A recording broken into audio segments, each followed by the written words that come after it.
Yo, yo, yo, Jagaban. Yo, yo, yo, Jagaban. Yo, yo, yo, Jagaban. Now here we want to Jagaban. Food they want them. Our mama, papa want them. Silver we want them. The same people will give us Jagaban. Now the same people come to tell us, say, Jagaban is not good again. Which way Nigeria, oh? Because the government don't favor them, oh. They want us to touch Jagaban government, but the people everywhere. Yo, yo, yo, eh. Buhari finish 8 years.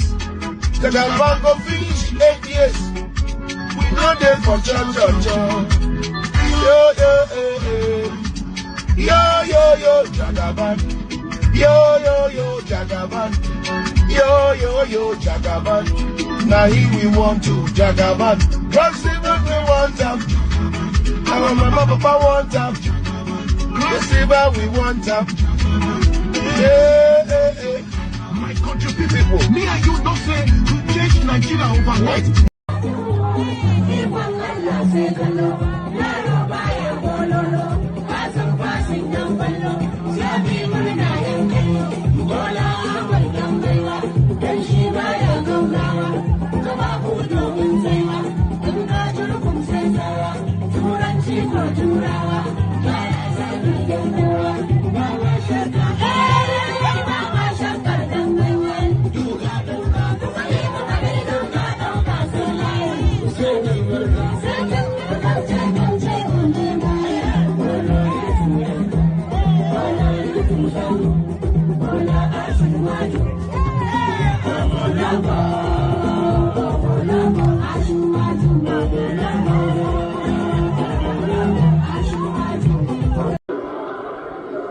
Tí ò bá sí àwa èmi tí ń dúró wájú yìí tí ń lérí ogun tí ní òkè Buhari nìṣó ká máa bá lọ.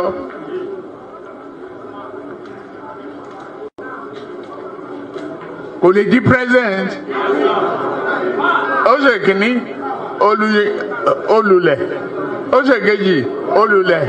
Ó ṣe kẹta olùlẹ̀. Ó tiẹ̀ sunkún lórí tẹlifíṣàn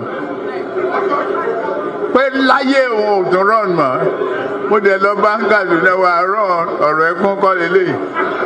Àdúró tiẹ̀ wà á dẹ̀ wọlé. Nǹkan kan ní pé o ò ní fọ̀rọ̀ orílẹ̀-èdè Yorùbá ṣeré. Ó dẹ̀ gbà. Àtijọ́ tó rẹ̀ ti débẹ̀ mi ò gba mínísítà, mi ò gba contract, mi ì tọrọ ọbẹ̀, mi ì tọrọ gàrí, mi ì tọrọ fúra lọ́wọ́ ẹ̀, mi ì dẹ̀ ìyàwó ń bẹ̀. Ó wá ní lọ́tẹ̀ yìí o, Yorùbá ló kàn.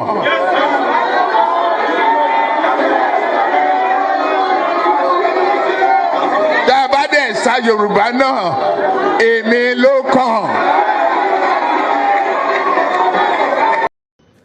Tinubu Ahmed of the APC,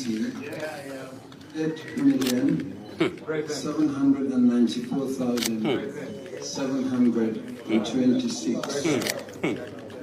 Miadi Peter Nana Chukwudi of Abga, 61,166. Thank you. Tinubu Bola Ahmed of the APC.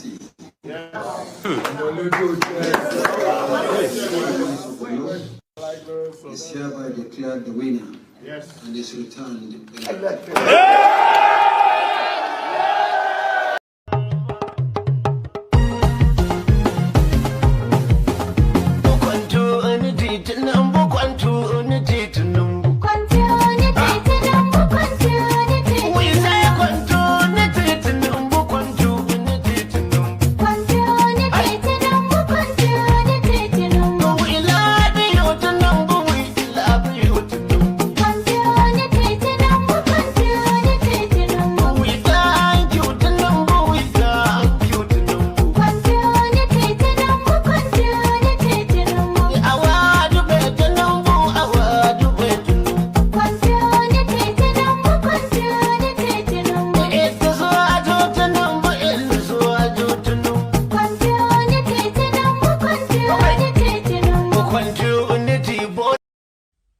recent elections. It's unfortunate that because the two things happened, first of all. One party took over the labor movement, which is one of my favorite movements also. And then it became a regional party, more than, whereas it was a marvelous breach into the established two camps. Peter Obi achieved something remarkable there, that he broke that mold. Yes, however, he did not win the election. In addition, my sister, they said it failed. That's the IREV. The IREV is separate from the Beavers. The Beavers accredits people, and then it's supposed to take a picture and upload it to the IREV. The IREV did not work on that day. Yes, me and you know the difference between all this. For the average Nigerian, that is all included. And I want to speak to the average Nigerian. What they've sold us, whether it's IRF, whether it's the IRA, what they told us is the Beavers is from this to this. We are promised this Santos meal, and we just... You can only see, but you can never get there. You can only see, but you can never get there. You can only see, but you can never get there. You can only see, but you can never get there. You can only see, but you can never get there. You can only see, but you can never get there. You can only see, but you can never get there. You can only see, but you can never get there. Listen, you can only see, but you will never walk there. You can only see, but you will never get there. You can only see, but you can never get there. You can only see, but you can never get there.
Oh, look how large I look on the screen. Let me set myself so that's better.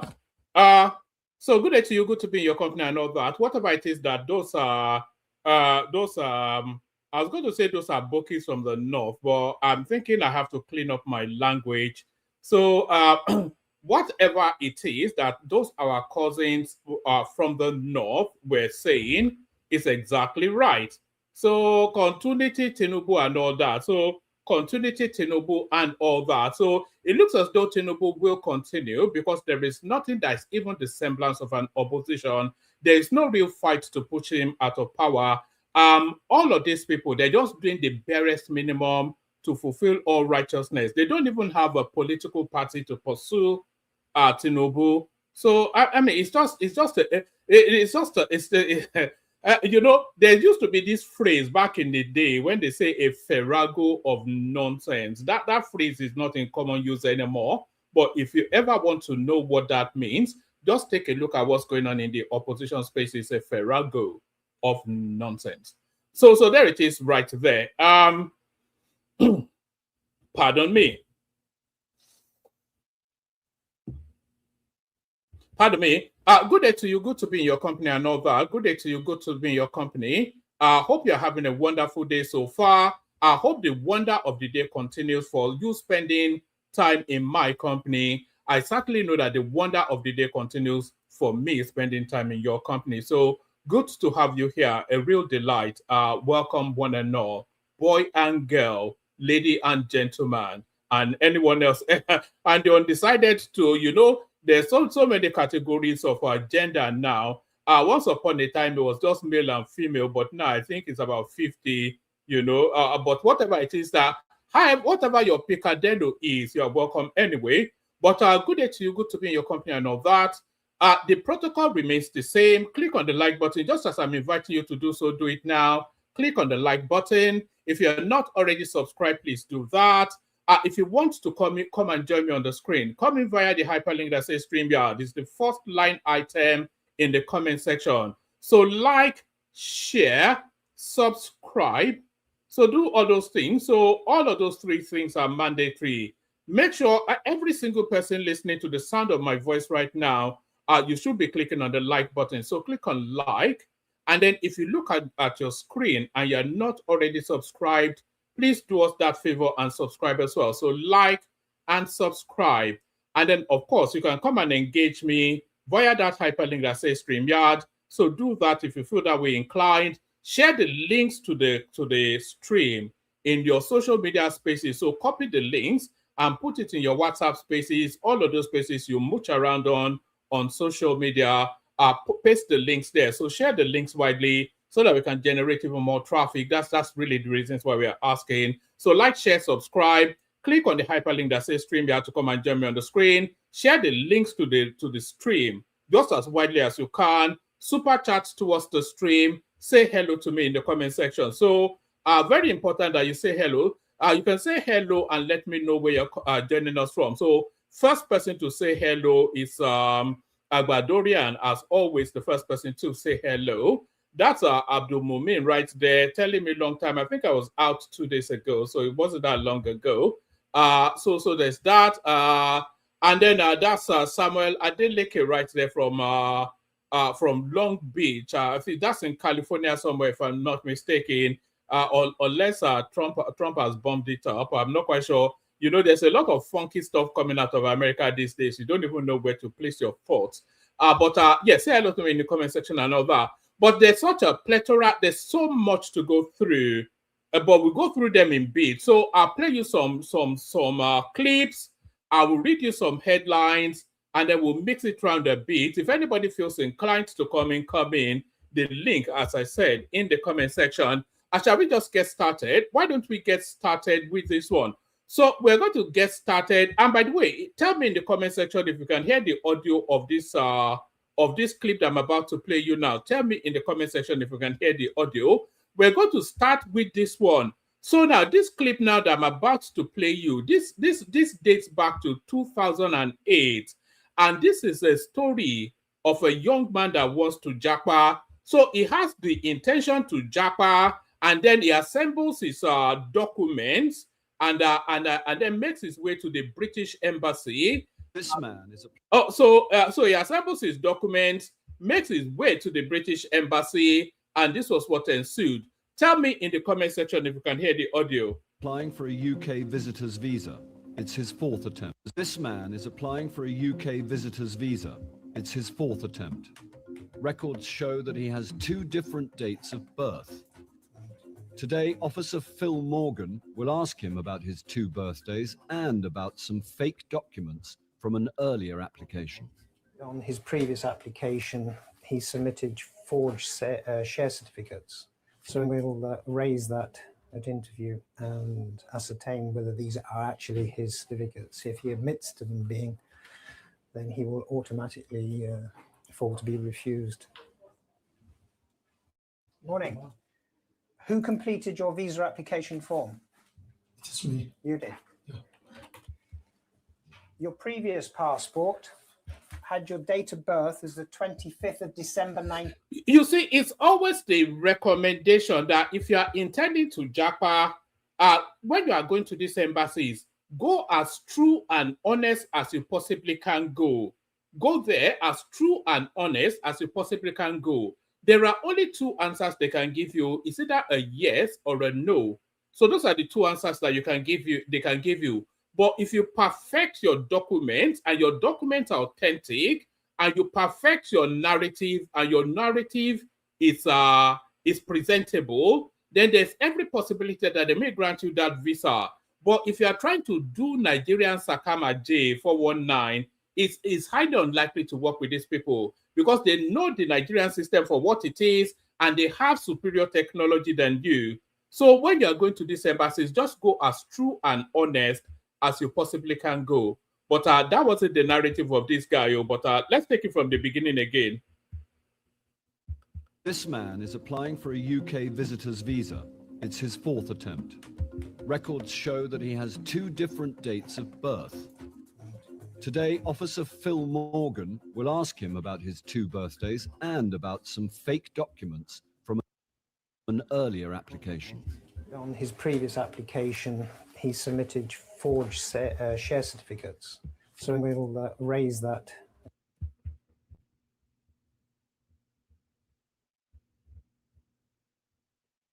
Interview and ascertain whether these are actually his certificates. If he admits to them being, then he will automatically fall to be refused. Morning. Who completed your visa application form? It is me. You did. Yeah. Your previous passport had your date of birth as the 25th of December 1972. Now your present passport... That is the correct date of birth. Which one? This 15th of August, 1975, 1976. You see, so we now have 3 years of birth with this guy. 19-something, 19-something, and now 1976. So it's just, you feel for him, but obviously he knew already that he was going to be refused. Now, with your last application, yeah, you submitted these share certificates. Oh, that was a mistake. It is not my own. It is the agent that I gave I submit to the travel agency during that time. But the share certificates are in your name. I know it's written in my name, but it's not my own. It's not yours? Yeah. How come? Can you explain why the share certificates are in your name? Yeah. The certificate that I submitted to the travel agency. So the only difficulty with that narrative is that those documents are attached to his application. So you are saying a share certificate issued in your name is not your own. And you are saying that your date of birth was wrong as well. So already he knows he's going to be refused. But this is the Japa story of so many Nigerian people. This speaks to the level of desperation in that country anyway. You understand what I'm saying? It is them that printed all these things. But I don't know. They came to our shop to collect their money. So that's how that come on. Okay. So what do you do for a living? I'm a businessman. What business are you in? Trading. In I'm trading? selling generator, yeah. Are there any other documents you want me to see? Yeah. This is my school cert to back. Is this your West African Examination Council certificate, yeah? Yeah. I know it's going to be a challenge for me to come here and... Okay. But I just want you to know that it's my... Well, I'll need to take a photocopy of that, all right? Yeah. That's the end of the interview. If you wouldn't mind waiting outside in the waiting room, okay? Thank you very much. Thank you. Thank you. I've got his West African Examination Council. The fact is, this guy had already decided to refuse that visa long before the guy even came in for the interview. because, of course, all the documents already refused him. So I don't know quite why he went through the charade of doing that interview, but that's that right there. Let's just watch it to the end. It's just a little snippet of a moment in time in the life of a young man. School certificate, which is sort of the equivalent of O-levels or GCSEs in England. And on this certificate, it states his date of birth as the 15th of August 1976, which is the date of birth reflected in his new passport. He hasn't satisfactorily explained these share certificates. We know they're counterfeit, so he has used deception in a previous application. So I am of the opinion that this application will be refused, but we could get him arrested by the local Nigerian police force. Hi, Mr. Yusuf. Your visa application has been refused. Yeah. Your visa application has been refused. Your current... It has been refused. Yes, it's been refused, okay. And the reason for your refusal is that you've submitted forged documents with your previous application. Yes, okay. Right, there's a copy for you. I can't hear you, sorry. Sorry? And did that stand a chance to apply in another time? No, because of your previous deception, you've been banned for 10 years before you can apply for another visa application, okay? The gentleman over there has your document.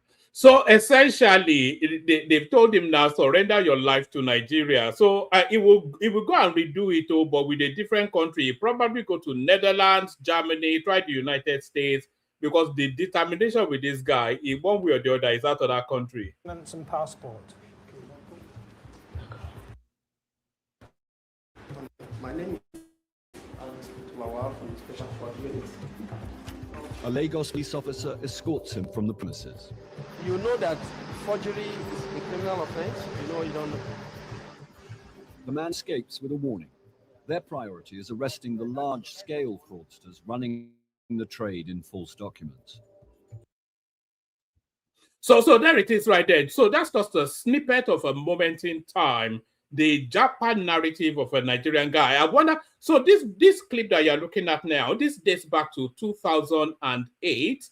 So it's almost some sort of certainty that that guy will be out of Nigeria now, and he will be talking about that story with his friends in a bar somewhere. But that's just a Japan narrative of a young Nigerian guy. So we go on from that to this. This is another young Nigerian guy who is also having brushes with the authorities. So this is very dark man who I think I think society is ready to humble this guy, and the DSS seem to be after him somewhat. Your friend, not mine, very dark man.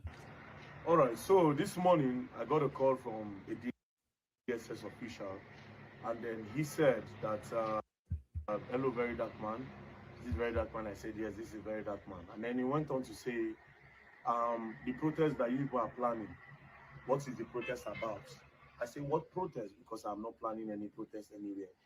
He said, so if you listen to this thing carefully, this is a guy fighting for his life right there, because he knows that the authorities are fed up with him and they're looking for that window to take him out of circulation. The reports that is reaching them now, that we want to cause unrest in the country, that I am doing a protest on behalf, in his word, he said, ADC contracted me to lead a protest on their behalf because of INEC, because of ADC, and by the way, this guy right here, is a gun for hire. This very dark man right here, he is a gun for hire, but I'm not quite sure that ADC can afford him. He doesn't care for the obedience, so even though the abundance of his followership will be from the Peter Obi space, but I don't think this guy, he doesn't give an FUCK about the Obi space. He doesn't. This guy, very dark man, he will ultimately end up with the Tinubu movement, because that is where the money is. We saw it with Cubana chief priest, we saw it with Obi Cubana, and it's within that same circle in terms of his the segment of the sector of society that it belongs to, the segment of society that it belongs to somewhat that man about downtown yuppie sort of, it belongs to that set. And we see that set are already collecting the dollars to go with the APC. So ultimately, as we get closer to the elections, a very dark man will declare for Tinubu because the dollars will be too much. And we all know how much he loves money. But at the moment, they're threatening him now. And you can see him already being humbled. If you listen to his tone of voice, you can hear it quaking somewhat. That undertone of quaking is fear. It can cause unrest. First things first, I already told the person on the phone. But follow up. I am not partisan. I am not supporting ADC anywhere. I don't care who is there and who is running. I know they support APC, PDP, APC, nothing. Those things are not my business. I'm even against celebrities flagging up for a party. If Nigerians don't know the problem, if Nigerians cannot tell, if Nigerians need somebody to convince them to vote for somebody, then Nigerians are not ready. If you need your celebrity to tell you that vote for APC, or APC is not good, or vote for PDP, PDP is not good, or ADC is the best. If you need all of that, then you have a problem. Nigerians, if you need that, you have a problem. Me, I'm the fourth arm of the government, the people's arm. Now the people's side near a day. The one way affects them, now they carry go. Insecurity there, they blast APC. Yes, because at the end of the day, now Tinubu regime be the worst when it comes to security of this country. And I be the talk say, now him, they lead protests against Goodluck Jonathan. In 2014, 2015, he kept on leading protests against Jonathan. And Jonathan is not capable to run the country. He reached your turn now, you know if you run country. People, they by different communities, they run, leave their homes. It's very, very obvious. In my own view, Tinubu should not be the president of this country anymore. Do you understand? But I'm not going to persuade people or go and flag. All right. If Tinubu should not be the president of the country anymore, for reasons that you're saying is not able to handle insecurity, then who should be? And what are you vesting that confidence on? Are you inviting us to experiment with another unknown? What is Peter Obi's credentials in security for us to say that insecurity will be tackled by him? What is Atiku Abubakar's antecedents in security for us to say insecurity will be handled better by him? So who, if you say Tinubu no, that's your right to say no to Tinubu. But after the no to Tinubu, somebody still has to sit on that seat and resolve that problem. So who is that person? And what are their credentials? What are their antecedents that you are inviting us to vest confidence in? So it's very easy, it's very obvious. Which one is even obvious? Oh, it's very obvious. Just some semi-illiterate retard from the South.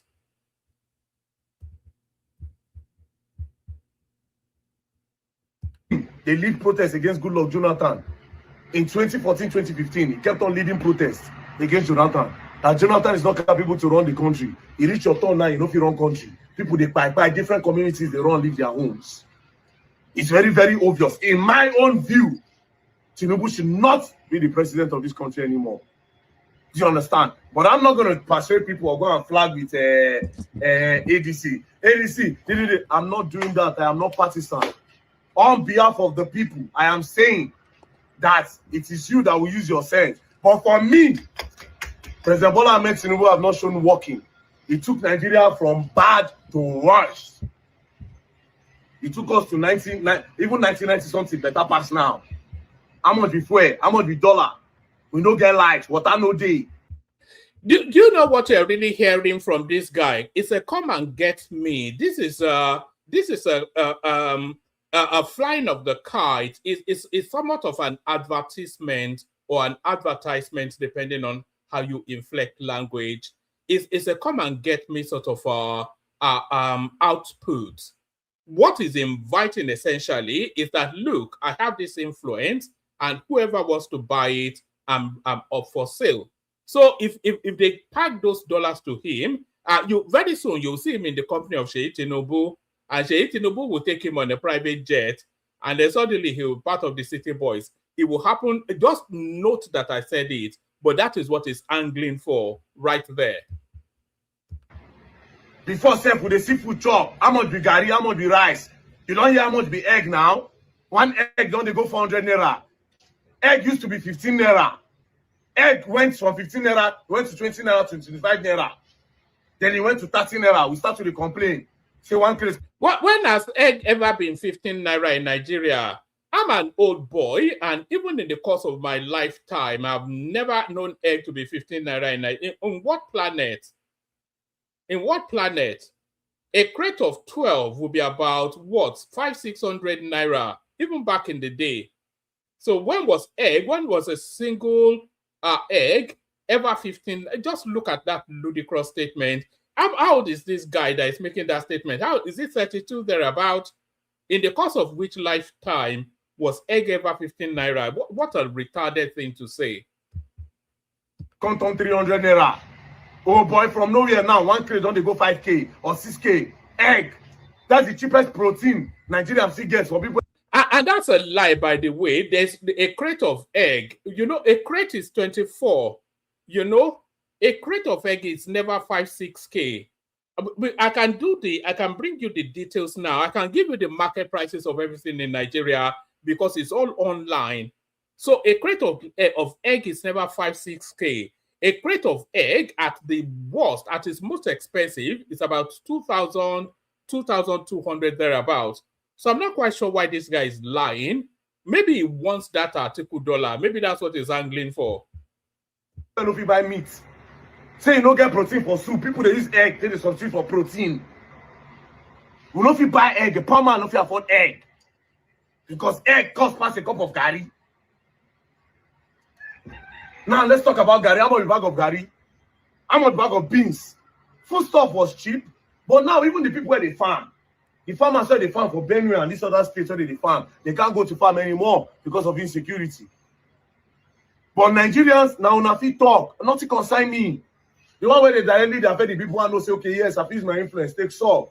Which is, oh, there's scam this person. Oh, to raise awareness on the insecurity. Oh, to do this, to do that. Create ball, renovate school, do this, build that. Now that one I did.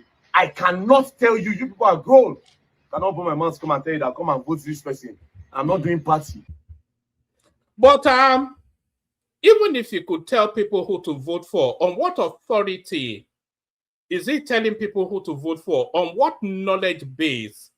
What would be the credentials? What would be his position to tell people based on what is he telling people who to vote for?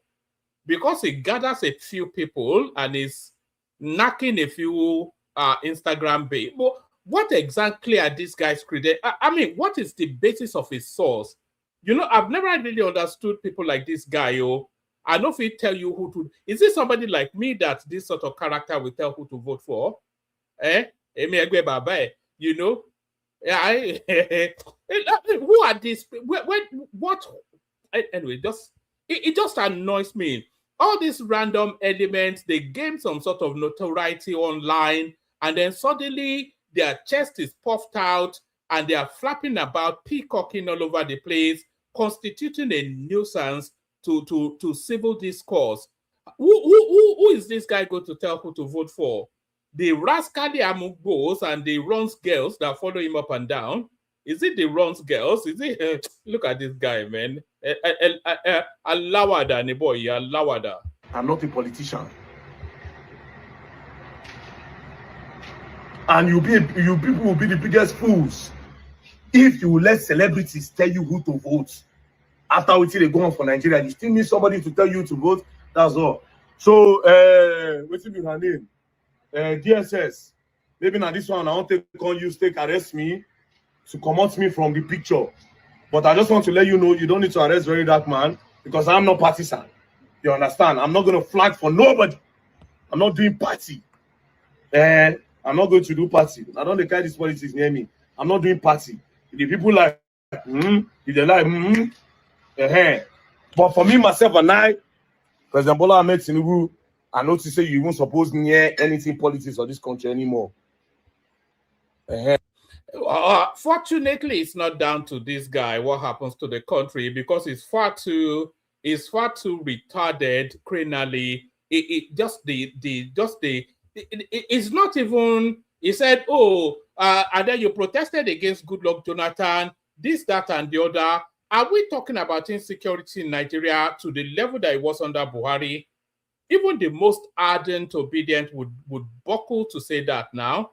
He's saying the insecurity is the worst now in Nigeria than it's ever been. Do you not remember the Buhari days? Do you want me to go and bring you clips of the Buhari days? Do you remember when they used to blow up that Kaduna Abuja rail all the time? Do you remember that young doctor lady that was spied on that train a day before she was meant to travel abroad? Do you remember every single day, 70 pied in Benue, 50 pied in Plateau every single day under the Buhari administration? Do you remember how they were sacking communities in Yoruba land? Do you remember the incursions into the south, the southeast under Buhari? Do you remember? You don't remember how they were they were virtually overrun the country. These Janjaweeds from the Sahel and this Sapele water guy from the creeks is telling us that anyway. Why do I even bother? Apologies to my audience, by the way. This is not the level of sort of persons that we should be reacting to his opinions. Just too retarded. I'm talking about retardation. Here is another retardation, though. So see this picture right here. That's how IPO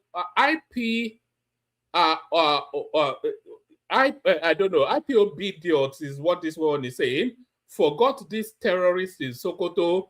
So this is the infamous Omotosho Show Me the Law, as he gathers the law books to teach a federal high court judge about the law. Omotosho Show Me the Law. So you go and wait in Sokoto prison, and in 10 years' time, when Omotosho remembers your question, he may come there to answer you.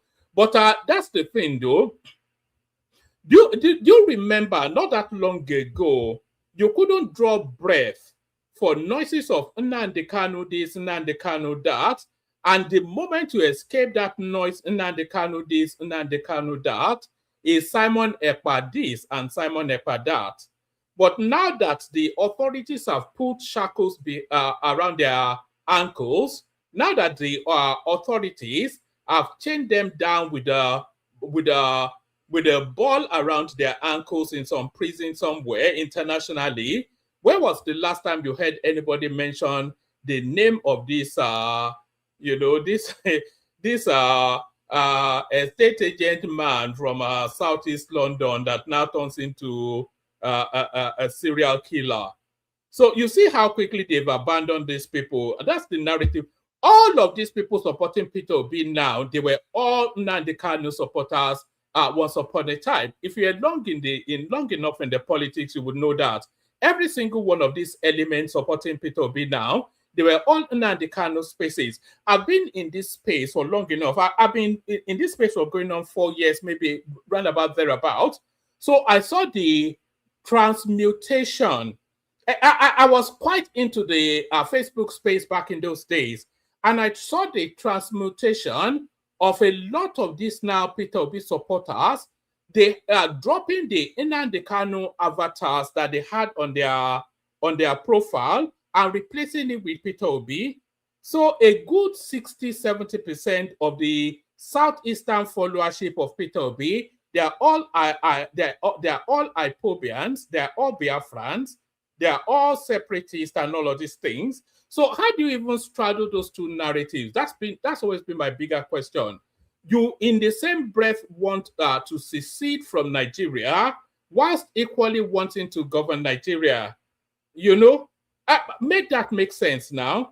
You want to be president of Nigeria, but you also want to be out of Nigeria. So if you don't get one, then you cry for the other. And then if you get one, how does that work in grown-up world? It's a peculiar, what was that thing? Penkele mess. It means peculiar mess. Penkele mess means peculiar. It's a very peculiar, very regionalized mess. You can only get that out of the Southeast, and that is how it makes sense.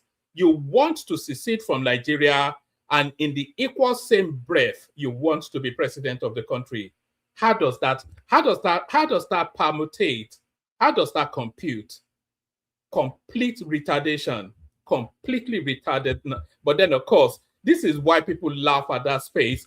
But I will go on still on a pictorial level. So Kwankwaso joins the ADC, but the humbling of Kwankwaso in Sokoto State is exactly the consequence of what he has just done.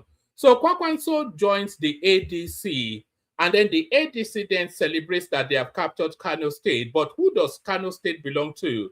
Kano State belongs to 5 people, 5. Kano State, the electoral votes in Kano State, they belong to 5 people.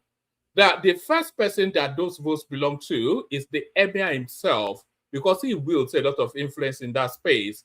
Another person that the votes belong to is the governor of the state, because it's the most potent power in that state, and by virtue of being the governor, the most popular politician, because of course, it's the most popular politician that is the governor of any state. So the emir, the governor of the state, and then the third person you could say Kano State belongs to is Kwankwaso, because he wields a lot of influence, especially with this movement. So you can't discount that.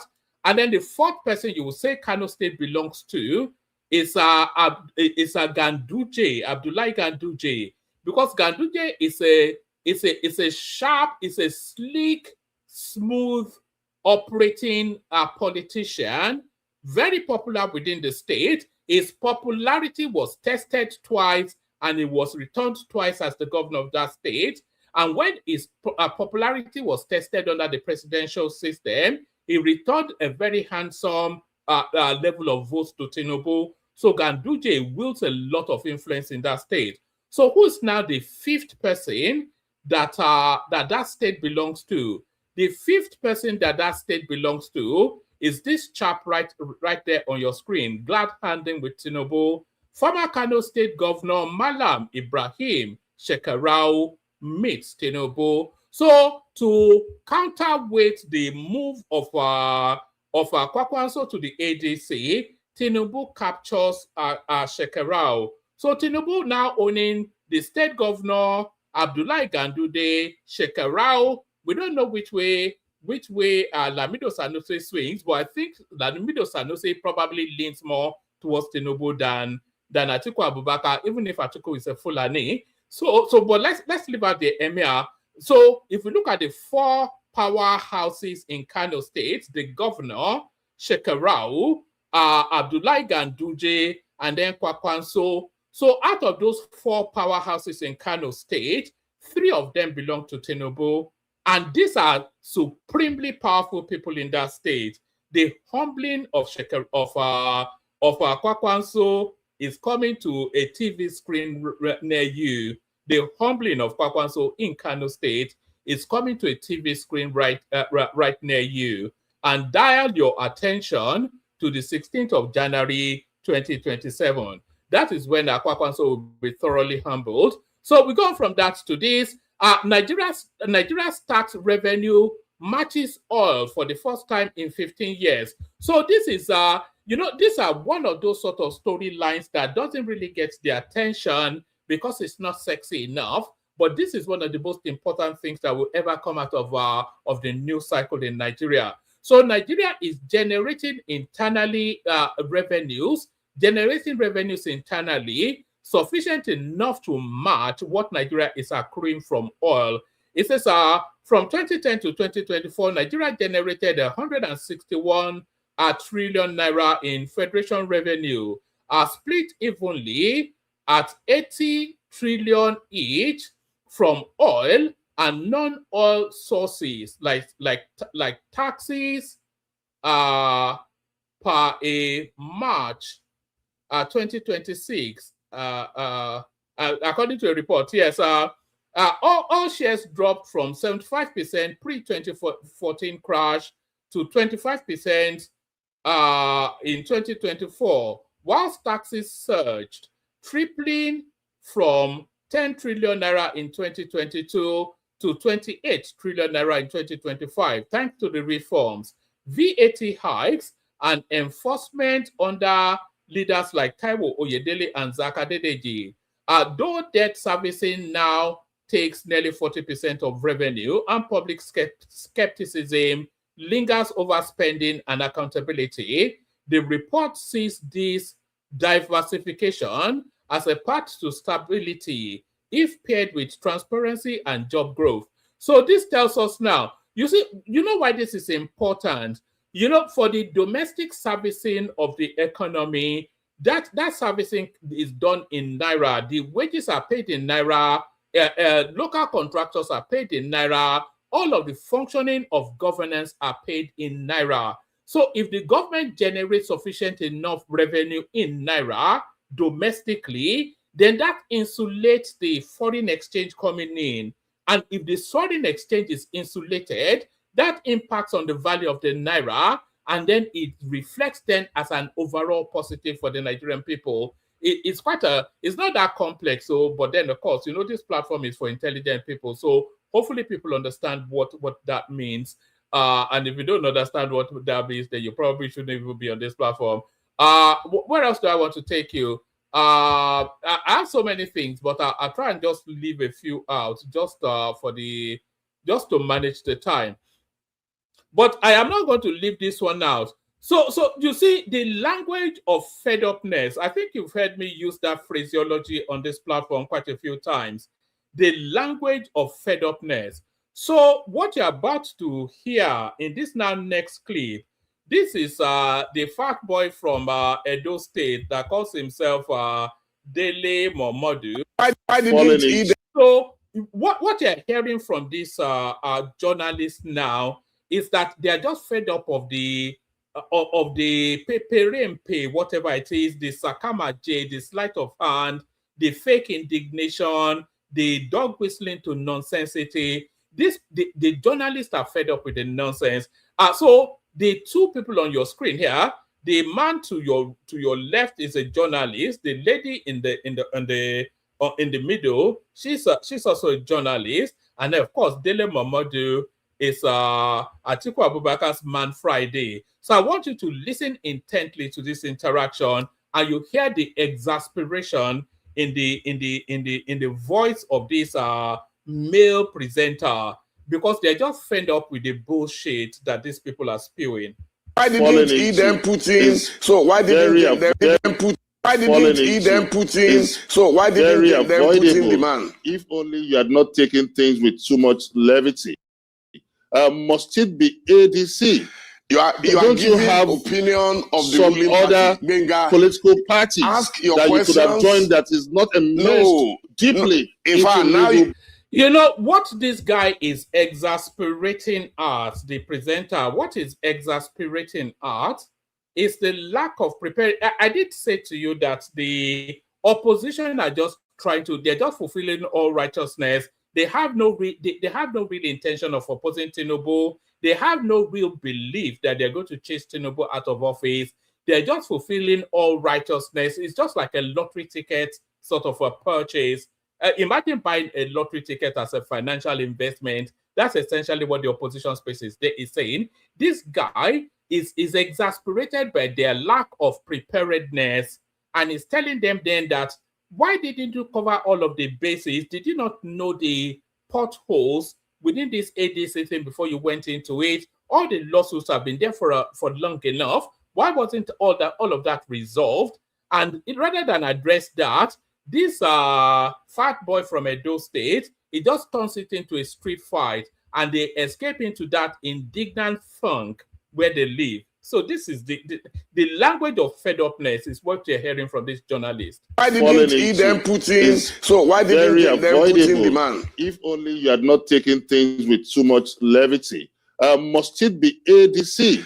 You are giving have opinion of the some ruling other party. political parties Ask your that questions. You could have joined that is not immersed deeply. In fact, now Benga, you are behaving like INEC now by giving opinion. Amazing.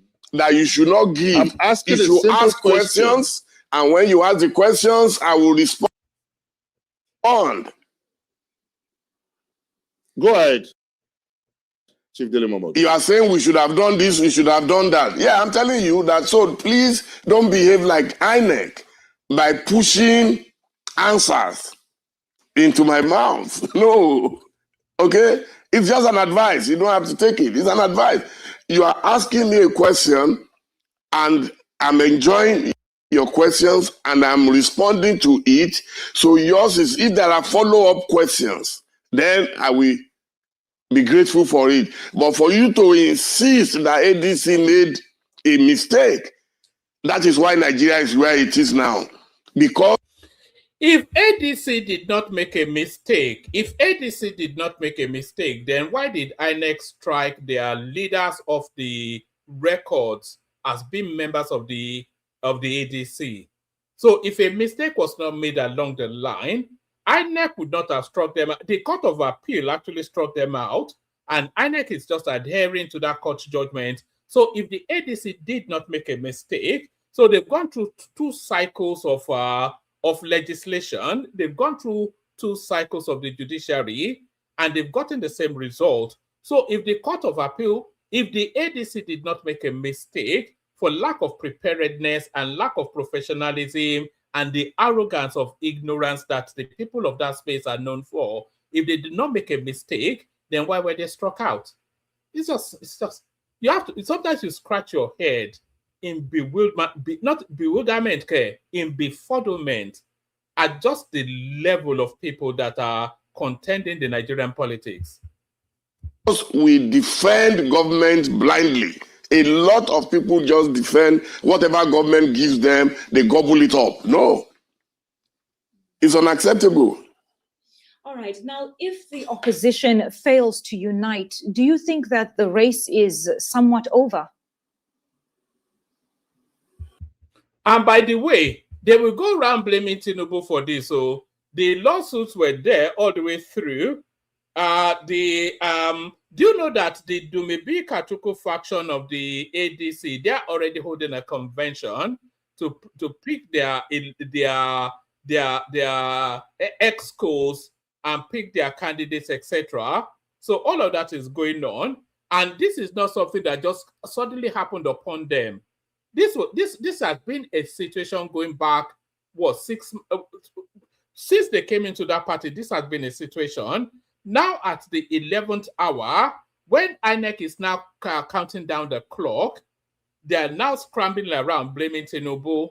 This was a situation that was building up all the way through. It's not something that just suddenly happened in a moment's flash now. This has been a recurring decimal for, like I said, 12 months. And these are the level of people that want to run the country. Unbelievable stuff. And when the journalist points it out, they run into that indignant something that they do and start to scream and howl at the moon like a bunch of werewolves.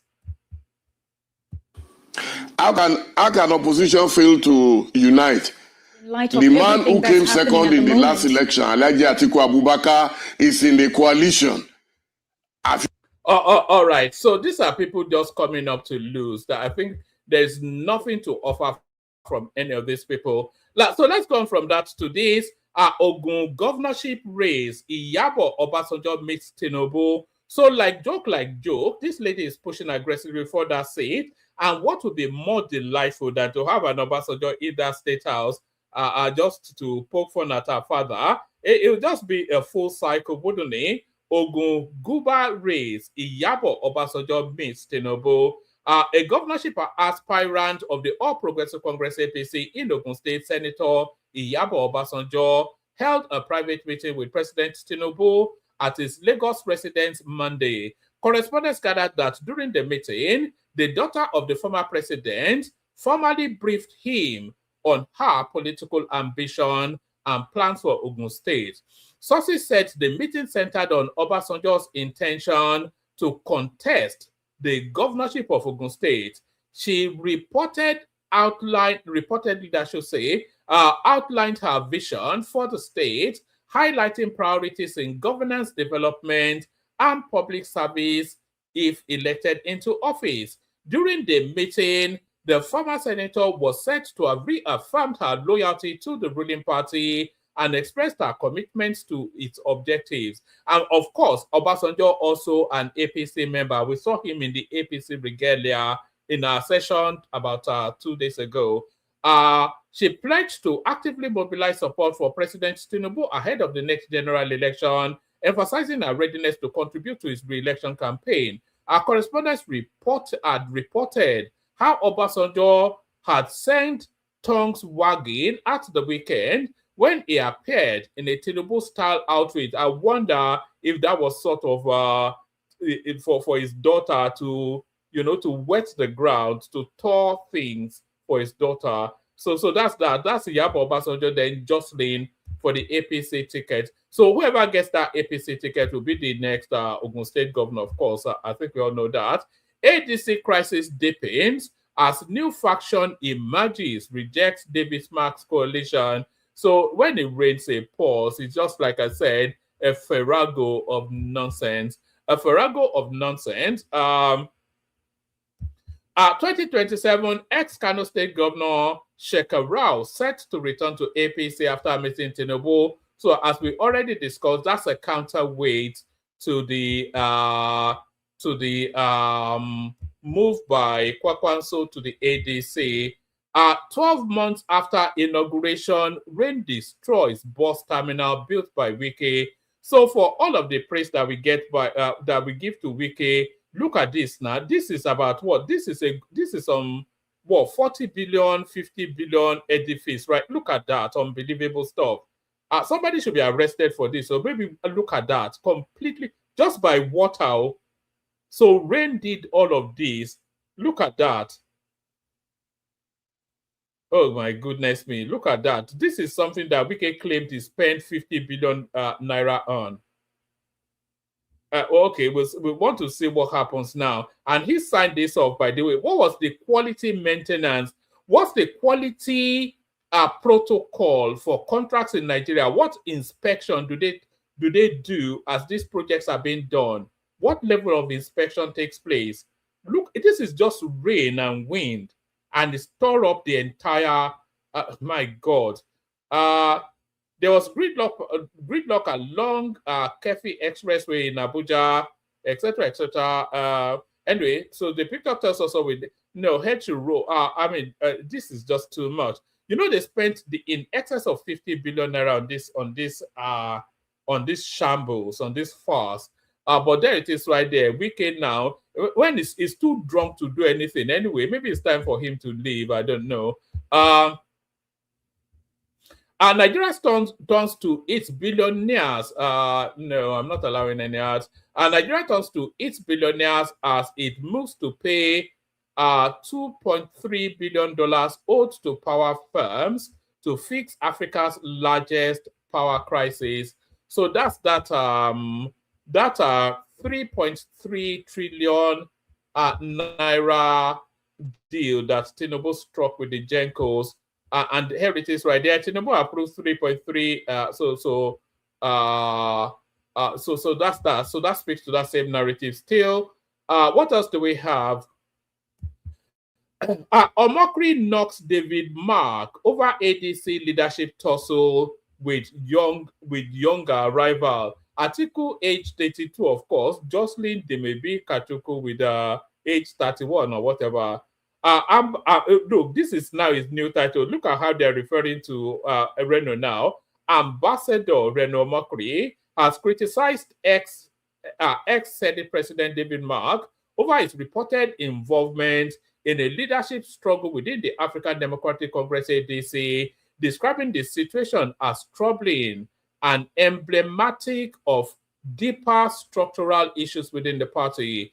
In a strongly worded post on his social media page, Omokri questioned the optics of a political contest between David Mark, who turns 78 on April the 8th, are we April the 8th? Where are we today? Actually, it's today's birthday. Who turns 78 on April the 8th, 2026, and a much younger party member, Nafiu Bala, age 35.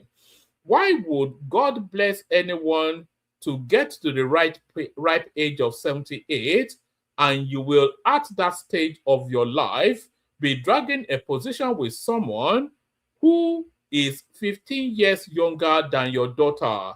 Omokri wrote, expressing disapproval of the generational clash.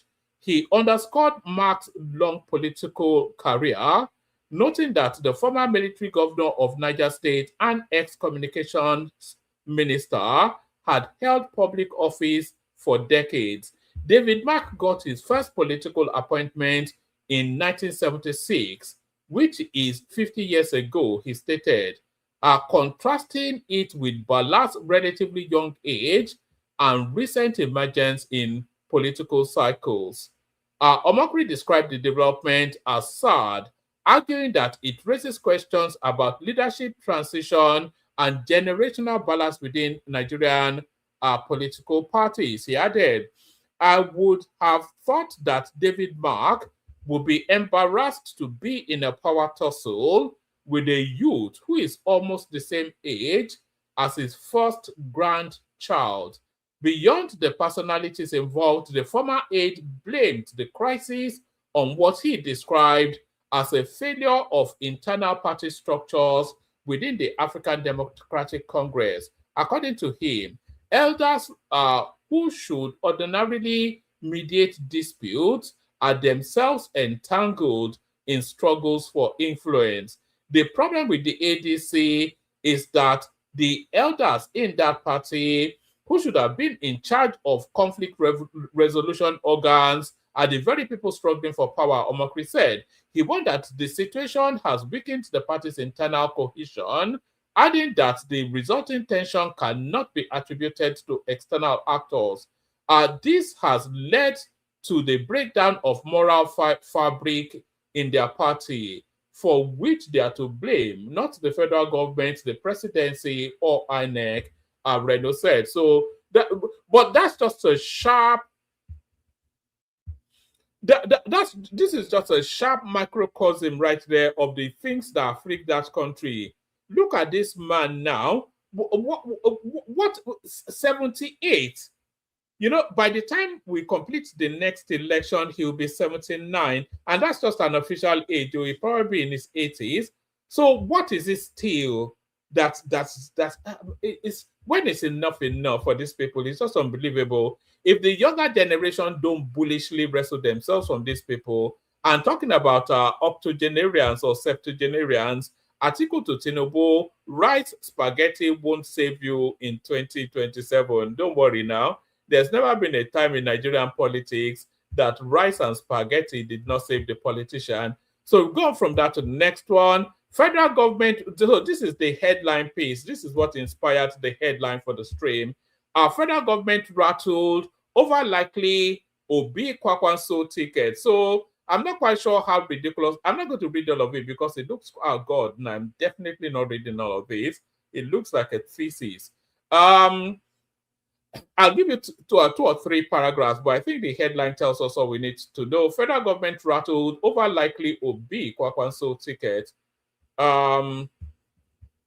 When former presidential candidate of the New Nigeria People's Party, NNPP, Rabiu Kwankwaso, formally joined the African Democratic Congress ADC last week, it was a development that signaled a potentially profound shift in Nigeria's political landscape ahead of the 2027 general elections. For many observers, Kwankwaso's move instantly transformed the ADC from a relatively modest opposition platform into a formidable political vehicle capable of mounting a serious challenge to the ruling All Progressive Congress APC. Kano State, from which Kwankwaso hails, has long been regarded as Nigeria's electoral heartbeat.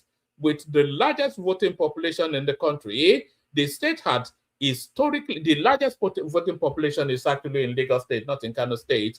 With the Kano State, from which Kwankwaso hails, has long been regarded as Nigeria's electoral heartbeat. With the largest voting population in the country, the state has historically played a decisive role in determining national election outcomes. Over the years, Kwankwaso himself has built a formidable political structure in the state through the influential Kwankwasia movement making him one of the most powerful figures in northern politics. So I think they're then trying to marry. They're trying to marry that possible ticket. So I think a Kwankwaso and Obi Kwankwaso ticket will be an easy defeat for Tinubu because the Northerners will not vote for Peter Obi, that's for sure, and the Southwesterners will not vote for Peter Obi either. That's also for certain. So and even the Southerners, they would not. In fact, it will be a slaughter. Tinubu will slaughter. If it was that ticket to Obi Kwankwaso, Tinubu does not need to get out of bed. ADC crisis. Kwankwaso laments being abandoned by factional leaders. So it's been there barely a week, and then already internal crisis. NNPC launches new crude grade, exports 750 barrels to the Netherlands. So I'm not quite sure what this means. Is it not Bonny Sweet that is our crude? The Nigerian National Petroleum Company Limited says it has commenced export of a new crude oil grade Cowthorn as part of efforts to boost production and expand Nigeria's footprint in the global market. In a statement on Tuesday by Andy Ode, NNPC Chief Corporate Communications Officer, the company said the maiden cargo of Cowthorn blend was shipped on April XYZ to the Netherlands. So I'm not quite sure what that means, but obviously it portends good news for the country. It portends good news for the country. So this will be the last one now. I'll send the link in the comment section. If you want the conversation, then you have to hop on. So they've been asking what Tinubu has been doing with all of these bodies that he has been garnering from all of these, the taxations, the subsidies, and all of this money that Tinubu has been accruing. So a lot of people have been asking what he's been doing with the money. Well, this what you're seeing on your screen right there is some of what he's been doing with the money. So let's have a look. So the link is in the comment section if anybody wants to come in. So this is what it says. What is Tinubu doing with all the money from subsidy removal? Here is another video from the ongoing upgrade of the Benin Sapele Road to rigid pavement by the current administration. So these and countless other road projects, this is where the money are going. So these are not being done for free. This is not, you know. So anyway, so that's that. So that's just an example of what Tinubu has been doing with the money. So that's that. I'll play you the Kegite music. We'll see who turns up.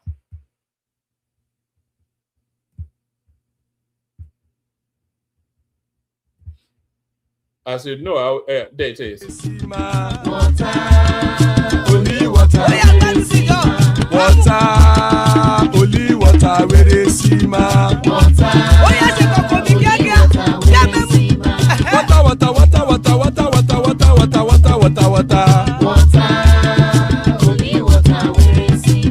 Hapa o naido.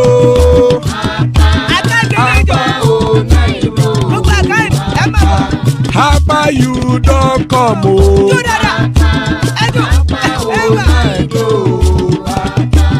Hapa o naido.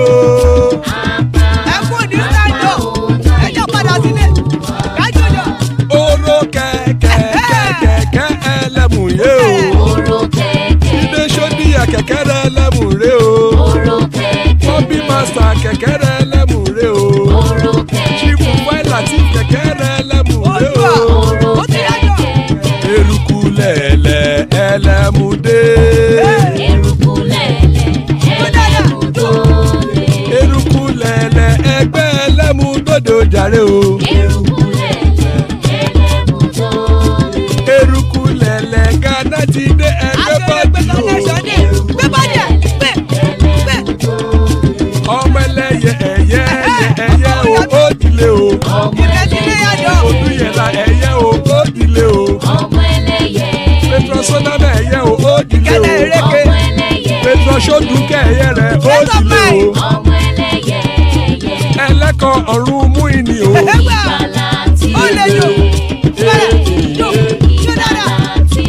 Àkùkọ ọ̀run mẹ́kọ̀.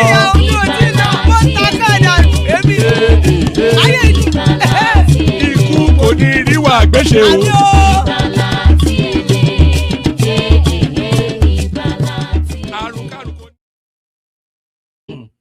And it is right there. That have nothing to do with us. Joining us, the Marquis de Amugbo of Rotterdam. That's Solly right there. Of course, the mighty man himself, and the elegance that is Zita. So lady and gentlemen. So anybody else that wants to hop on. Good to have you both, Solly and Zita.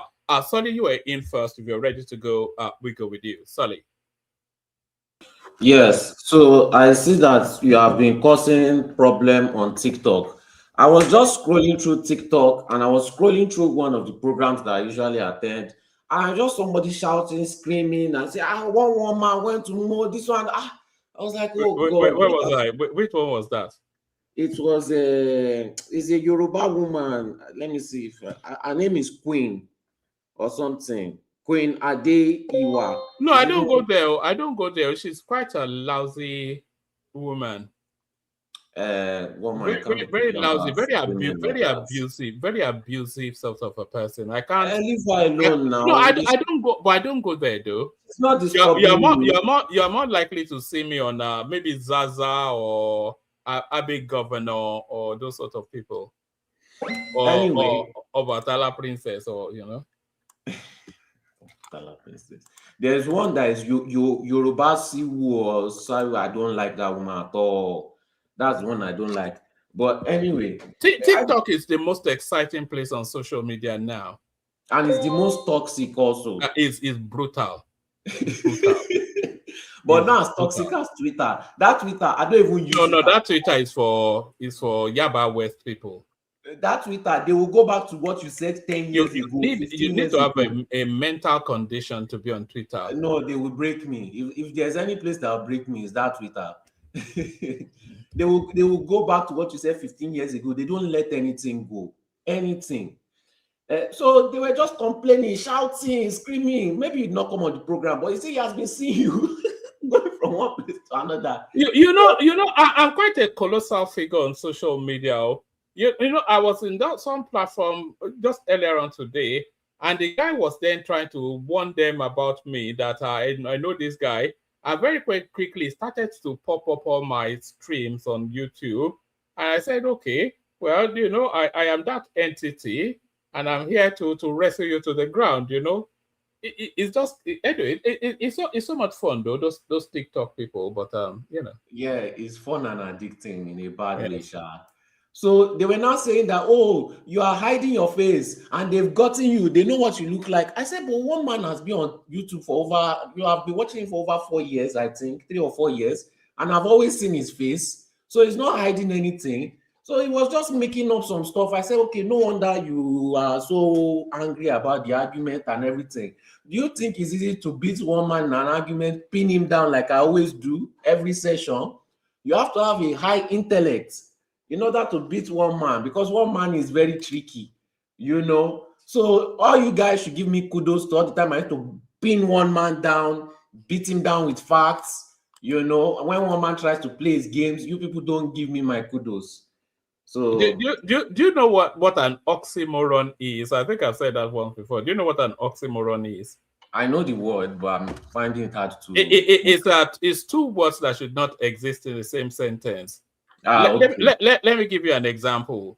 The word solly and the word fat, those are things that should never coexist. I've pinned you down many times. Solly and fat. I've silenced you many times with fat. No. Your only weapon is emotion. You emote. It's not emotion. It's not emotion. You now try to pin me down. Very quickly you go high pitched. Your voice will go high pitched, and then you start to. And then people feel sorry because they don't want you to cry. You're acting unfair because in reality, me, when somebody's acting unfair, I go physical, you know, and it's always paining me that I cannot go physical. So as far as the Kwankwaso will be thing, I was the first one, as usual, to say that that's the only formidable force against Tinubu. Sorry about that. That's the only force against Tinubu, you know. And what I don't understand about Southeasterners is that they moved on from Nnamdi Kanu and they went to start supporting Obi. which was the first confusing. Did you see that move though? Because I noted that moment in time when a lot of these Nnamdi Kanu people just started changing their avatars to Peter Obi.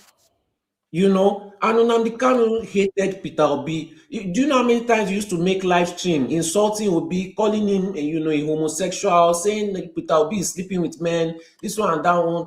Like, and he will go on like a 15 to 25 minutes rant just on Peter Obi. And all these people watch Nnamdi Kanu hate Peter Obi.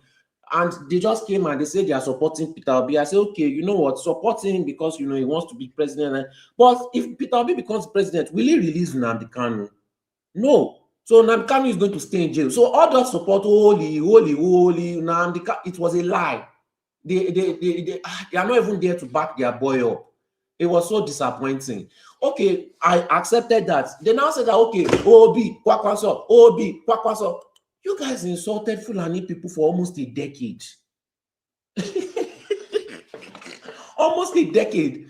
Is Kwankwaso not a Fulani person? Is ADC not full of Fulani bandits? I'm so confused. I am so confused. You pushed a man to get jailed kidnapped from Kenya all the way to Sokoto, and you ended up allying with his enemies. What a support base! What such a loyal support base! So they are so loyal. You know, they are the best support base in the world. They have the best structure. They have the best grassroots. For 10 years, these people insulted Fulani, called them the problem of Nigeria, said Buhari this, Buhari that. Okay, you chop it. So all the people that believed you now, how are they going to show their face? All the people that supported you now, how are they going to show their face? You've now brought Obi Kwankwaso. Okay, let me see Atiku allow you to get that ticket. But let's say the Fulani people have change of heart and they actually push for Obi and say that he should become president. They are only going to get you said they are not going to get one northern support. I disagree with you there. You know, by the time they tell the northerners that Obi is going to be there for 1 term, you know, basically this is how the northerners review it. They have gotten their slave, Obi, which is a southerner, you know, to collect power back from Tinubu. And after he spends 1 term, he will return it to the rightful owners of power, which is the north. That is Can I disagree with you there, Solly? The northerners distrust people like Peter Obi even more than they distrust Tinubu, because the northerners are still very much ensconced in that Biafran war narrative. The average northerner doesn't really care for the average southeasterner. You know when you hold on. If you want to be honest, they don't really care for the northern household. They are the most sophisticated in Nigerian politics. They follow politics in toto. Your average Fulani headsman, he has his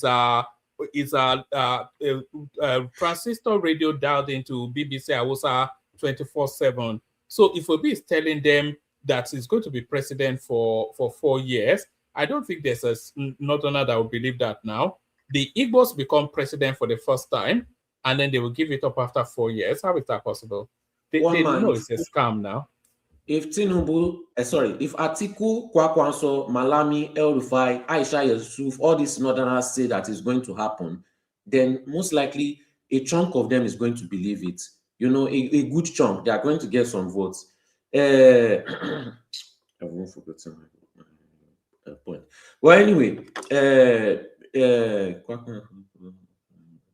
so you know when you corner an animal, the animal, instead of, you know, accepting his fate, he lashes out. He does one last minute lash out where he goes all out.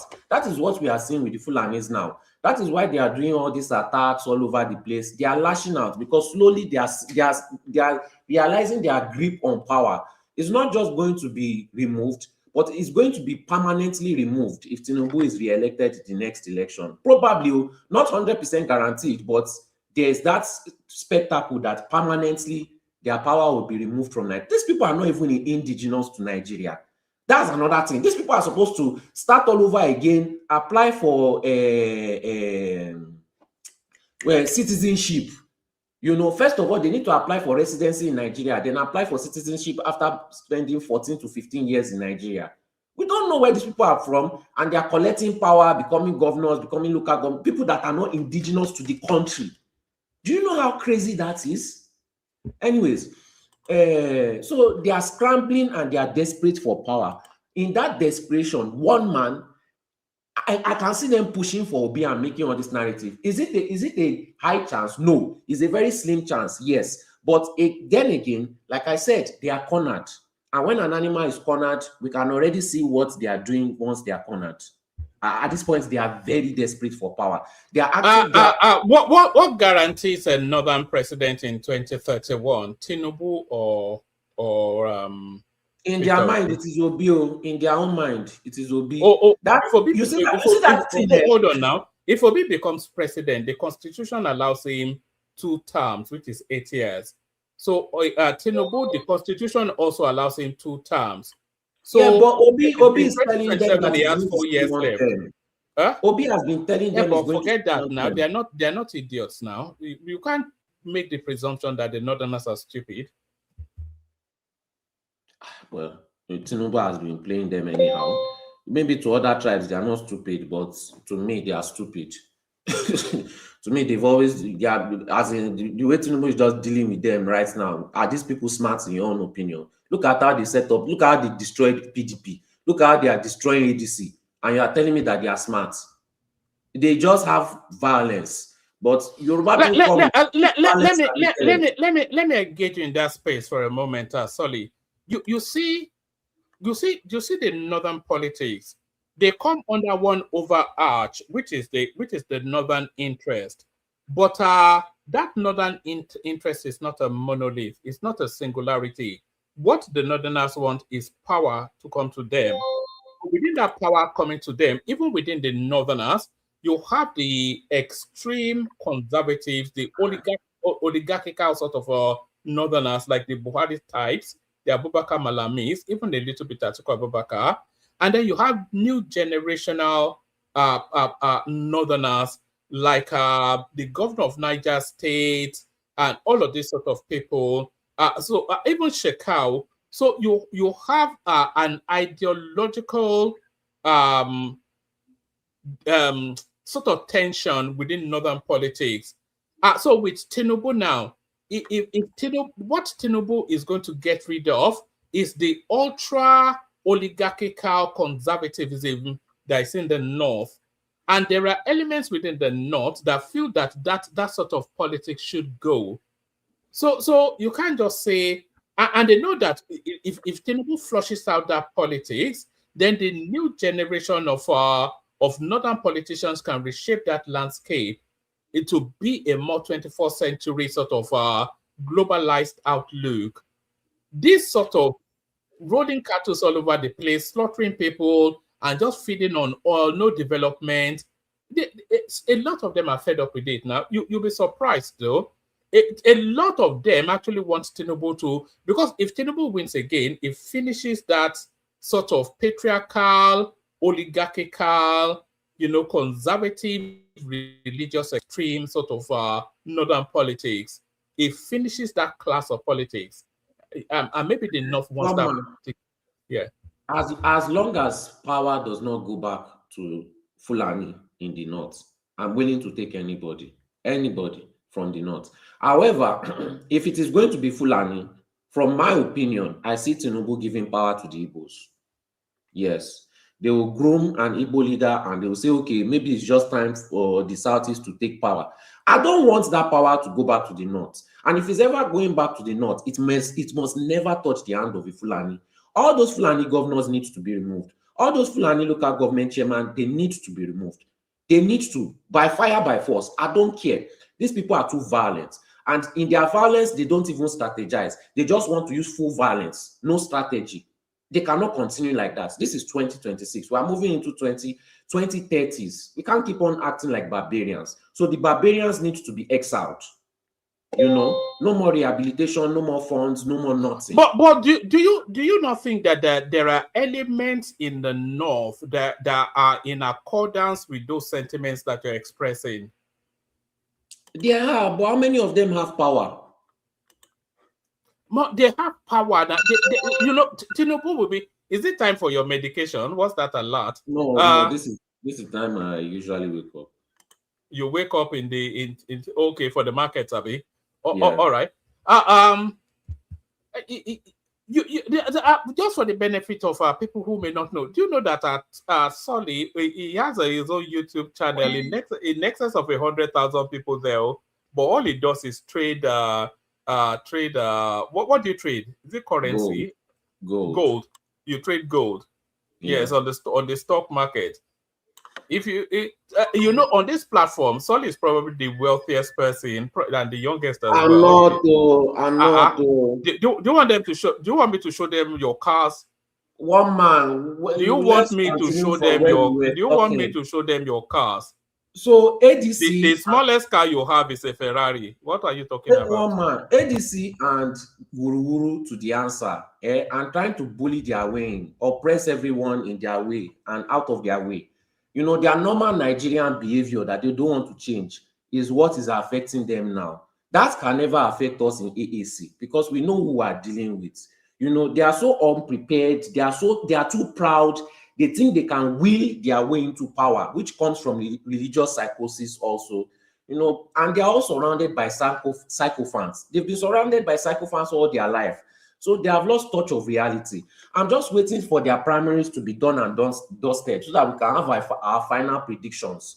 You know, one man, there are these websites where you can even predict, you know, all these things. Who is going to win the primaries? Who is going to win the election? All this kind of thing. I think they call it... when will that primary come? I think it's in a few months. The deadline is 30th April. A few months. Okay, yeah. So it's very, very close. I couldn't remember, but I knew it was close. So it's at the end of this month now. And this but they're not accepted. They don't have leadership. INEC will accept. We're just talking. Yeah, we're just talking though. You can just. Is it the primaries for the election? Yeah, the primaries for the parties. No, the convention. Yeah. Convention. Yes. You said it's end of this month. Yes. Yeah. All the parties. All of them. That's why all of them they've done theirs. Only DC.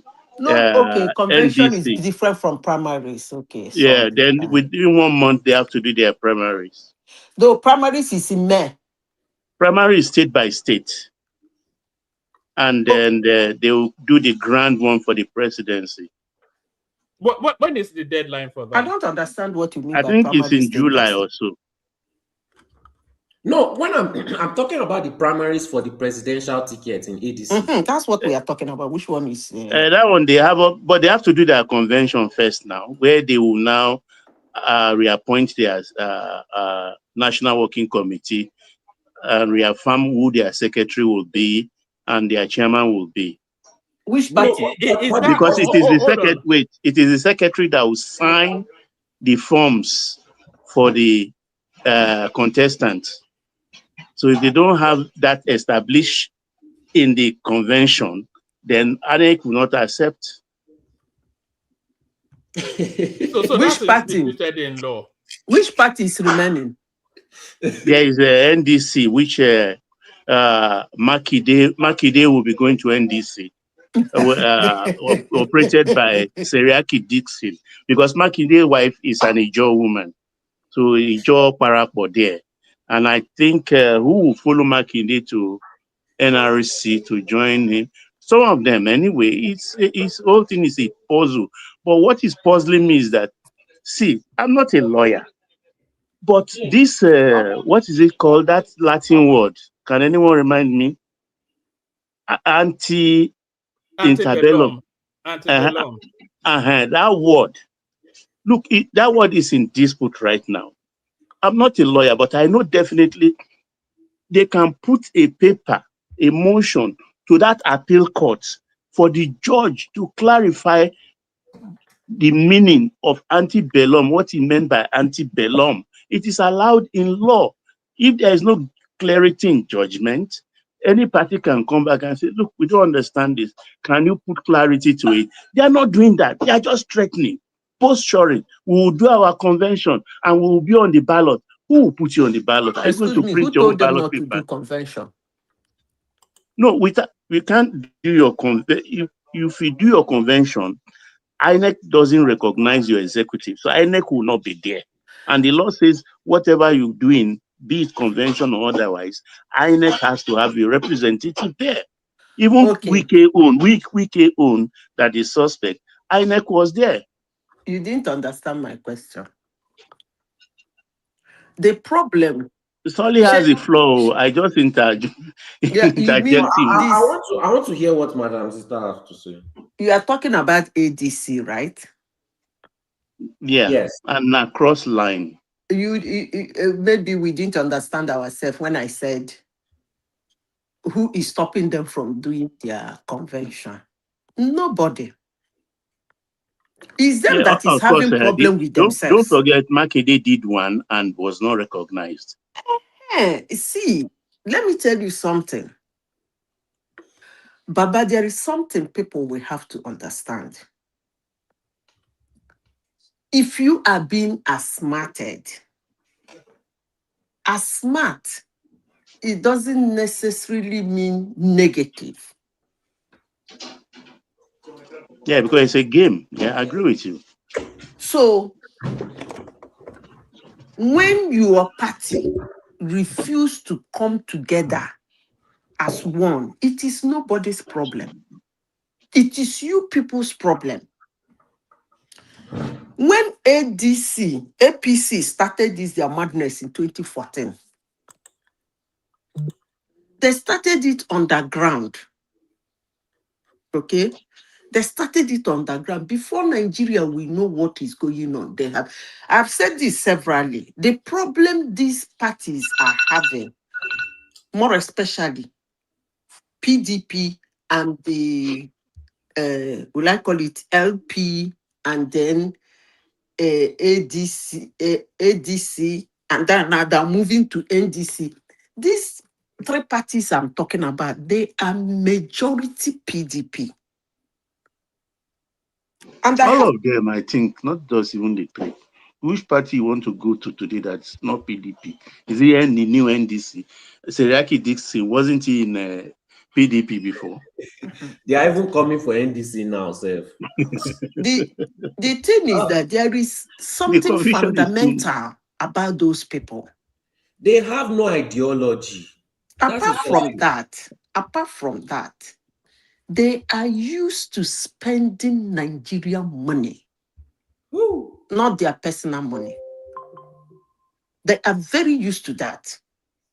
They want to do this. They will use state money, local government money, congressional money, presidential, federal money to do whatever they want to do. Now, in 2015, that thing was taken away from them. Now, for any of them to do something, they have to put hand in their pocket. Yeah, one more. Bring Good out morning. money. Can I come in? So how many times do we have to do this? Now Zita is speaking now. So I want to ask that woman a question. They have to put hand in their pocket. Just do that? We don't have to do that all the time now. Just let her finish her thought. They have to put hand in their pocket to bring out money. Which, will I say 95% of them are not a friend to that. They're not buying it for two reasons. Number one, they are not too sure whether what they're going into will succeed. That is number one. Number two, they are looking at, okay, if I bring, what about this person? How many is going to bring? That is their fundamental problem. In 2023, they escaped it because of some PDP governors who were able to open their vote for them. That was Dixie. What's this guy's name? The vice president. Is it Amechi? No, the vice presidential candidate for PDP in 2023. I know that guy, but I can't remember his name. Is he not the one that he has now joined the APC? Yes, the Okowa. Okowa, yes. He was able to bring the state money. Akwa Ibom was still in PDP. River State was still in PDP. Wike was able to handle the local PDP shenanigan and leave the presidency. Most states were still PDP. They were able to escape it. Now, they don't have such luxury. That's why they're having issues. But forget about this. They go to court, they do this, that. I don't see it that way. But you know me now. I don't think the way others think. I don't think that is their problem. Because let me say this. I still ask myself a question today. Why didn't they form a party? No That's idea. a question I want any of them to answer for me. They have 3 years to form a party. Why didn't they form a party? As at that time, is there any rule stopping them from, please correct me if I'm wrong, one man. Is there any rule stopping them from forming a party? I think they tried to form ADA. Do you remember that other party? But that never concluded under what's it called? Mahmoud Yakubu, I don't think. And then after that? Then they ported to ADC.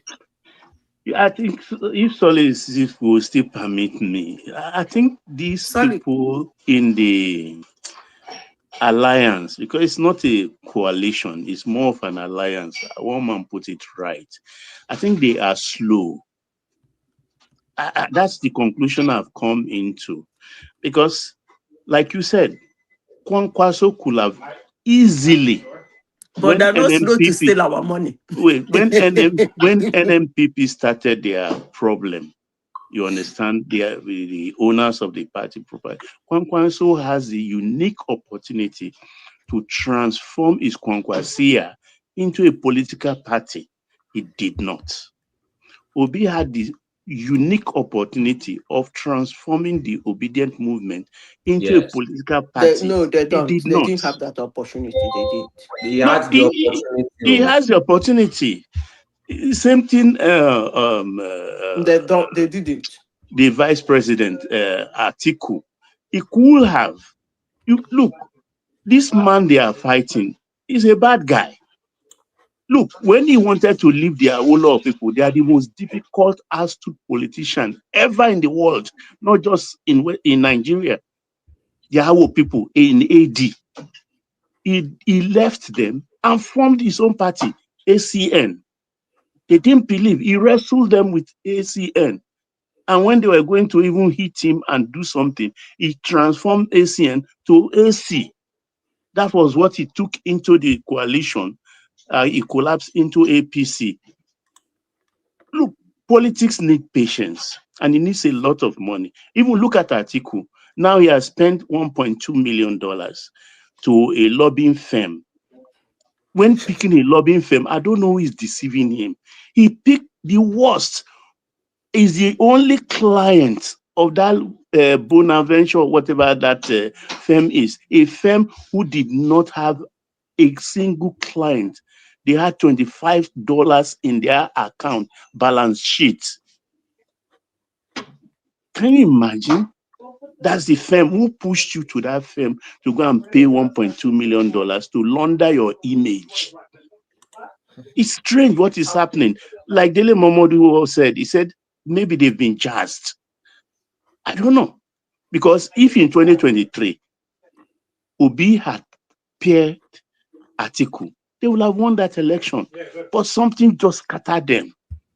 And that is the scattering they are now heading towards again. I don't understand. Honestly, it beats me. All right. Please let me just round up so I can move yes, on. round up, Solly, and then we'll move it around. But before you round up, you get 3-4 minutes to round up, and then after Solly, with your permission, Baba, we hear from Joel. He's just joining us after a long time away. No, I don't have any problem with that. Yes, and Zita as well, with your permission, Zita too. But Baba, to what you were saying earlier, listen to this. This may well give you some clarity on what you were mulling over just now. They did not say status quo, that status quo should be maintained. Rather, it said that status quo antebellum be maintained. And what is status quo antebellum? What is status quo? Let me start from there. Status quo simply means state in which, that is the state in which. And it went ahead to add that the situation that currently exists, the situation that currently exists, that is for status quo. Now, for status quo antebellum, this Black Law Dictionary says, it says, is a Latin word, and it says the state which is previously, that is the state previously. And he went ahead to add that the situation that exists before something that arises that led to the current states. The situation that exists before. That is what Black's Law Dictionary defines status quo antebellum. Situation that exists. So that's the antebellum. Go school for this politics. Look at that. Everybody's getting their law dictionaries out, antebellum, antebellum. All right, Solly, 3-4 more minutes and then we'll move it around. Solly. So what is doing there is you can't teach an old dog new tricks. They have been using this method and it has been working for them all their life. So you are not going to tell them something brand new is going to work or they should change their ways. They are desperate. And when you are desperate, you clinch on to what has been working and what has been feeding you all their lives. They cannot adapt. They cannot change. Unlike APC and Tinubu, these people are built to adapt. Anything that any position you put them in, they will adapt. Mr. Sonny, what is the task code now? Tell us. What is what? What was he talking about? Anyways, so just carry on, Solly. Yeah. When you have no ideology, and once Obi is done wandering around, we at AAC, we are welcoming him home like a repentant bandit, and we'll give him. You guys are selling your form for 2 million now. You are selling form for 2 million. And you should come and contest now. At least he has a chance there. Unlike trying to battle it out with the article money bags with millions of dollars. But do you even want to be in your party with all of He should come. Don't worry. He's the prodigal son. We'll rehabilitate him like repentant bandits. We'll teach him ideology. Yes, now he's the one that said he wants to come and save Nigeria. So he should come and save Nigeria with good people. Must he surround himself with thieves? Sonny, are you an APC man? He's a prodigal son. Man. You see, if you said the part of Chowore have problem now. You see the story of the prodigal man. APC have problem now. Go and check. He went out. He started hanging out with bandits. The first time he hung out with the bandits, they taught him lesson. He did not learn his lesson. Instead of him to come to his father's house, he went back to go and hang out with the bandits again. So we are serving porridge. My brother, fraud is a fraud. People have scattered every party in Nigeria, except for AAC, because the other parties they cause all those problems. The other parties thought they were smart. They wanted to do big criminal versus small criminal. Don't you hear what? You don't know he will fail 2027. Are you going to let this guy land, or what's all this now? Allow me to. I want to ask questions. No, but the guy is speaking now. So why do you always override everybody? You just unmute and start to talk out of turn. Let him finish, then we come to you. Please now. So most of their supporters, they say, at least you say he's not a good man, he's not a criminal, but he's a lesser criminal, blah, blah, blah. Well, now you've tried lesser criminal versus bigger criminal. Bigger criminal is showing you shaggy. Instead of you to do things the right way, you cannot say you want to save me and you want to save Nigeria, and you pack your house full of bandits and criminal Fulani people, and you tell me that I should follow you. What did you do to Nnamdi Kanu? He's now in jail. You've forgotten about him. You have gone to go and follow the same. And Simon Nipa do. See how quiet they've gone on Nnamdi Kanu. I'm so disappointed. They made a song for him. Holy, hey God. But in all honesty, when you monitored the social media space, when was the last time you heard these people talking about Nnamdi Kanu? They are pretending like it doesn't even exist. They've forgotten him quick smart.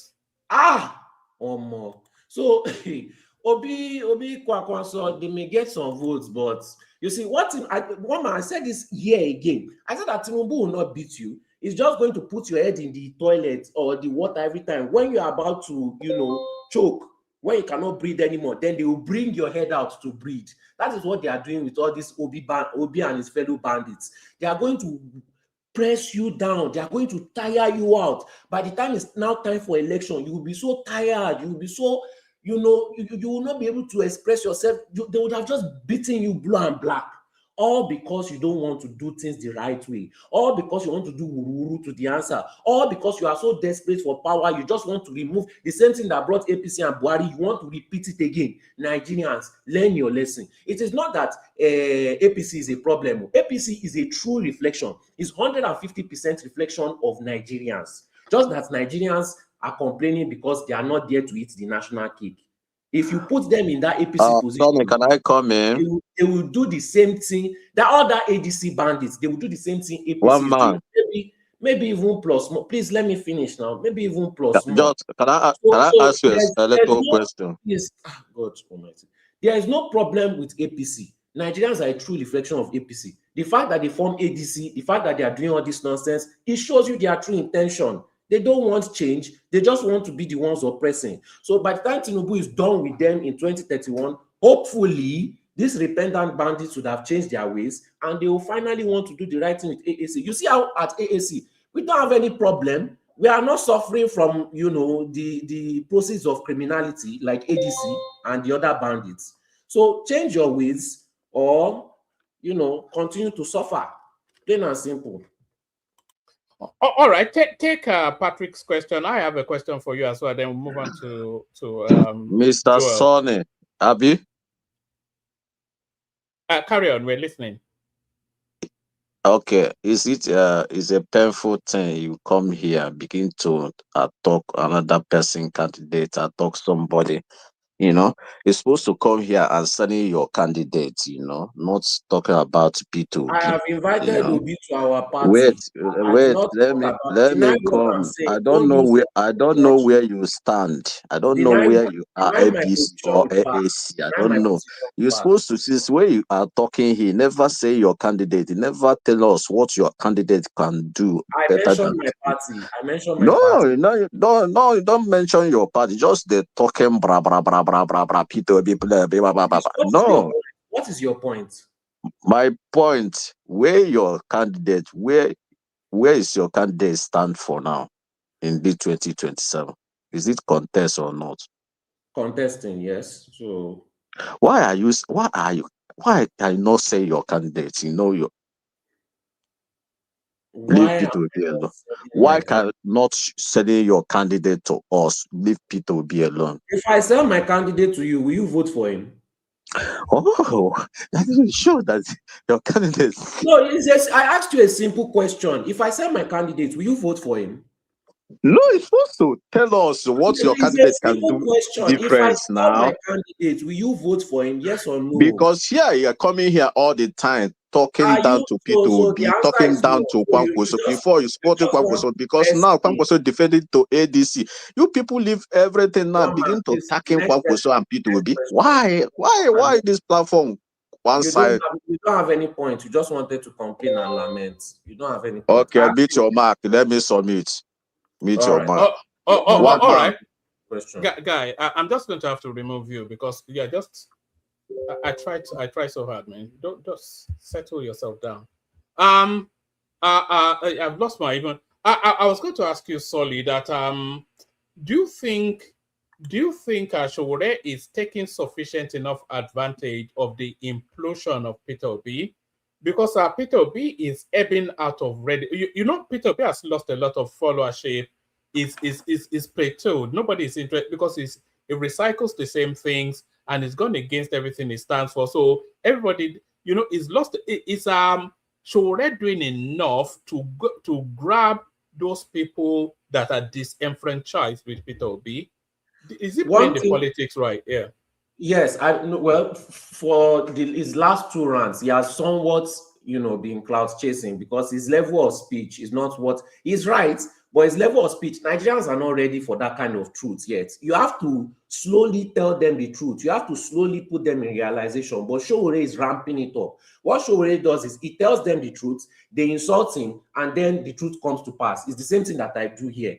So they don't want to listen. What is the truth? Please mute your mic. Tell us what is the truth. All the truth that I've told you here that has offended you, and you cannot even argue it back. So please just mute your mic and let me answer the question.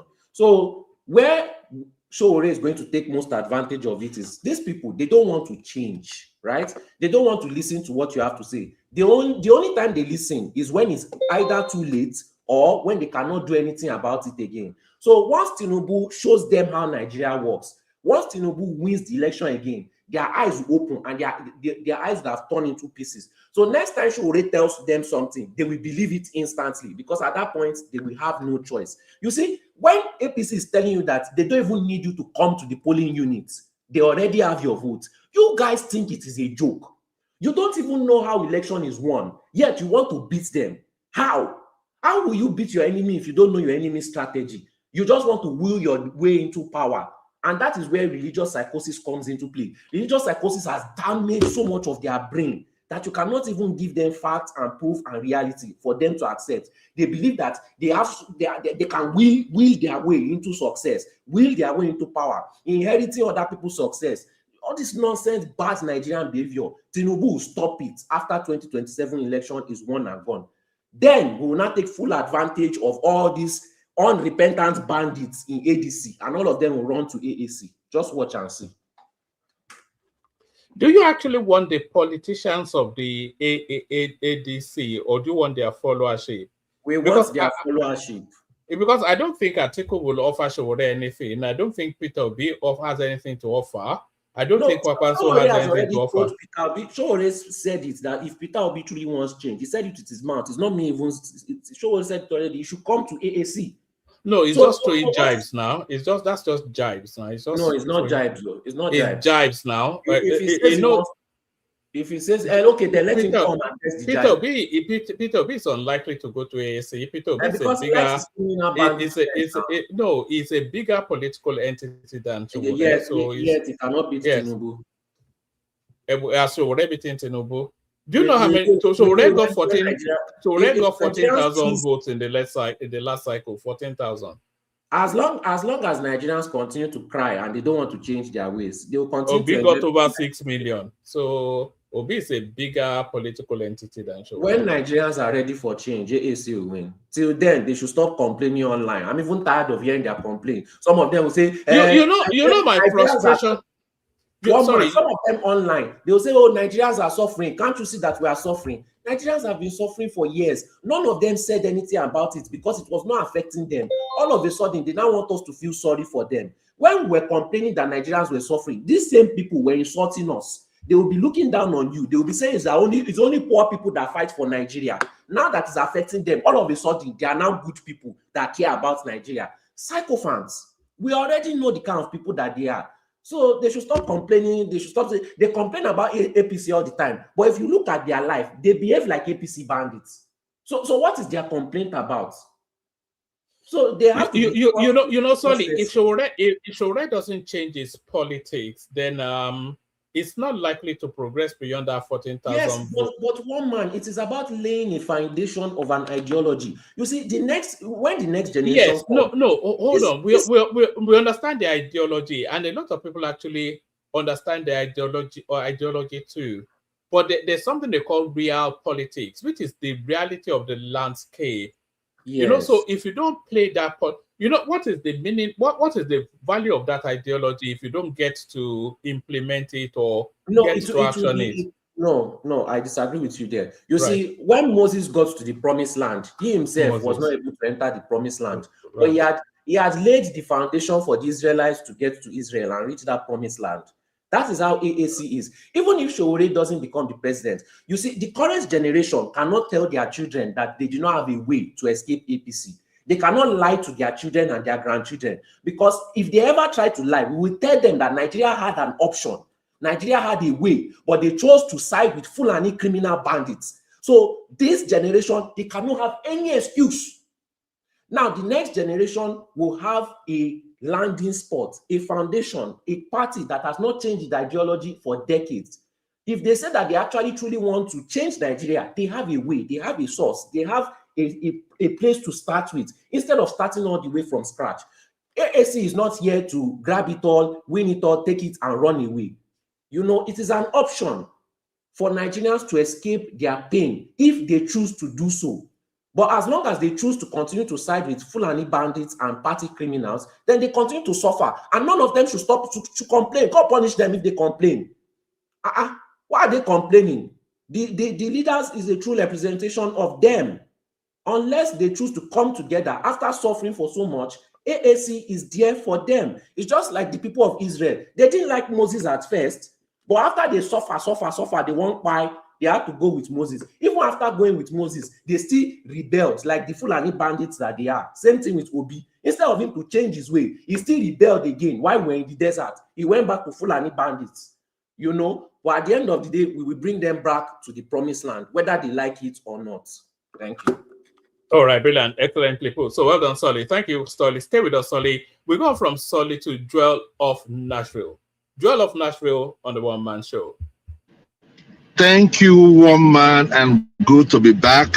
I took a little vacation, and I tune in once in a while and listen to some gibberish like the last person that just spoke. But let me pay my homage.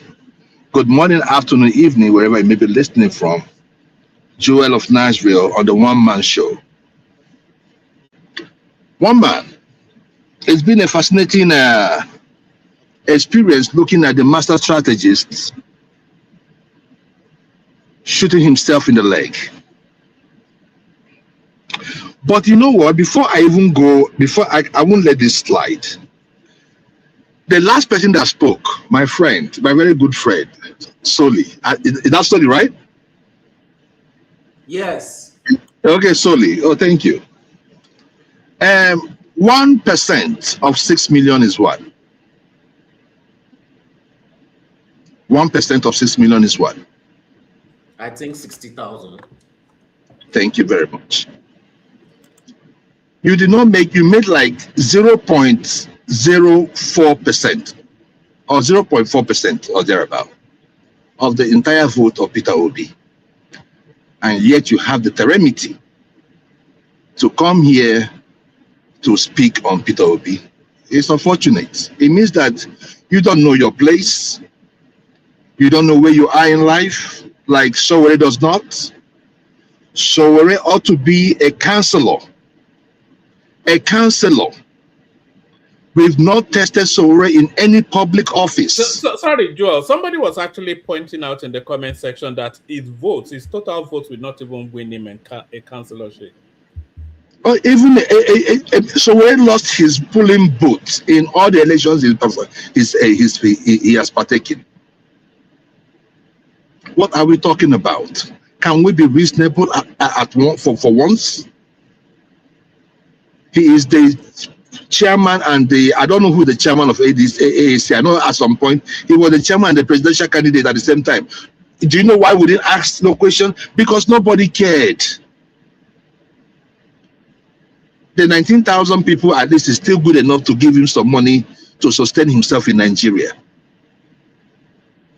So we raise anger where Peter Obi is that Peter Obi came in and those people that he felt that was going to be, or those people that he felt he was marketing, Obi came in and took them all away.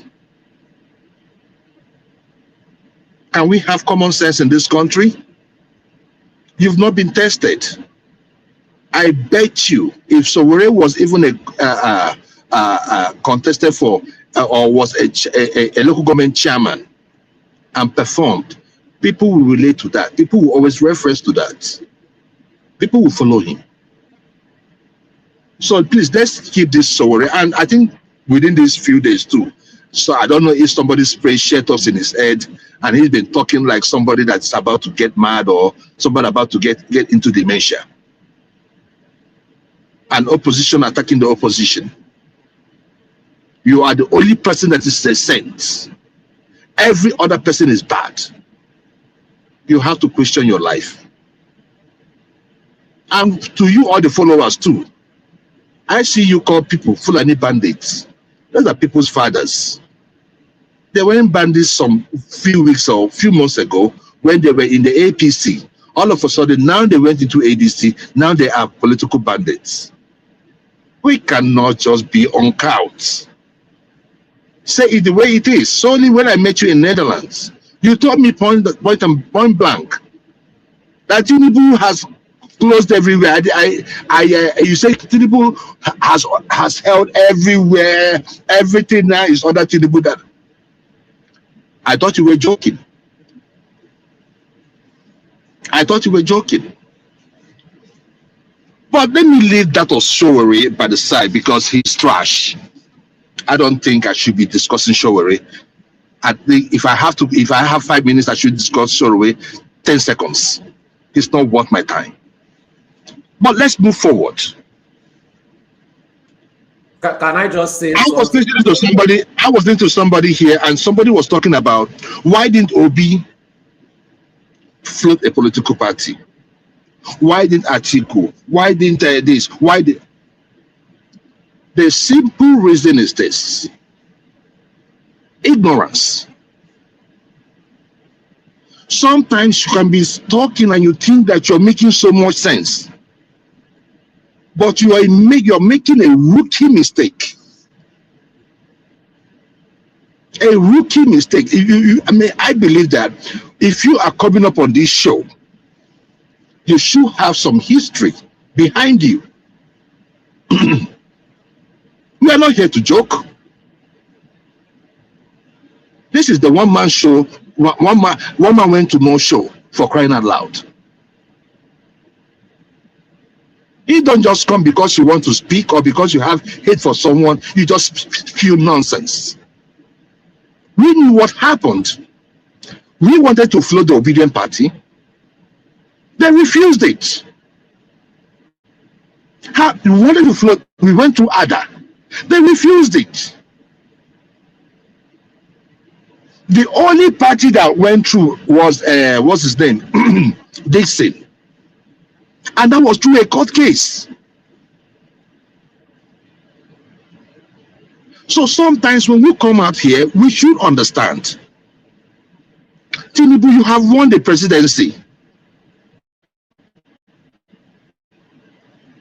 But we must not destroy democracy to make one man happy. You had the opportunity. One man, you were here on this show. I told you what is going on today. I told you it's a time bomb. I said it on this show. I said, Tinubu, look unto the people. Don't look at this egghead, this pinhead that moves around as politicians, especially in the South. I made that point here numerous times. The loquacious morons, loquacious call, because now one man the gloves are off. Like enigmatic. Will come out here and say, oh, nobody is here. We don't need these people. We don't need them. You see, being loquacious does not mean that you're making sense. Sometimes you can stand eloquent and also stand stupid. And we have many of those people on this show. We must not kill democracy in order to make Tinubu happy. Somebody came here, that was Baba. Baba, you should be well enlightened. I mean, I respect you to that point. But the thing there is that hypocrisy never leaves you. That truth, that ability to say the truth, where the truth is laid in our faces, you don't like to see that. You don't like to say the truth. AC, going from AC to this to that, did anybody stop him from floating any party? What is the truth? Your truth? Can you the truth is the truth. The truth. Hold on, it's not a question of my truth or no truth. We are talking about facts. He was able to float those parties. Hold on, please. Hold on, please. Can I hold on, please? He was able to. Can I just say something? Can I just say something, please? The truth there is this: he was able to float those parties because the system allowed him to float those parties.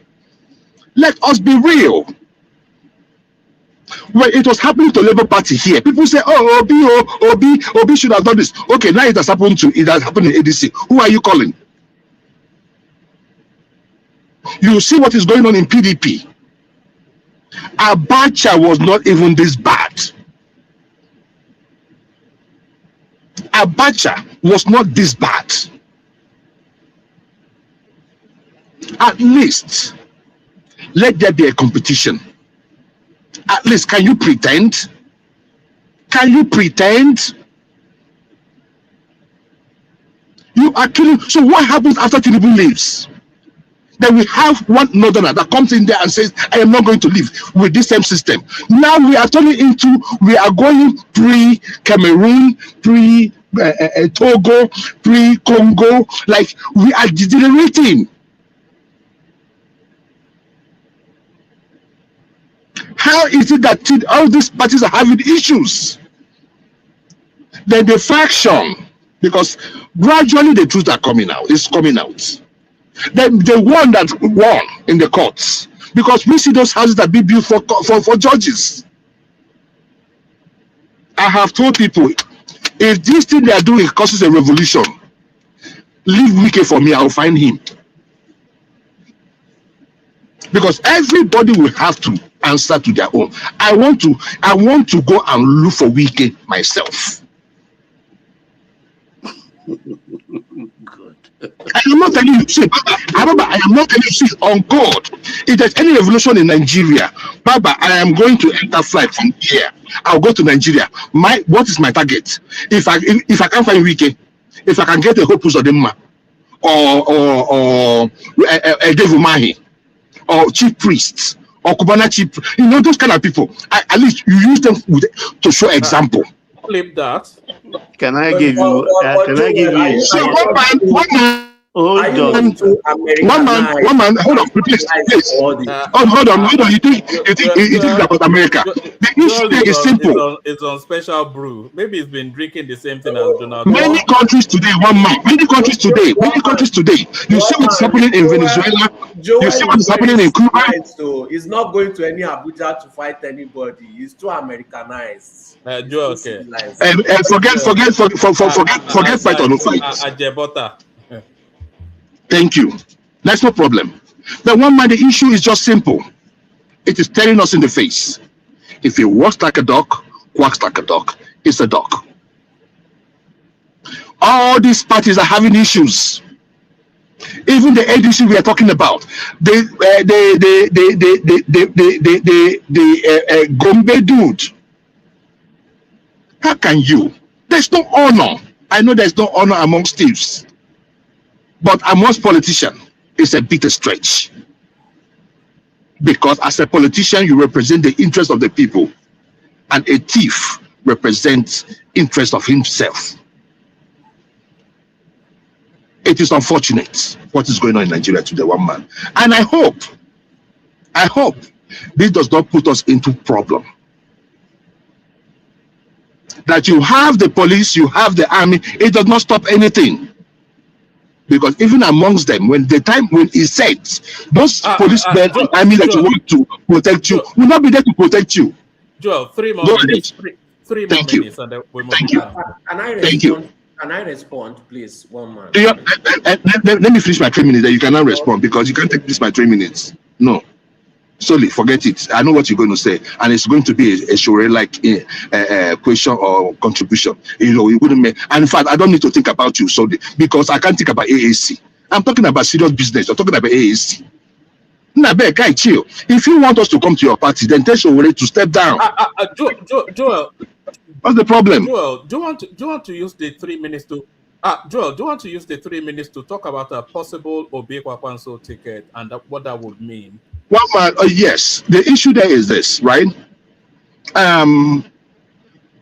It was I knew it was a blow to the Tinubu government and to any person that supports Tinubu. You know that ticket would have been that ticket is magic. It's not yet gone. They are still on it. One man you're talking about. You see, the ADC have been doing everything good up to this point, right? Let us now see who's going to be the presidential ticket and the presidential flag bearer. Because I am still thinking that Atiku has not given up, and that's the reason why I am tempering whatever thing I'm doing. Like let me wait. And many of us are taking that stance too. The moment you have an Obi Kwankwaso, one man, yes, even if Tinubu wins, it's not going to be an easy win. Because the moment Atiku gets the ADC ticket, Tinubu will be popping champagne in Aso Rock. And the reason is simple. The South is where the battleground is. 63% of Tinubu's former votes, or the vote he got from the last election, came from the North. If you put an Atiku there, some people now in the South will be like, you know what am I even fighting for? Then you can also push them into sympathy votes. Why should it be a northerner? We just finished Buhari. Tinubu has only been there 4 years. Why should it be another northerner? When you were there as a northerner, what did you do? It's not like you guys performed. Let it be someone from the South. If that ticket goes to the South and goes to Obi, it now means that Tinubu will have a hard time in the South. It's just that simple. They know what is going on. In the North, Tinubu has already lost most people. He's going to get some vote in the North. But the resentment, if you go on media, you're going to see it. The resentment is there. How can your president, the man you call your president, move like a drug dealer? You move into Plateau State. And one man, did you listen to that? Did you listen to that clip? Tinubu was talking like somebody that has candle in his ass. Hey, I'm here for 10 minutes, so hey, you don't have lights? I am for 10 minutes. That was disgraceful. That was disgraceful. Look, one man. You see, look, let me tell you something. Tinubu is not a master strategist. Tinubu is just a common criminal. Let me tell you, I'm going to end with this. The reason why I tell you this is simple, one man. Tinubu had all the opportunity to do what he ought to do as a president. He had the Senate, he had the House of Assembly. So if Tinubu wanted to work, remember when I was telling you, one man, I said, all this money you are giving to these leaky bags, is it time to release that money? You are the president. You can get loan in 5 hours, in 3 hours. You can also change that law. Use that money for the common good. Invest in certain in critical structure and infrastructure in the country. People will see and believe. If you don't know what to do with that money, one man, especially in this time of Iran crisis, give the people 20,000 naira, make they go buy fuel. Control that money. Because if you give it to this government, this governor that you gave it to, what are they doing? How many states are performing? How many? But the strategists, one, if he had let P2B, all the ADC and all these people, coming together would have been hard. But what did he do? He started bringing the governors.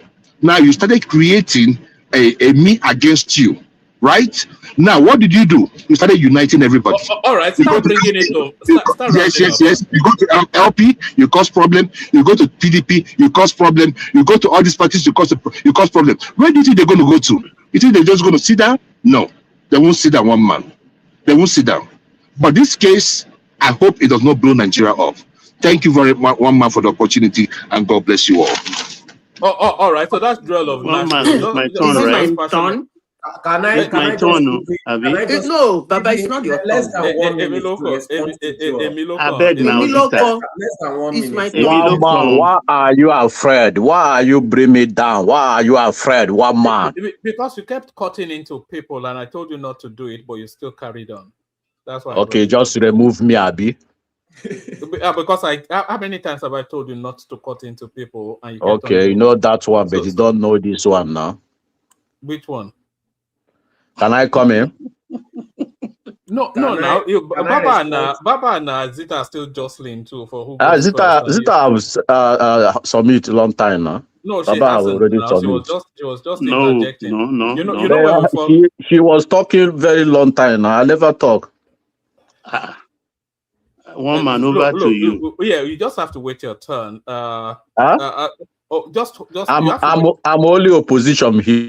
No, don't worry. Everybody's an opposition. Sol is an opposition. Joel is an opposition. I am an opposition. We're all opposed to something or the other. Sorry, just insert for that 1 minute, and then Baba and Zeta will decide who goes first. Yeah. As for the small amount of votes that AAC got, that is a true representation of the state of Nigerians and what they accept. If they decide that majority of them want to vote for criminal bandits, then that is the choice of Nigerians.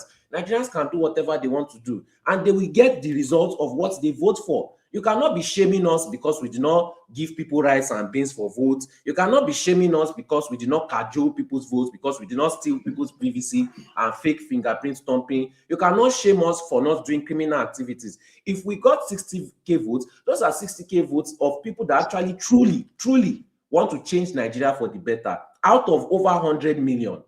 So you are shaming us for doing the right thing while expecting good returns for doing the wrong thing. You know, I don't know how this calculation works, but I always am confused why you are complaining about the state of Nigeria. This is what you vote for. This is what you push for. This is what you support. So what is the problem? Why are you complaining about Nigeria? Somebody like me, I have the right to complain about Nigeria because I want the true good, not half good, not 50%, not good for me and my family and the rest can suffer, not out the way things were before, true good for all, everyone, regardless of whether you are rich, poor, you have power or you don't have power. Because Nigerians, they love to look down on people. It's now part of the culture, looking down on anybody if they can. All right. Thank you, Solly. So now, Baba, Madam Z has permitted me. Madam Z. Oh, she permitted you. Is that true, Zita? Because I beg now. She came in after Solly, but I think she. I know. All right. Thanks, Baba, Flo is yours. I appreciate. Flo is yours. Yes. But at some point we have to talk about your president promising to set the civilization of to destroy the oldest civilization in the world. One man. I think you people should be paying me in this platform to speak. As much as people, that's true. Actually, you and Baba, you should be paid to be here because in as much as so many people hate my guts and the way I speak and the things I speak, I still predict a lot of things and I still know a lot of things. I told you people what that conflict was for, and nobody believed me because there is nothing that the acts of Iran that Iran did not agree to, at least 80% before they started that conflict. So what the news and everybody is propagating that is the problem, that's not the problem. At least now the picture is clearer. Continue, we will talk about it. Thank you. Woman, it's a tragedy. When you don't know, you don't know. You don't have to speak from a place of anger or allow yourself to be an ignoramus. I'm appalled with things I hear on this platform at times from people who think, shouting is the best form of pushing back or clapping back on people. I mean, when you say the president is disturbing the polity or muddling the water, but what about the people who have constituted themselves into an inkpi, obuko, inkpi in Igbo, obuko in this thing? We all know they carry a certain odor. What do you say of a man in Abga? What drove the man from Abga to PDP? No, start with PDP first. What manner of odor? No, start with PDP, I beg you. To PDP to Abga. Abga to PDP. What manner of odor followed him again to LP? Why is it that wherever he goes, there is a problem? Examine your man first. Examine your man first. You ask your question. Why? Baba, you're just afraid of him. That's what it is. You're just afraid of him.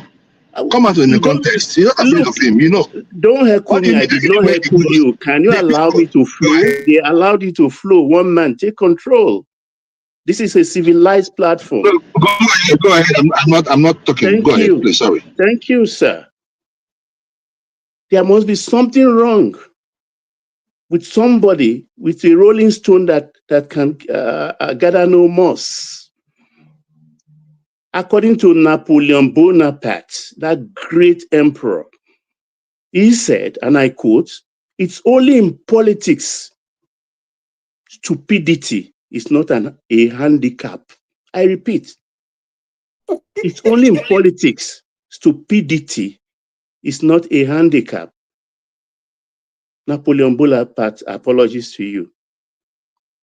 What is of a man in Fourth Republic in 26 years traversed 5 political parties, and with every presence in every way, in any stop, there's always a problem. He won't wait to organize it. And I wonder, when somebody says the common purse should be kept by one man and do as he wishes with it, we are not in a banana republic. We are guided by constitution. There is a FAC allocation. It says every money the nation earns, put it in this purse and distribute it accordingly in this order, in this manner. He's not going to act like a man who put the purse under his armpit and even buy petrol for his convoy, who has turned a state, or who turned the state into his fiefdom. That can happen nationally. It can only happen in the states. And when they talk about Abacha of late, and I wondered, I have a clip where this same man, this politician, after he got that Abacha appointment, few months later, he was boasting in a cab that he bought a house in Croydon for £1 million. I have it. I have it. So why would he not glorify Abacha, who was the foundation of his fortune? We know what went down at the ports. We know. And Tinubu, as far as I'm concerned, has not assassinated anybody. But I can tell you on good authority, as most of us here are witnesses to that history, Abacha was a killer. He killed Rewani, Kudirat Abiola. He shot at Ibru. He shot at Pade Sonya. They killed Elijah Sule at Adedeji. They killed Abiola. Do I go on? Even if Tinubu is a despot, he has not got into that. Yes, Abacha was not a Democrat. And for somebody to foam in the mouth and say Abacha is more democratic than Tinubu, that is a misnomer. You don't talk like that in a society where most of us went to school. So it is strange, and I've always called this man a bad market. They are trying to sell us a fool's gold. Yes, you may have grudges. Given chance in a normal society, yes, the Southeasterner should have been the president of the country. That's a normal society. But Nigeria is not a normal society. It's not a normal society. And besides that, politics and politicking is about competition. It's about competition. So when you speak from a place of grudge or vexatiousness, Presidency is not an appointment. Yeah, that's what. Yeah, that's it's a competition. When you come from a place of vexation and spewing, tone down whoever that is. This man right there is going nowhere. It's going nowhere. When you sleep with dogs, you will catch fleas. Like when they started the talk, it's pathetic. And that's how generally, it's not just maybe from one side of the country, it's general. You don't fight for Nigerians. I pity Nnamdi Kano. I've not heard anything about him of late, even from Ejimako. And I start to wonder what's going on. Maybe eventually he will be out someday. He will learn his lesson and realize that politicians are not reliable. They are not reliable people. And whether we like it or not, Atiku will contest. Under which political party? Nobody knows. Obi has said he will contest emphatically, unequivocally. He said he will contest. I have my doubts. Kwankwaso has come into the fore. This is appearing. Baba OBJ has been propagating, suggesting. And I think that will be the easiest of the pairing. Obi Kwankwaso ticket. Why do I say so? The North Central is in the pockets of Tinubu because they've never had it so good, apart from the insecurity issues. The secretary to the government, he gave it to them. The army chief, he gave it to them. The INEC man, he gave it to them. The party chairman, he gave it to them. And a host of others. So North Central, forget it. And there is an issue of the now divide between the Fulanis and the Hausas is gaining root. Whether you want to believe it or you don't want to believe it, it is the truth. The Hausas are now having a voice. After all, the Caliphate started, I think, 1804.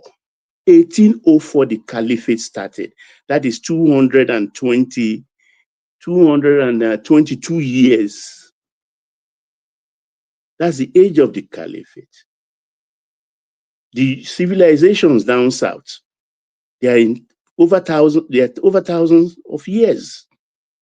So why should a civilization foisted on us from a man from the Sahel 204 years ago, 22 years ago or so, be ruling us and riding roughshod on so-called 200 million people? Everything, whether good or bad, has an expiry date. The Fulani hegemony is expiring. And Tinubu will be the final person who will put the nail in their coffin. So we can breathe easy in this nation called Nigeria. When we talk about development, no state in the last 3 years plus, this man has been in power, no state has not paid salary. Those that are not paying the minimum wage, we know where they are situated. Most states, like in the South, for instance, they even pay up to 80,000, far above the minimum wage. Nobody is owed salary. Nobody is owed salary. It may not be enough, but nobody is owed salary. In economics of the state, we have the micro and we have the macro. The macro is working. And the micro, to me, from my own lens, it is working Hello, am I gradually. still there? Yeah, we can hear you. It's working gradually. And I want to say here, for all the noises of being power or things, I have no sympathy. I have no sympathy. If you ask me why, I will tell you. If you earn minimum wage and you have 1 or 2 child, you will get by somehow.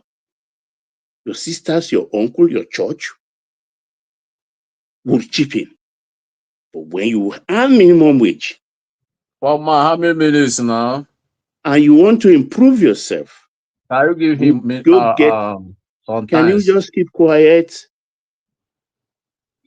You earn minimum wage, and you want to aspire, go to school or improve on your trade, but you earn minimum wage and you have 2 wives and 6 children, I should sympathize with you?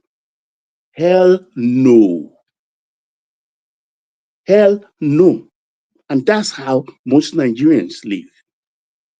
And those who are there also living on social media, morning, noon, and night. It's not cheap. When you use 20,000 of your salary, of yours, or as a student, your monthly stipend, use it to buy data and live in that space called social media. Why should I sympathize with you? I have no sympathy for you. I have no sympathy for you. It's what you want to eat that is belly fooling you. Belly fooling you. So the new political order is now sit down look. All this posturing by the ADC, their secretary, what's that one? The Malam from Ekwara. So we are going to, we will be on the ballots as if they are the one who will print the ballots. I mean, it's not about being headstrong. You rail against the system, go and do the needful. I said earlier when I was interjecting solely, I'm not a lawyer, but I know very well if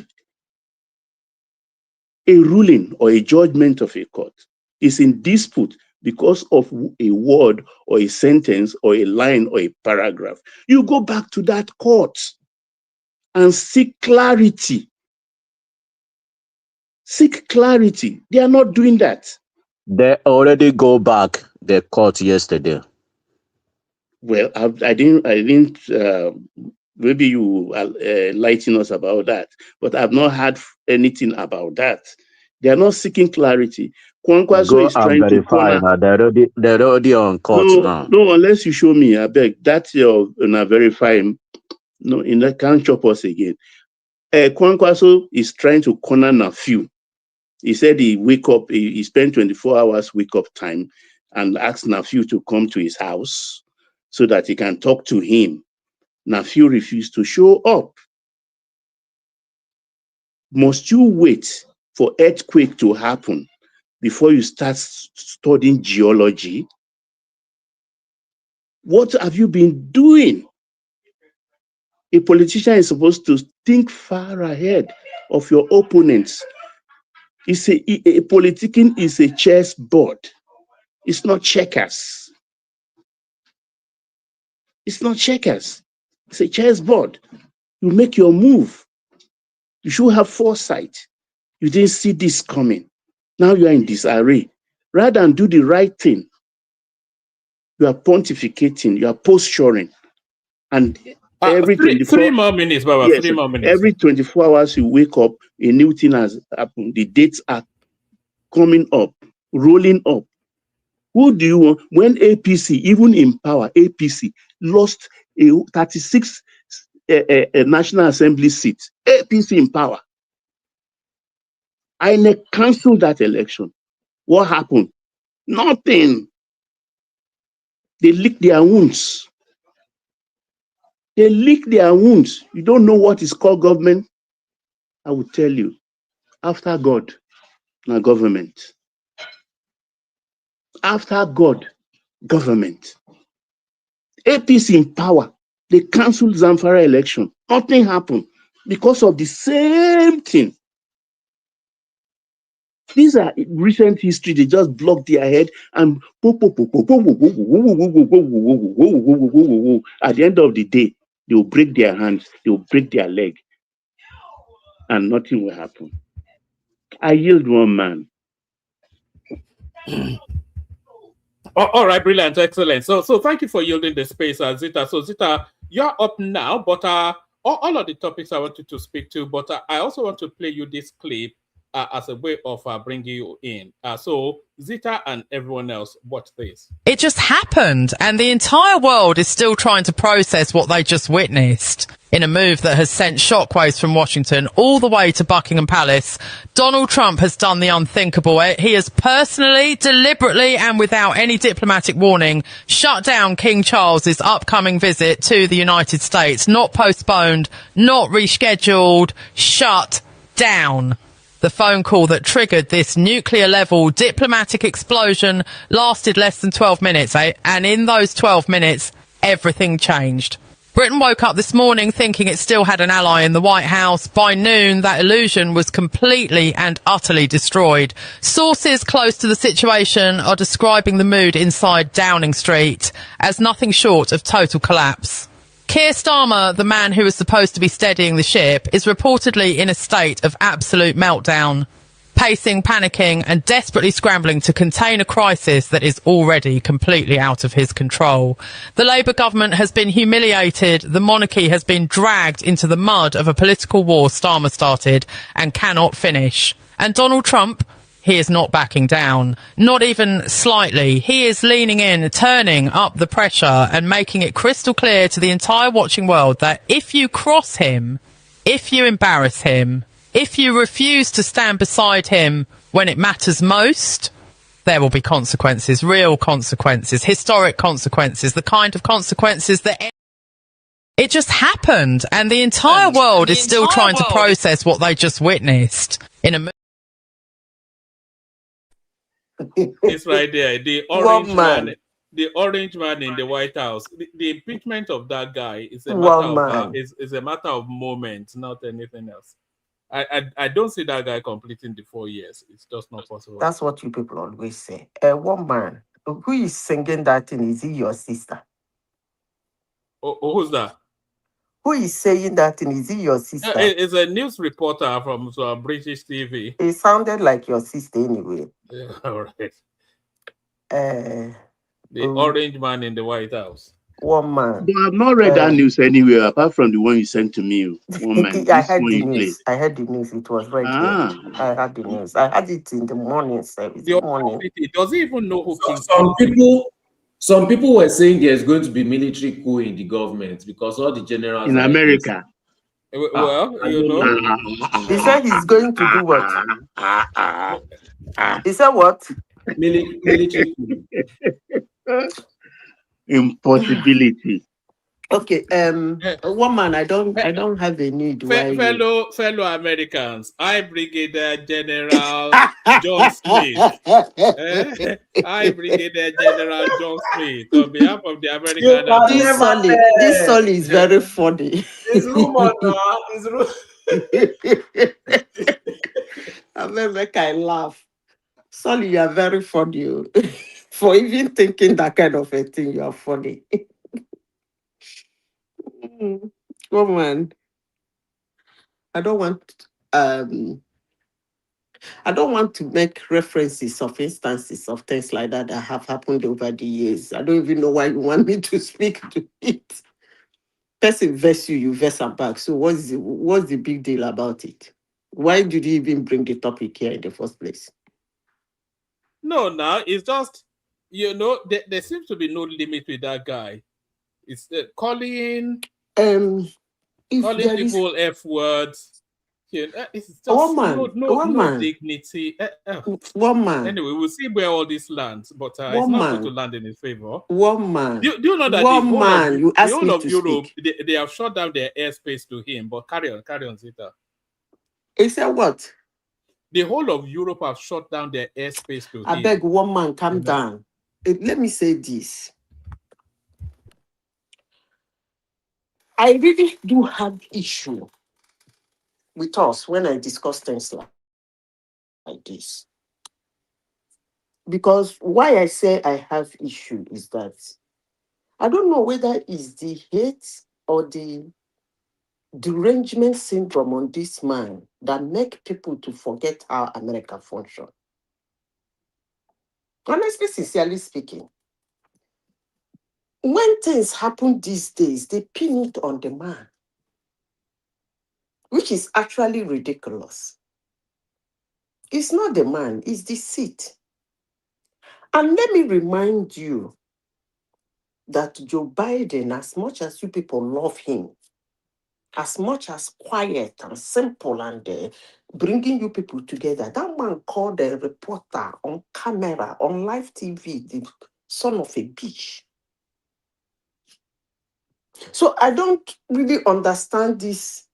Is it because Trump is somebody who is into showbiz? He always likes to be seen and talks and everything. People think it is a Trump thing. I don't know whether is it that we have not been following the way America do their shit, or just because we hate him, we don't like him, we want to pin anything, everything to him. It is him. It is not him. It's that seat. That's how the seat performs. Is that seat? I've said that separately here.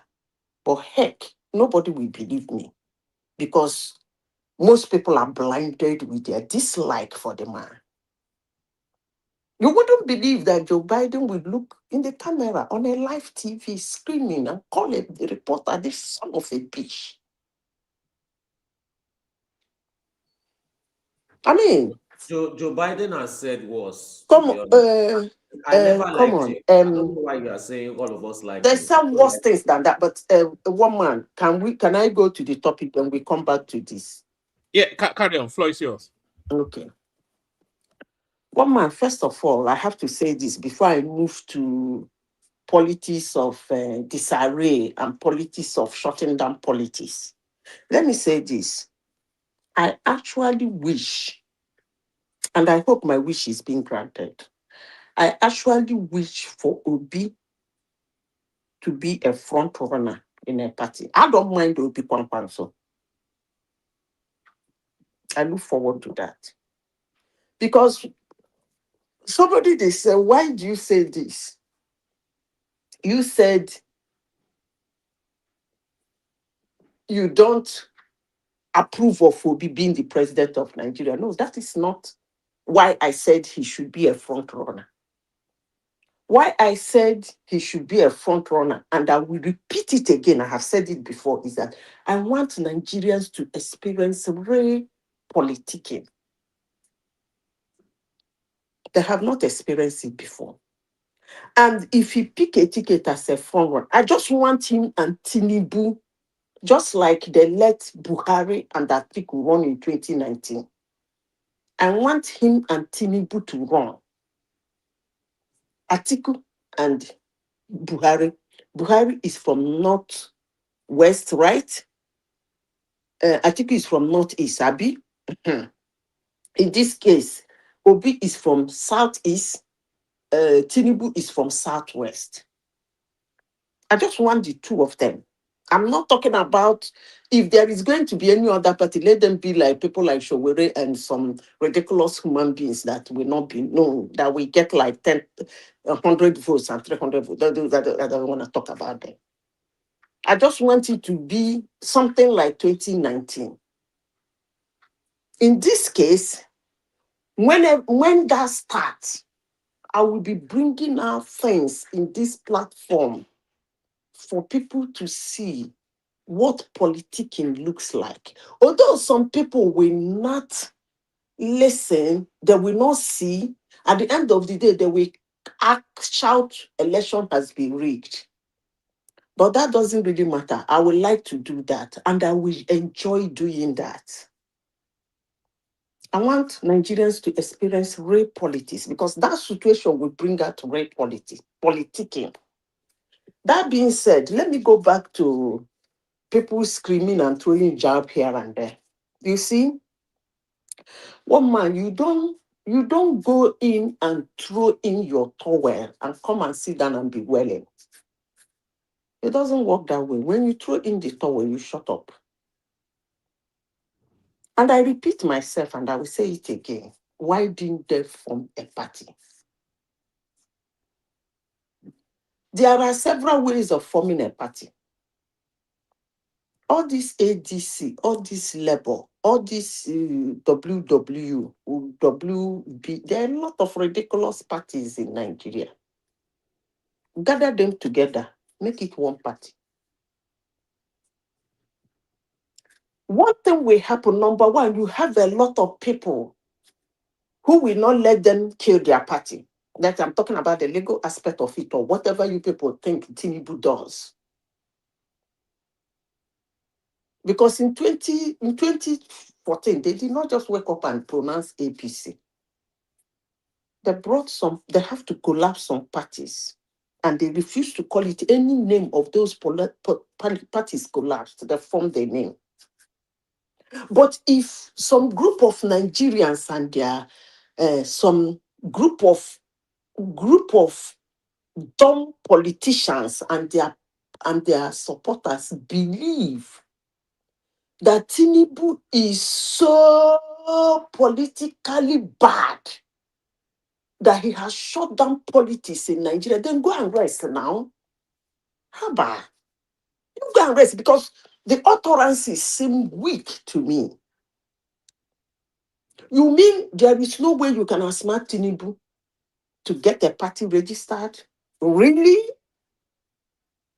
I don't blame you. You can say that because you also believe Nigeria is a banana republic. So you can say that. Sorry, Zita. Let me drop Ola. We'll bring it home. After you, Patrick, Prince Daddy, Bishop. Prince, I know you may be here before Patrick, but Patrick, let's just hear Patrick and so that we can have some rest. Karen Zita. Thank you, everyone. See you tomorrow. Karen Zita.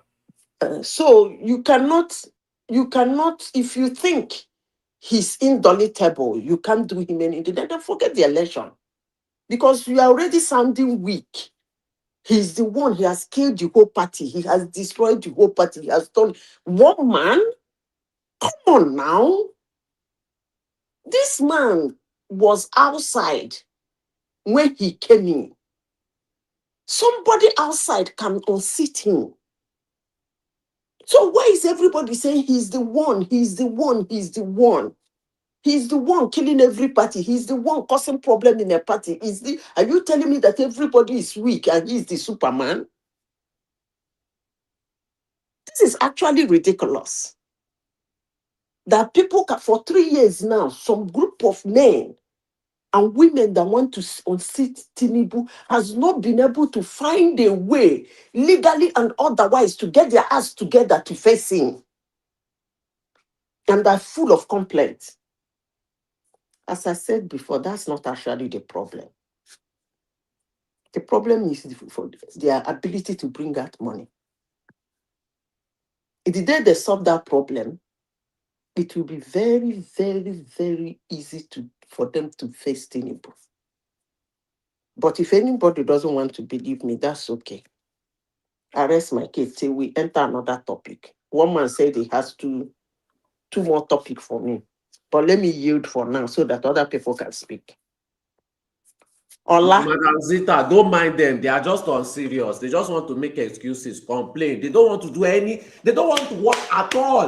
They don't want I have never seen unserious people like this. You don't want to walk, you don't want to fight. I'm very all entitled. you want to do is to sit down and complain about every little. How can you give one man so much power?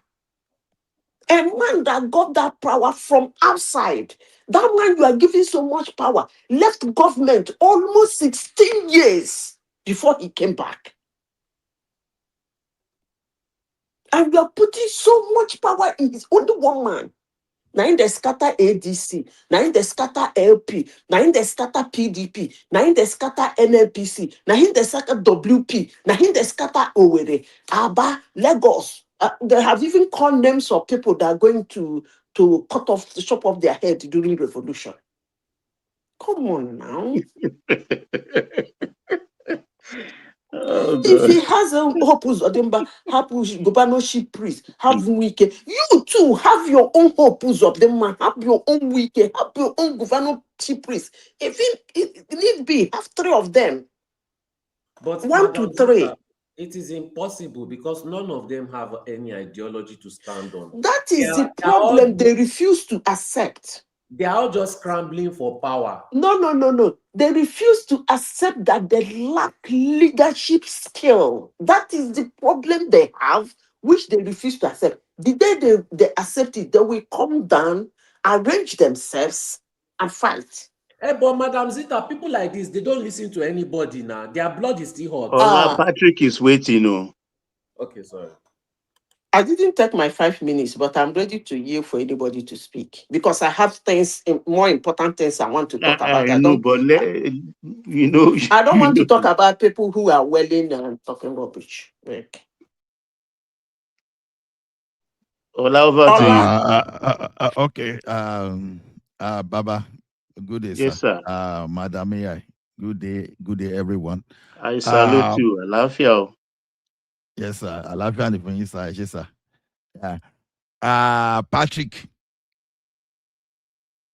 Patrick, are you there? Patrick Glory. Okay, I'm here. Welcome on board, bro. So, Yeah, anything you want to happy Easter, contribute? everybody. Fire away. I greet you, my brother. I greet you. Thank you for giving me this opportunity. First of all, I'm Patrick by name. I'm a school dropper, I'm stopped in primary school. I'm almost here sometimes to learn for you guys. But so fortunately, I know they learn anything. Let me say that, I know they learn anything from you guys.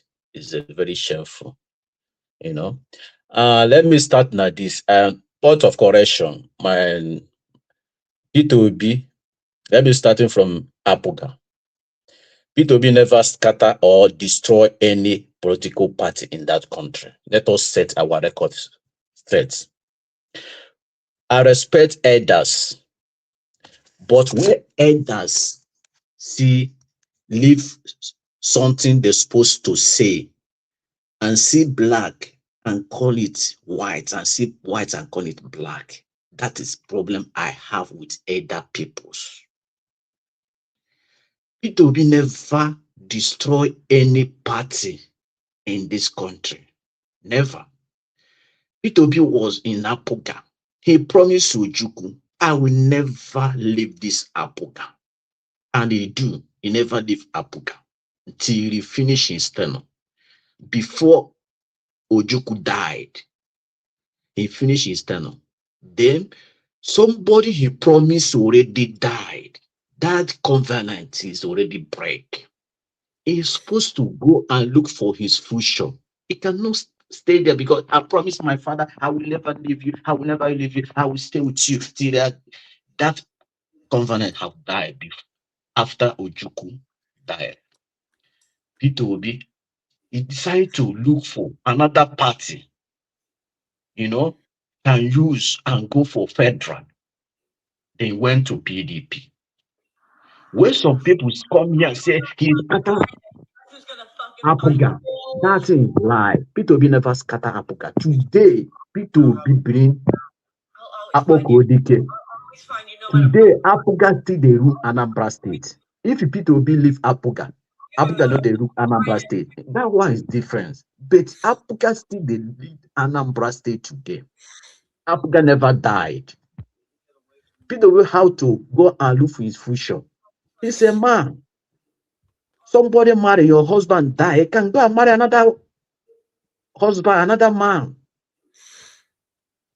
But you promise your husband in an altar, whether good or bad, I will stay with you. But when the man died, he left. He cannot continue.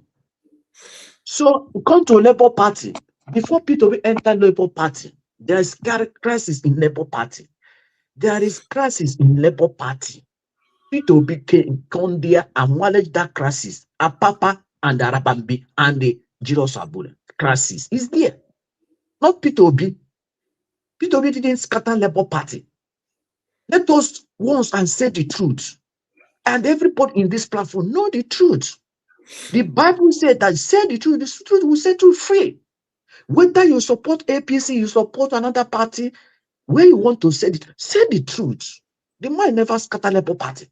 He managed that party and give Jiros Abule, they plan give Jiros Abule 1 year more. Then he become a candidate of Labour Party, and after election, he went to court. Another Apapa, they're fighting him through the court. The same party. He managed that thing. Finish. And after everything, he decided, I don't want to stay in this party again. He called Jiros Abule. Can you step down? Let us build this party. Jiros Abule said no. Jiros Abule went to Wike. Wike bribed him. Give him a lot of money. Pay him. He can see him. When Jiros Abule went to Abuja, with Wike take picture. P2B made sure he built that party, but the power ruling party, he don't want that party to stand. He left that party.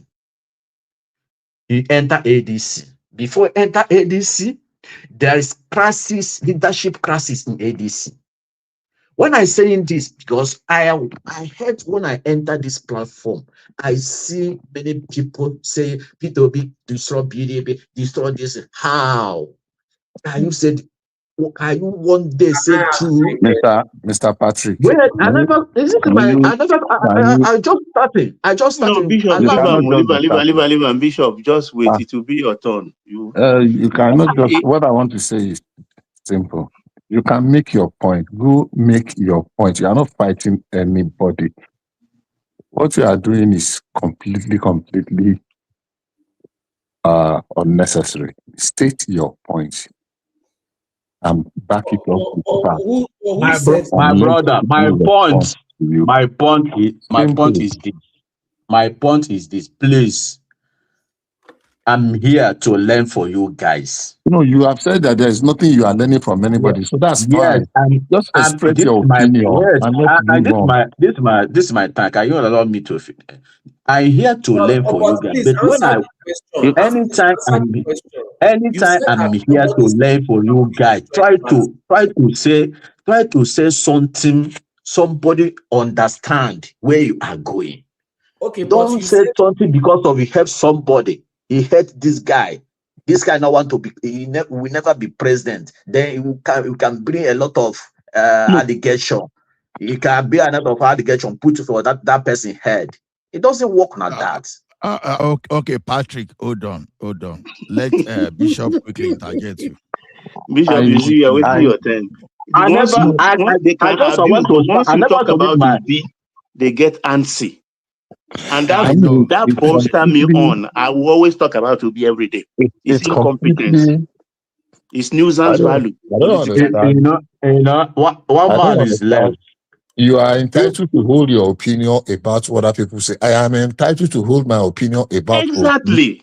So what's the upbeating about it? You have your opinion. You have your opinion. It's true. But that opinion was supposed to be reality.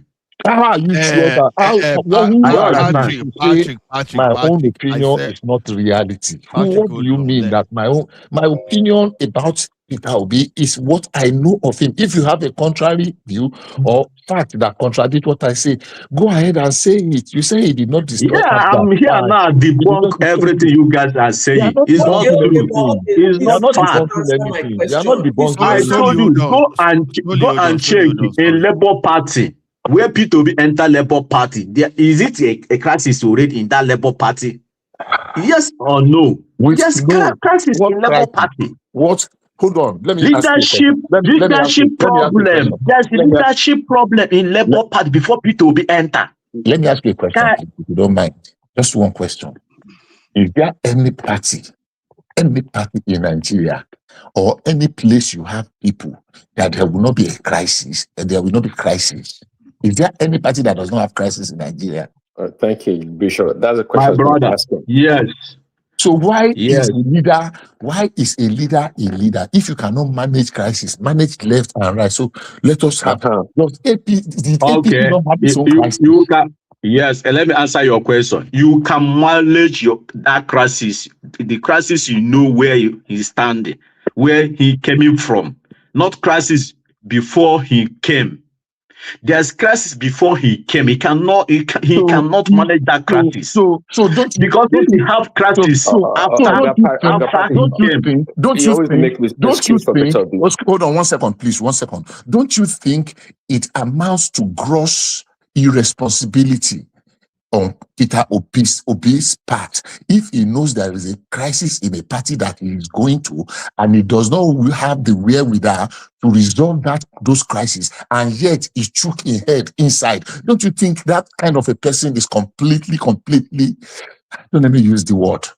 What do you think about that? He knows that there is crisis there, and he knows that he does not have the ability to resolve the crisis. Answer you. And he go put your head there. This What thing are is you going talking? to Let me answer you. Ola, Bishop, let's allow him to finish so that the next person can speak, please. Okay, Patrick. Okay. Okay. Patrick, he managed that crisis in Labour Party very well. After he managed it, they have convention. Then he won. He came as a presidential candidate. They managed that crisis. Everything how do in that Labour Party, he managed it. But after he won that election, now the problem starting raising. They follow the same Papa Arabambi. They follow this man go to court. They fight the same presidential candidate, his own party. Say he no win election, he no win. Tell me, if he are you. So let me submit. You see, in this country, I don't know where I stop self. I don't know, but you see, in 2027, my brother, P2B Kwankwaso tickets, minus rigging. I promise you, they will win that 2027. They will win the 2027 election. Okay, but in reality, there is rigging. So how are you going to deal with that rigging? Is it? How are you going to deal with the reality that there is rigging? The reality is, if this all those opposition party, let us tell ourselves, because I say it here, whether you support APC, where you see evil, call it evil. You know, you are not answering the question. Where I coming to your question, where you see evil, call it evil. Sorry. Let me explain this time. The rigging 2027. If APC rig, they cannot do anything because they don't have any power. They don't have military. They don't have police. In this democracy, Tinubu have killed democracy in this country. Tinubu, this president now have killed democracy in this country. There's nothing like democracy in Nigeria any longer. Let us tell ourselves truth. If a democracy, a ruling party cannot allow a position party Patrick, you have to 2 die. minutes more. I understand. A ruling party cannot allow. Patrick, can you hear me? 2 minutes more. So quickly round up. 2 minutes more. I never said anything. Now you people, you see, you are not. No. My question. I have asked. Hold on, solely. Let Patrick. I ask you a question. I ask you where. No, I go check. I say. Patrick, please. That rigging, they cannot do anything if you are rigging because they don't have military, they don't have police. Because it doesn't have democracy. If you have democracy, if somebody rig, he can go to court.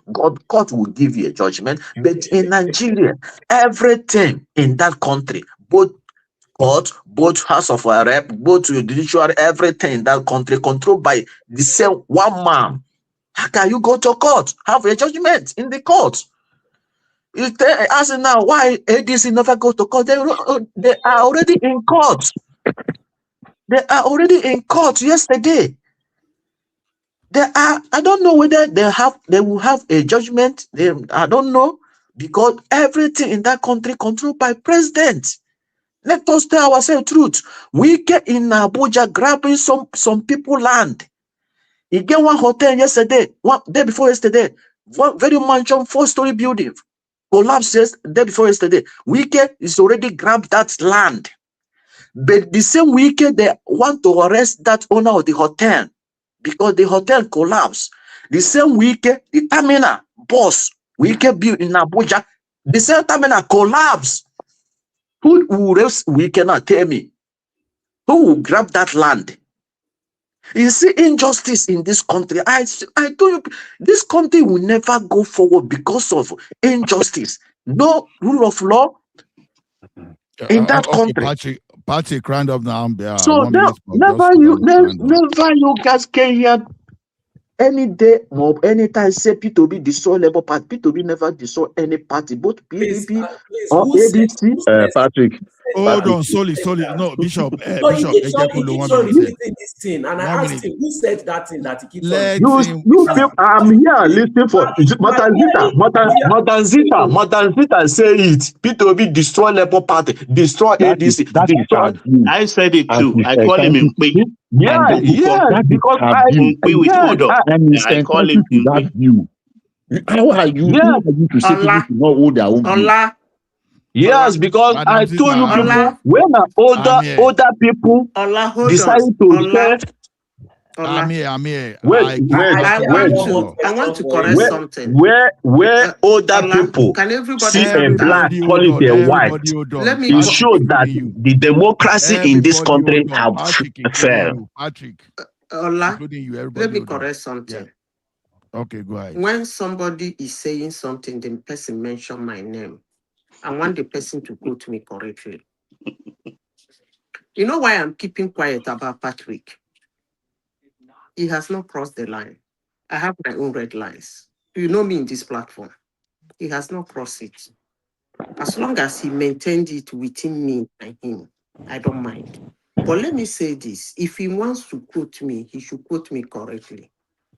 I never said we'll be destroyed any party. What I said, he was jumping. When the guys, Baba said, I said no, from not Abga. I said that he should start from PDP. Okay, actually, I would have said start from the military. But since we are not talking about how people start it in life, I decided to say, let's start from the politics of it. I said, Baba started from PDP because that's where he started his political life. I never said he destroyed this. Right. So anybody who wants to quote me. Ola, you know me. No, I corrected it myself. I said it. Who stand by what I say?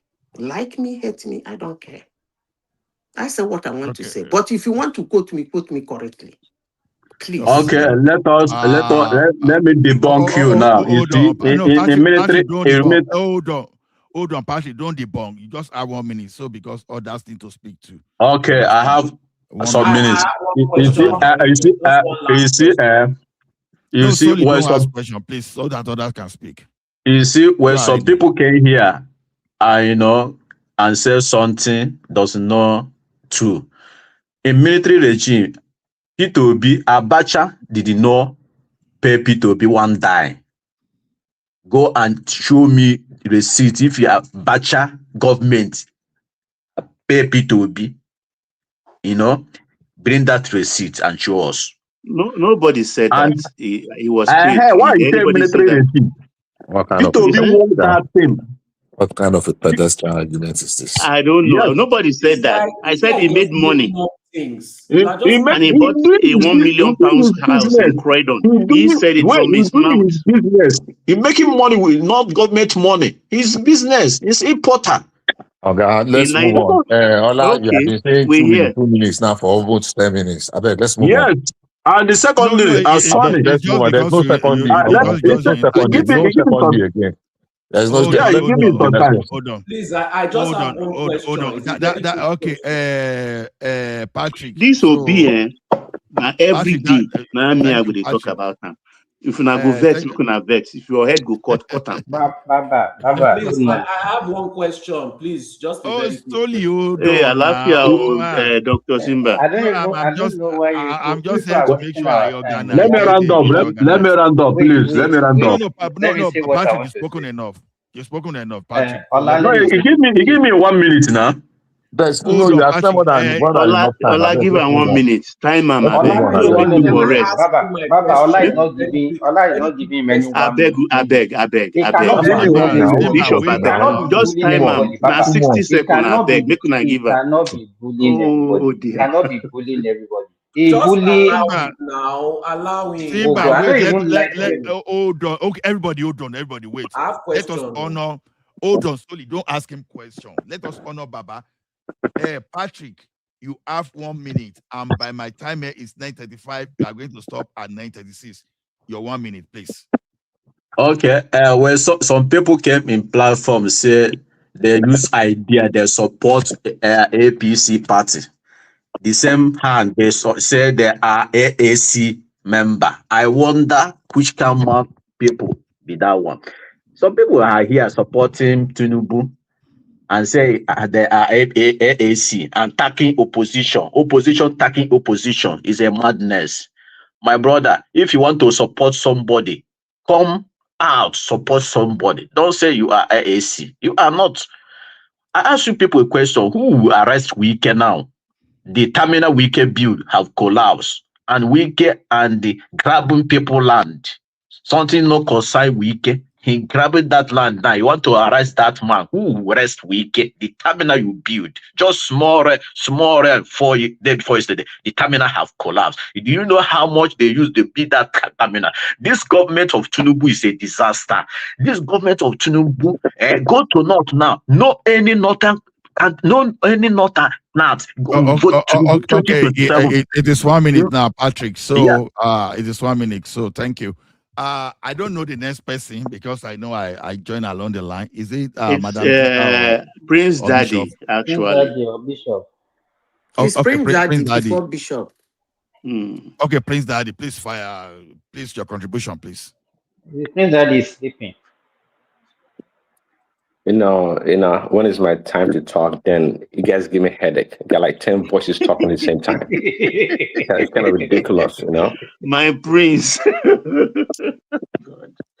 That's why, Prince Daddy, that's why it's a people's parliament. Oh yeah, Prince Daddy, no verse. Go ahead. Well, I just like a couple of minutes, really. Obi and Kwankwaso, what party are they in now? Good question. Nobody knows? But you don't sitting on the fence, they are still the ADC. They are still in ADC. Okay.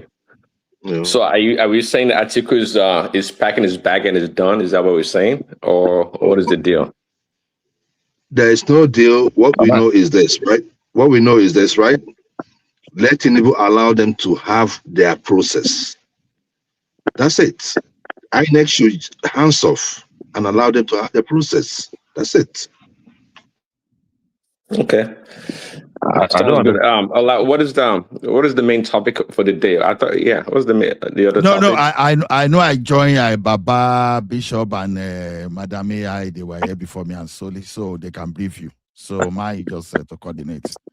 I'm even trying to get myself. Okay, maybe I'll catch up in the back end. Let's Bishop go. Bishop, okay, Bishop. Okay. I think the main topic that was posted earlier on was just about this. What is the right word to describe this yam pepper scatter that has befallen the ADC, the party ADC now? Aggregation of the confused, and people are trying to hide behind one finger. And I like a question that Sheung Okinbaloye threw to Bolaji Abdullahi earlier today. And he asked him, it seems all you do is to blame everybody for every misfortune, but you are not looking inwards. You are not blaming yourself. If we look at the genesis of the problem of ADC, that you are now blaming Tinubu for. It started in 2022 when the court said, Ralph Nwosu, how only you could be chairman every time you went and organized another kangaroo convention to make yourself chairman again after 17 years as the chairman. Now your birthright, now your inheritance, you want to turn it to this other man too spent 10 years, at least that one spent 10 years and left in Apuga. And court removed him in 2022. The question and the wonderment is, how come the person that was removed by the Supreme Court, that he cannot be chairman forever, now is the one that has now gone to hand over the party after whatever wuru they do behind the thing in 2025 and handed over the party to David Mark and his gang. And now you are going back to blame Tinubu. How? Before this katakata started in 2025, there were 30 court cases. It has increased to about 20 now. All those 30 court cases preceded the 2020. Some of them were existing before the 2023 election. Some of them were, but majority of them preceded the 2025 July takeover. How come you are now saying that it is Tinubu? So when Tinubu was a candidate in his own party, fighting the battle of his life, when even his party was against him, that was when he was planning of how to destroy Abga. He was planning of how to destroy Labour Party. He was planning on how to destroy PDP. He was planning on how to destroy ADC. Very soon, if there is crisis in Accord now, they will say it's still Tinubu. I don't understand. It shows that there is very, very lazy approach in reasoning. All these people will think that have what they say. Meanwhile, people predicted this thing when they were taking over that party in July last year. I saw a lot of commentaries and conversations around, look, this thing will come back to bite them. Leke Abejide was in an interview then. He told them that there are certain, as he still repeated it in the open mic podcast with you, that there is a rule in their party. You cannot be a national officer until you have spent 2 years. But Nwosu imposed them. After he imposed them as national officers, they now do change of constitution after you have already flouted it. Look, there are laws that guide us. And if you are not going to abide, and if you are not doing things and you are not cleaning your part, you are laying landmines for yourself. If it boomerangs, you only have yourself to blame. When it happened to APC, as somebody had clearly referenced here, it happened in Zamfara. They removed all of them, all of their victories. They nullified it. Nobody said that they are destroying democracy. Nobody cried wolf. They went home and licked their wounds. It happened in Rivers State. Under PDP, Wike manipulated his way to disqualify all the candidates of APC. He said that they did not have they did not do a correct Congress or primary or something. And the court nullified them. And we had a whole session twice that APC did not have a single candidate, not a single one. Democracy did not die then. Nobody is pointing any accusing finger. APC they licked their wounds and prepared, tried to go and arrange and organize their homes. Bishop, I just want to say this to you, right? You're not being, you're just trying to be smart by half. All the situations you are talking here are different scenarios. It had nothing to do with the national. It's Joel. Joel, yes, I said it. I will not want to answer you. You wouldn't join because you don't know. I will not want you are just trying to be. You're just trying to be smart by half. With your rabid foolishness and madness. It's okay. You can say foolishness, but the issue there is that you are dumb. You are empty in what you are saying. Your madness. You are back with this your stupid madness. You understand what I'm saying? Even when it happened in the university, it was between me and you. You are You were a loser in the last. You understand what I'm saying? And we're going to be, there's no problem. There's no problem. Is your family very, very cheaper? Is your family very, very cheaper? Rotting Zomo, is your family very, very cheaper in Nigeria? Your fucking disgusting mouth. Bishop and Joel, please, I beg of you. Let me make my point and go. He has no right whatsoever to come and display his madness. You're a moron. You're a moron for cursing out people. You're a moron for. Bishop and Joel, please, I beg of you. Let Bishop run through. Then after Bishop runs through this own session, you can please come. What is wrong with these people? Who the no, Bishop, please ignore whatever. I make my point. Yeah. Can't I express my views whether you like it or you don't like it? Must that is the problem I have with them. Allow Bishop to make his own submission now. No, but I beg you go sit down. Stay whatever you. That moron, did I abuse him? Joel, did I call him? Did I even know he was existing there? Did I see him? I don't care about you.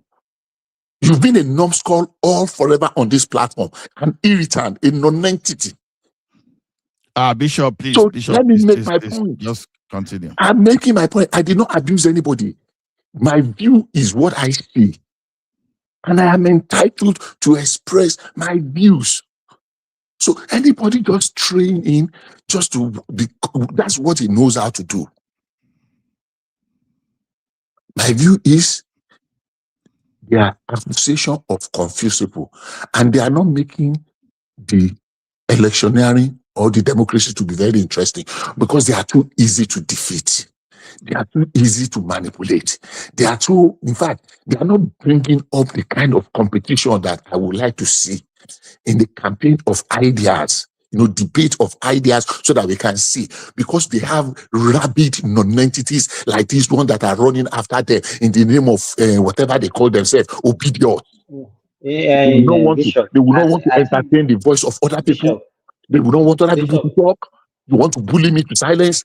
Are you high on something? The only thing they wanted to do is to force chaos.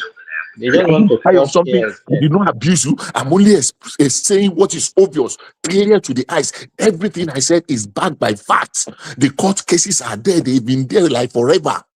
Somebody wanted to go and hijack a party. You did not do your due diligence. You did not pacify all the parties involved, and everything is boomeranging. You are looking for who to blame, and let me just ignore you. You are not worth the effort. I don't want the time. I beg, go on. You're a rabbit dog. Go on. Shut up. I won't dignify you. Look, we defeated you in 2023. You cry. Now, so you cry. You will still cry again in 2027. If you like, you can jump into the lagoon. This defeat this time around will be so loud. At the end of the day, you won't even get a platform. If you want to cry blood. Anything way you want to do it. You have been defeated once, you will be defeated again. Somebody is saying that there was crisis in the party before he comes. You saw a crisis-ridden party and you jumped into it.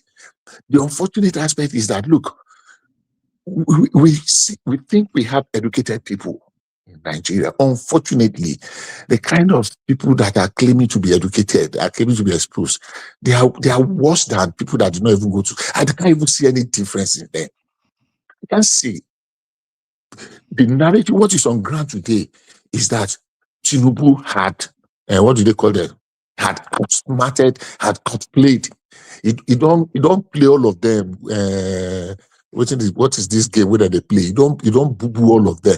Who remembers this woman, this program on TV? Baba, you can remind me. Boo-boo. You remember Boo-boo? When the young Harry then on NTA. You don't boo-boo. Tinubu don't boo-boo all the opposition. And they fell like a pack of cards because they don't have thinkers among them. They are too dumb. They are too empty upstairs. They just have rabid people that come everywhere to shout and destroy everything when we are having decent conversation. Unfortunately, they have lost out. There's nothing they can do about it. Maybe they should go and start preparing for 2031. Let me give the next person to talk. for that man to come back again. Okay. All right. Please, who is the next person? Is it Madam AI? Ola, can you just give me 1 minute to respond now? Let me use 1 minute to respond. It should be Prince Daddy and Remy, will because use your time. after the Nigeria we shift away from Nigeria. We have 2 more topics outside of Nigeria. Okay, Prince Daddy, do you want to come in before we move? If you otherwise, you let my Madam AI. As Baba Madam Zita can go ahead. Ola. Okay, Madam Zita, please go ahead. Simba has not spoken to. He is just coming, you, Baba. Remy should speak now. That Baba, who should speak? Is it Remy? Is Simba? No, Simba is just coming from World Ranch. I'm not going to give him chance tonight. Please give him, let him speak now, because we are changing the topic. You know he likes. Ola, if I'm going to change topic, let me address it before we go to the other topic. Then let Joel speak. Don't mind. Ola cannot even stop me. Ola, and thank you very much. The issue, what I was trying to say here is this, right? Hold on, before you go ahead. I beg, I beg. No abuse anybody. I beg. I won't abuse him. I won't abuse him. He's not worth it. He's an only thing. It's not worth it. I just wanted to say something. You are already abusing. Hold on. Let me just go. Let me just go forward. You are a bloody mad dog. Like stupid. Okay, so what I'm trying to say is this, right? You are ignorant. You are wrong. Because of Tinubu, you are calling somebody bloody mad dog. Okay, are we done? Can I go forward? You were talking. You were not here. Can I go forward? I repeat, you are a mad dog. You are a cursed, non-nonsensical, a raving moron. It's okay. Can I go forward? Go ahead, Joel. Gradually, we know people that come from single homes or people that were born under the bridge. This is the issue here. If you're going to make any statement, let it be in facts. Let it be in facts. You were the born for baby factory.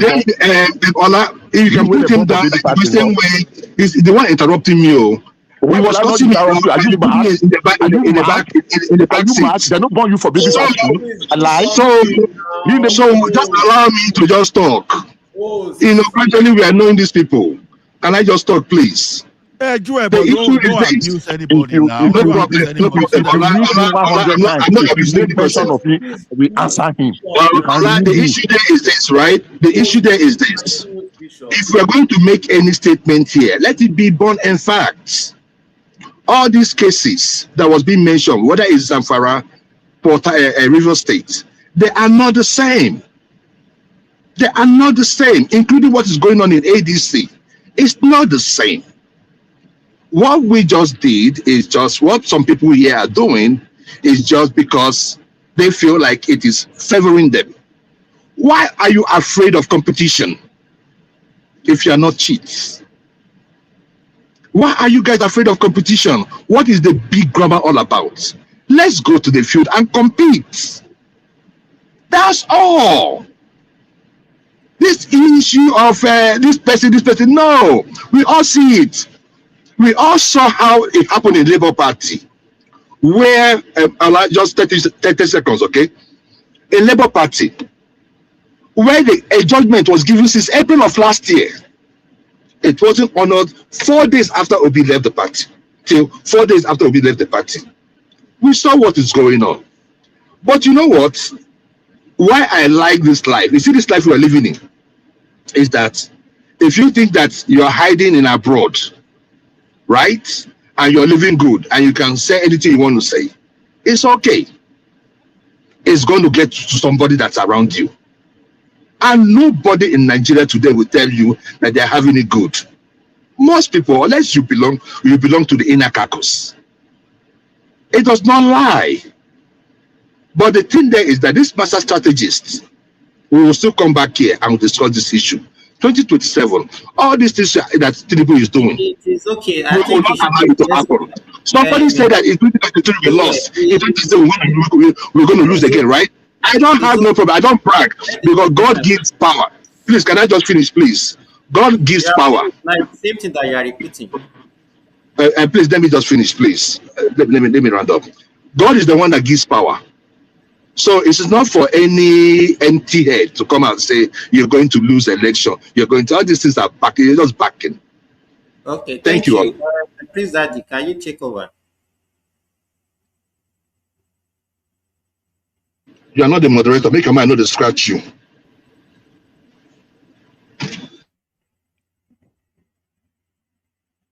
Prince Daddy, are you there? Ola, Prince Daddy is not here. Simba, you can go ahead now. No, me, I'm at work, so. So, but you cut me short. You cannot. You wouldn't talk. You see your brain. You want to abuse me? You want to?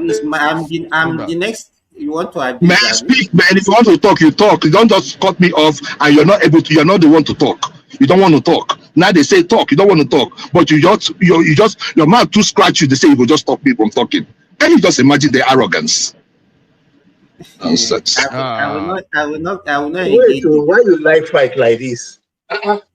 No, it is not bringing that. You know him now. It is not bringing. Why do you like fight all the time? You see, one thing is this, me, I'm beginning to get myself bad because this place actually infected me, and I thank God you are a health officer. At least be measuring your blood pressure. I've been trying to rehabilitate myself now to get back to my normal self. So I don't want all these booze. Please, let us have the discussion, please.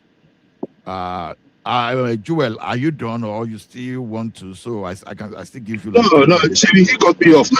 Let him talk. He cut me off. Let him talk. No wahala. No, that man is doing that. Old man, that one is doing war round. He's attending to his patient. Don't. You know what. Let me just say this. Probably Zita will go on with Iran and the United States.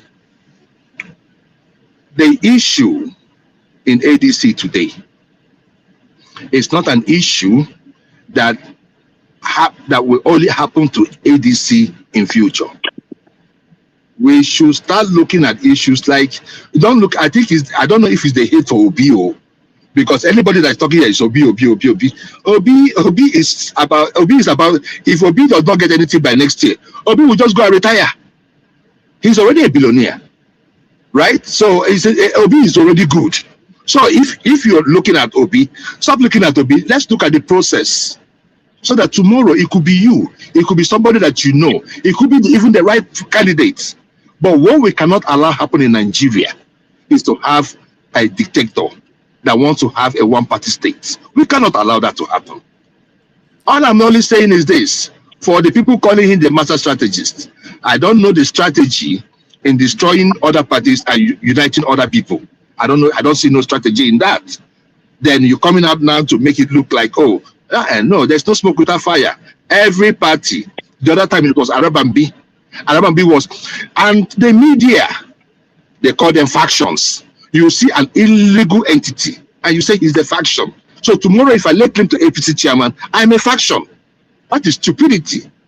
But I leave that because all we can do is only speak. And if I have to donate, I donate. If I have to vote, I vote. The consequences, we all shall bear it. Not just you, your families in Nigeria. Everybody will bear it. Thank you very much. Zita, if you want to go to Iran, let's go to Iran. All right, thank you. Who is going to Iran? Just like that. So please, before we get there, I just want to just cap it up. See, all of us, Nigeria is touching us one way or the other. Even Tinubu, Nigeria is touching him one way or the other. So all those sweat does not have to work.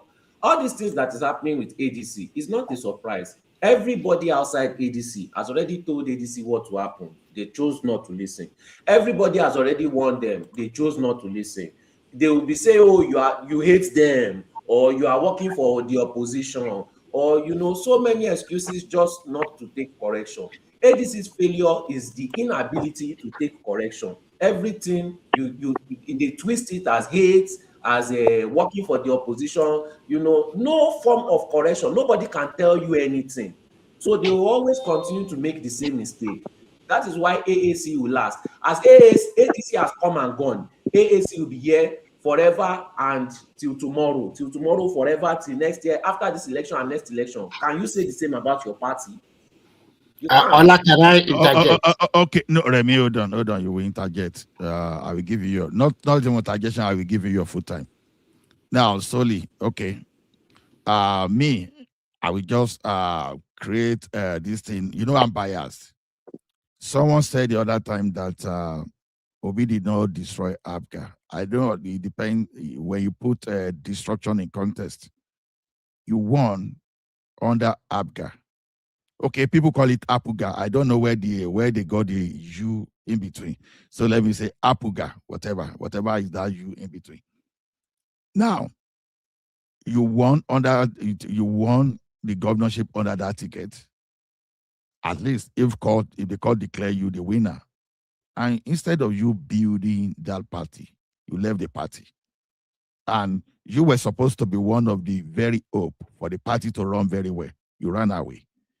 So if any leader keep running away from leadership and you still say you want to entrust that one with power, so what's the probability that he's not going to run away from insecurity issues? What is the probability that when you are faced with the economic crisis, you are not going to run away? A good leader, you should be able to gather people and weather through the storm of whatever problem you are facing within your party. When you keep running away from Apuga to PDP, now from PDP to Labour Party, from Labour Party to ADC. Haba. That's not the way to solve problem. So for people, because I'm only saying this because sometimes we may just be obsessed with the person we are supporting, but you are not looking at the antecedent. Normally, someone that wants to solve your problem, you should try every possible means to solve a problem. So that's all I have to say. Ola, is it my yeah. Before you go forward, right? The issue there is that you see, there's also the issue of reality, right?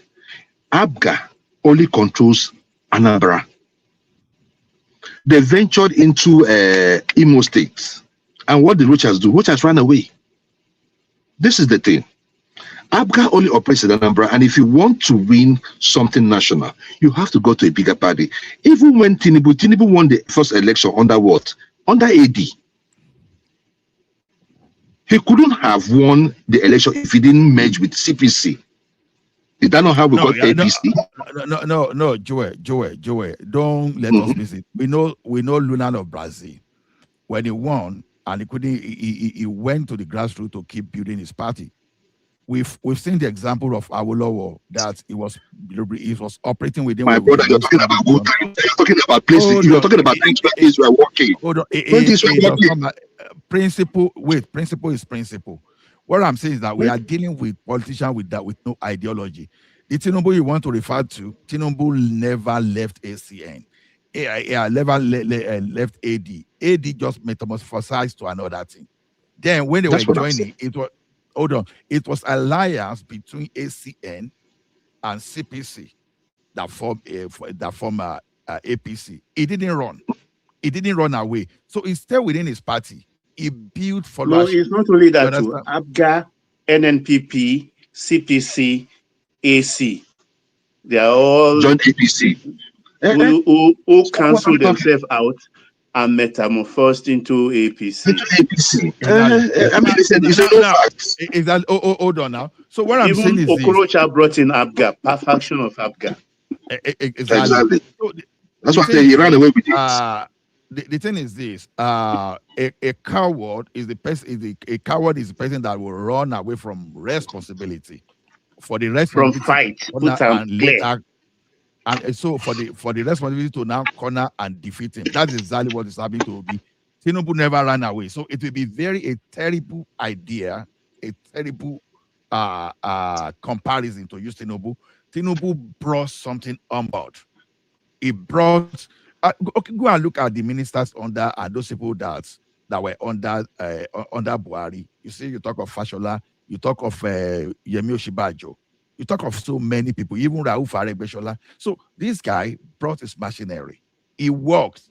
As a matter of fact, he helped or Buhari, you understand? Although I see, arguably, if the people did not vote, no way Buhari will have won, but at least it brought something on board. He even gave his platform Ola to Atiku to run. And also to Ribadu as well.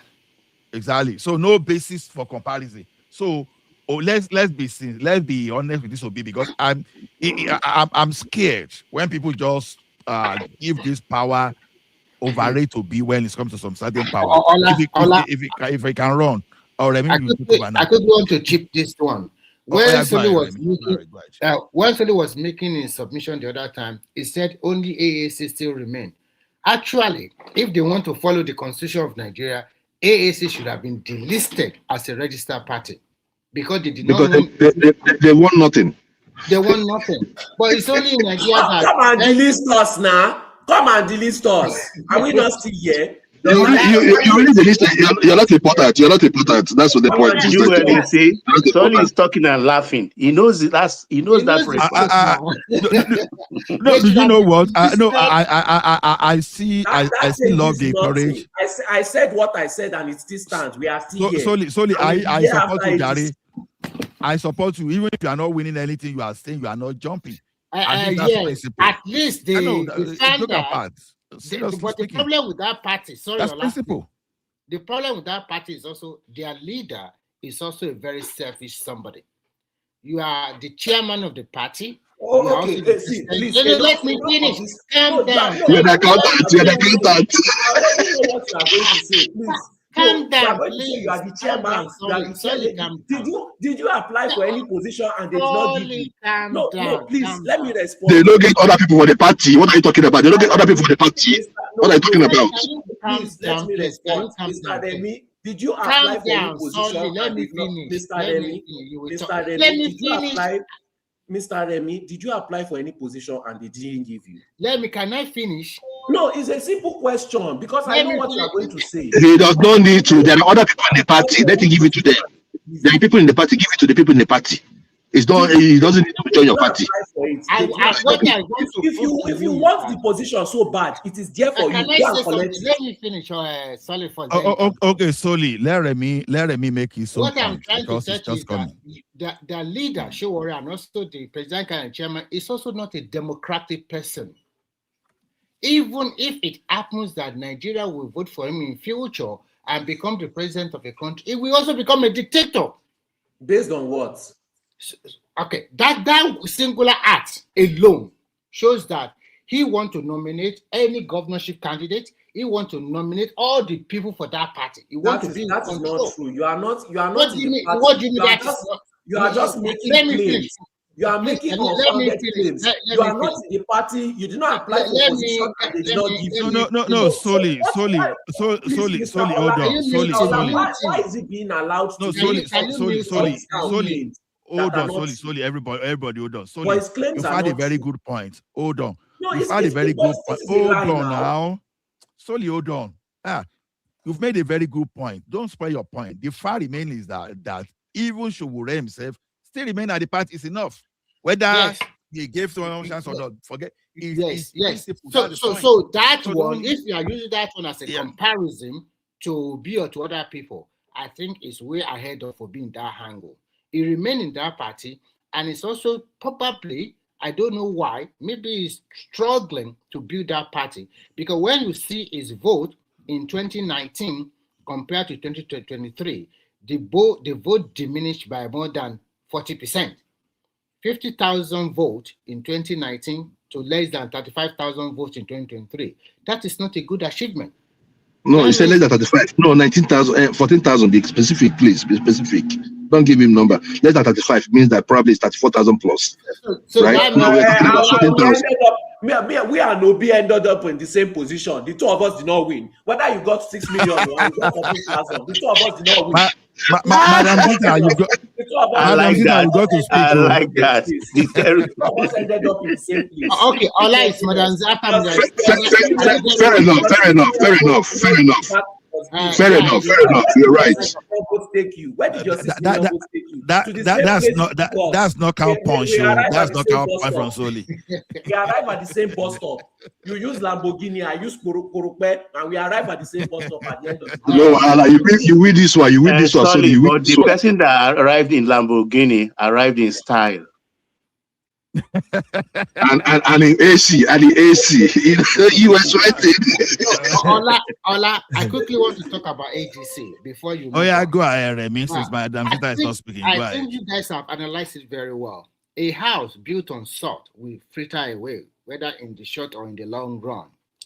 And when you purchase a party, and then immediately you purchase that party, you want to lodge your people over the people that have been there for more than 10 or 12 years. There will be a problem. And I said, it's not only one problem. There is numerous problems.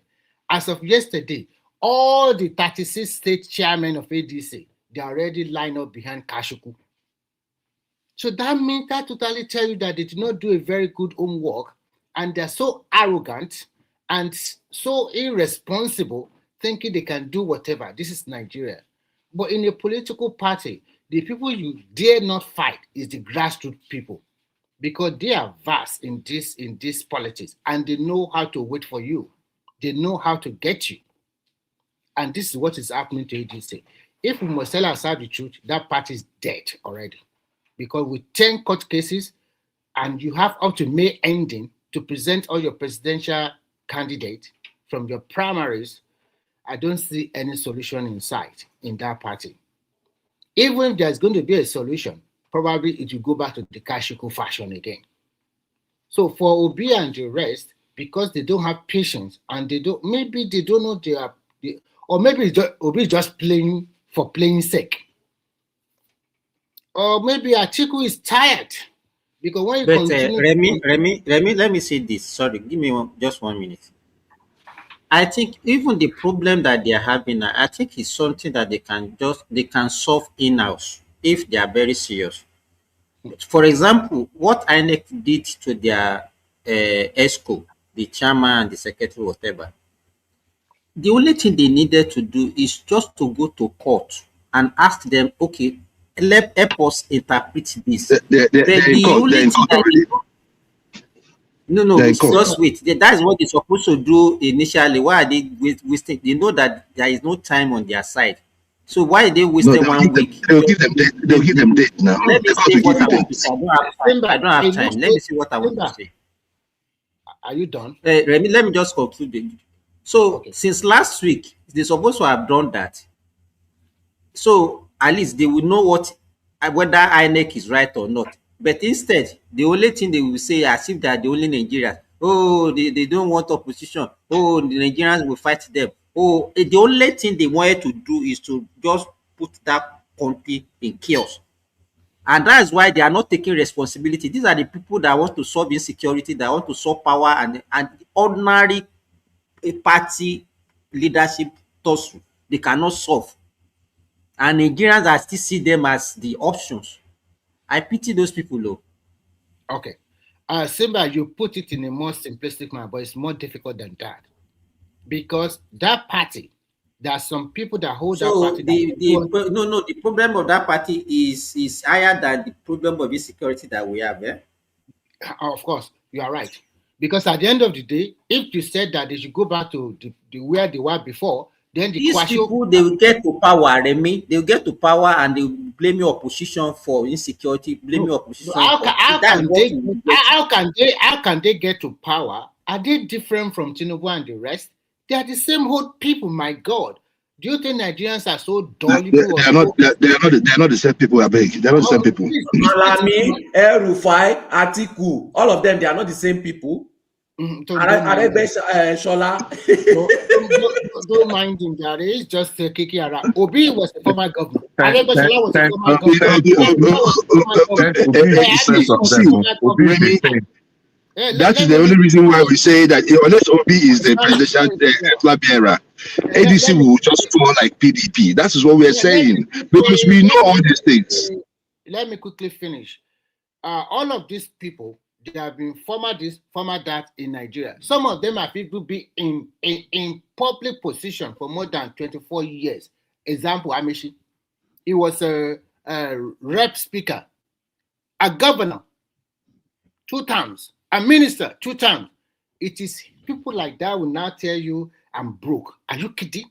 People that has all their adult life, they have been in government position, enjoy government juicy. Are you talking about Obi? 2-time governor.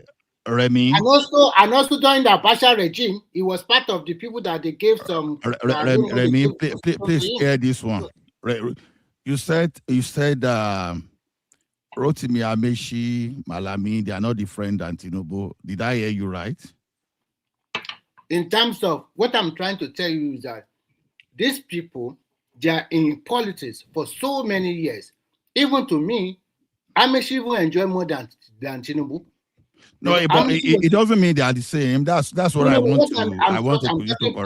I'm talking about there is no difference because at the end of the day, they have held one position. Right, you are confusing people. No. There's a lot of difference. No, they are. Don't run away. Don't run away from it. What I'm saying, no, Remy, hear me out. Remy, hear me out. Hold on. No, hold on, so that we don't confuse people. Hold on now, Oga. Hold on. You'll see how the floor. Tinubu is not being probed for 1,212 properties. Get that one right. Tinubu is not being tried for sponsoring terrorism. No, I think you are. So get that. Oh wow. Of course. He's not being tried because he's not the one on the docket. But if you have to try Tinubu, Malami will be a chicken change. I'm not talking about corruption here. I'm talking about people that have hold or held public position in the last. The way you put it is confusing. I'm even confused. Don't say that. Okay, what I'm trying to say is that there is no new faces. These are the faces we have known since that sounds better. Okay. Faces we have known since 1999, even including Showore himself. So nobody can tell me and come here and be telling me, oh, Obi is new on this or Atiku is new on. No. These people are. So what is corrupt? Is that what you're trying to say? I'm not talking about corruption. I'm not talking about who cares about that one. I'm not talking about corruption now. I'm talking about people who have seen them. I'm talking about people that have had important positions that country have really elevated. They have had important position that they have not really worked in private sector in their life. And I give you an example of Amechi. Since 1999 to 2023. How many years is that? Making the points here. What is your point now? We don't understand my point is that if people come to you and telling you, oh, we are old wine in a new bottle, that is craps. That is not right. And fortunately for Nigeria, it's just like God just love this country. Let all those people, pretenders, put them in one bottle, and through their ADC, bam, they scattered.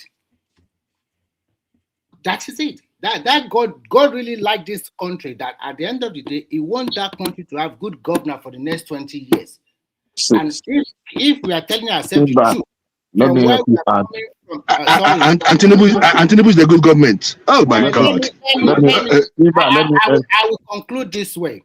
I will use these 3.5 years, just up to 3 years. Pre-2023 May till now. In 2023, Nigeria is on the brink of collapse. We are using 97% of our revenue to service debt. Now we are using less than 50%. In 2023, we have less than 20-something billion national reserve. As of today, under 2.5 years, we have 50 billion. Now, most of our governors we are not borrowing money to pay salaries. We are doing major infrastructure projects across all the regions of Nigeria. You can see visibly by yourself. In terms of education, that something good have happened to Nigeria, that a university student will ask for stipend, 20,000. And if you don't have money to pay school fees, they are helping you to pay it. That's a very good thing. So in all strata, health, people that have kidney or have issues, they are being subsidized. For the first time in the history of the country, People are not queuing at the petrol station. We are putting our country in global stage. People are now coming to Nigeria because they cannot afford to buy fuel. To learn the economic model of Nigeria. If you see all this achievement and you are telling me this man is not working, then that means you are being economical. So when are you moving back to Nigeria? This is not about moving. This is not about moving back. Okay, so it's only all. You will never. You dare not. You won't try it. Hold on. Solely stop those. That's a cheap blackmail. Yeah. It's so cheap. It's a very cheap. So going back to your country is blackmail. Solely is a cheap blackmail. I tell you, when people like this talk, you understand. You think if people move from here to Nigeria, that the person will suffer. Yes. You must. Hold on, Solely. Many of us, hold on. Many of us, we are capable of moving to Nigeria and stay in VGC today. And so we can have solar installed there. I won't feel anything. So why are you? So that's a cheap blackmail. So why are you choosing solar over government electricity? Hold on. You see, you think as if people now move from now to Nigeria that they will suffer. No, that is unnecessary blackmail. It's unnecessary. My brother, that VGC, getting VGC is not the problem. Maintaining your stay in VGC is the problem. If you're going to go to VGC now to buy a plot of land in VGC, do you know how much you're spending? How many of us living here can afford VGC, buying a house in VGC? I don't need to buy a plot of land in VGC, but I know if I'm renting. You want to rent? Do you want to rent? Hold on. I know if I'm renting house in Canada, I know what it was. So if I carry half of that to VGC, I will live like a king. Okay, so what are you talking about? But that is not my own. Is why are you not using government electricity in your VGC?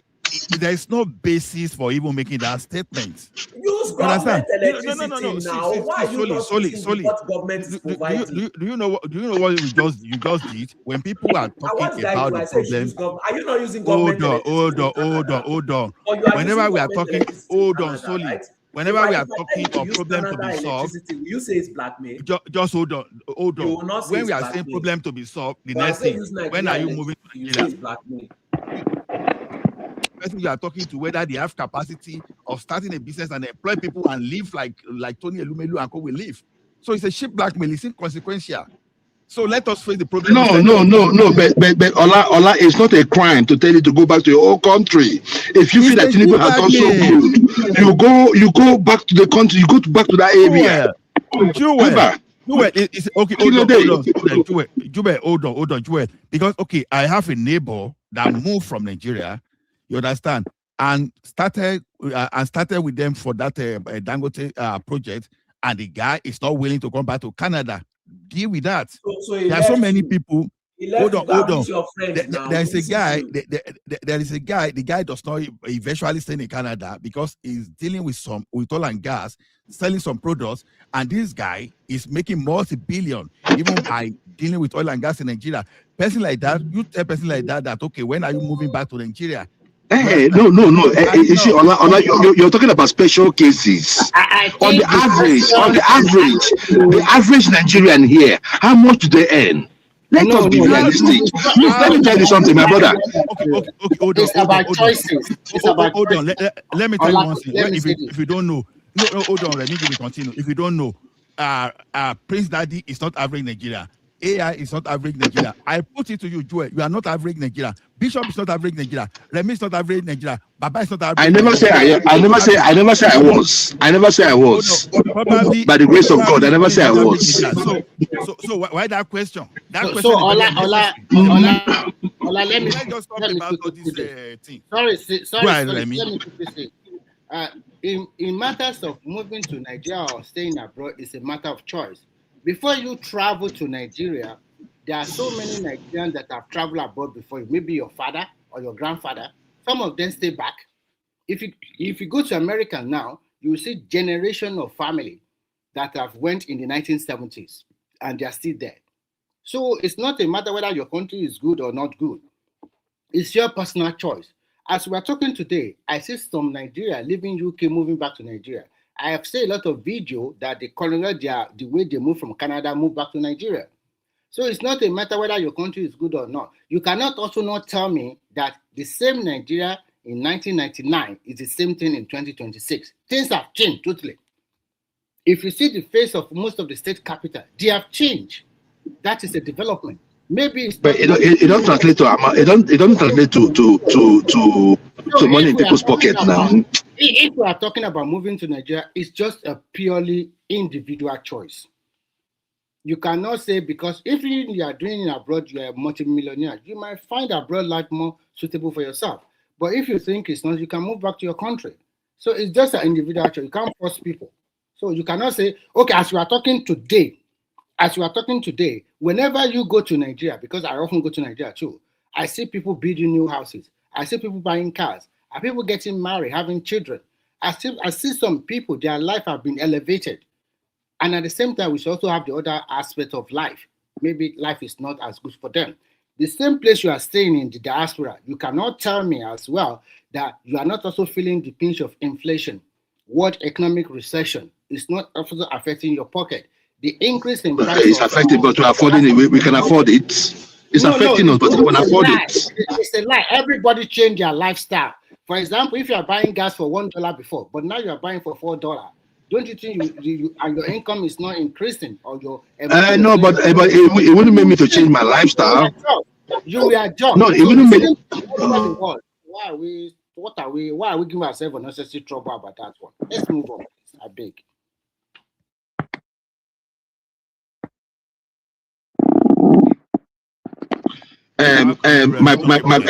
Ola, let me just say this thing real quick, right? You see, the question solid through at I think Remy was a valid question. You might say that there are some generations of Nigerians that came here in the 70s, in the 80s, but they don't tell you who to support, they don't tell you who to vote for. Those ones, I mean, I've met some Nigerians here. Their names are Nigerians. If you look at their names are Nigerians, but they'll tell you that, oh, they don't want to identify with Nigeria. I'll look at them, I'll be like, who be this one? Who wants to identify with you? Come on, get out. So what about all those generations you are talking right? about? They never but the thing there is that the reason why we come out here and spend time talking about Nigeria, no matter what divide you're on, right? It shows that we really care about the country. How we can differ on how we care about the country. But I bet you that every one of us here defend Nigeria. When you go out there in abroad, when it's about Nigeria, you defend it.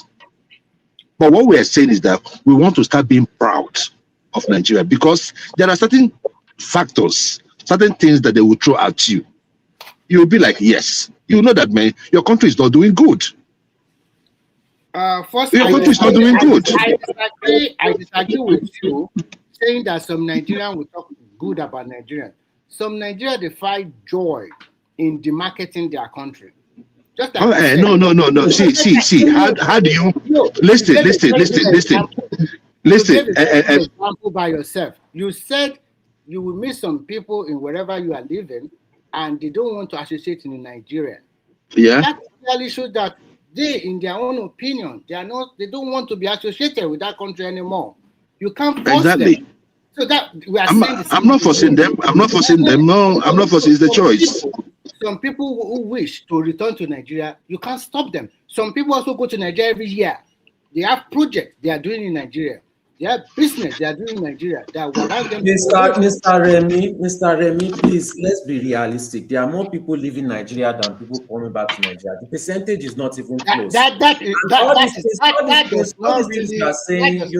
talking about 1% of abroad that's going back to Nigeria. You know how many of us that want to leave Nigeria?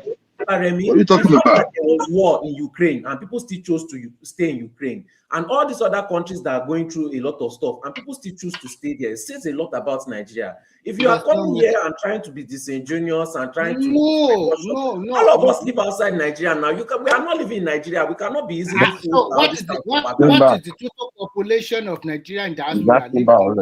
Population at home. You are okay. What is the percentage of people living and coming back? The majority of the people, more than 85% of Nigerians, they are still living in Nigeria. I asked you. No, that is not what I asked you. And I bet you over half of them want to leave. What is the percentage between those who are emigrating and those who are immigrating? I'm telling you, if you put all sorry, let me quickly answer him. If you put all the Nigerians in the diaspora, yesterday I was checking out something in America, and I discovered the highest number of Nigeria living in a state in America is That's not what I asked you. No. Let me tell you. Just relax. They said it's about 100,000 people, 100,000 Nigerians living in Texas area in America, and that constitutes the highest number of Nigerians living in America. Most of other states, some are just 20,000, 40,000.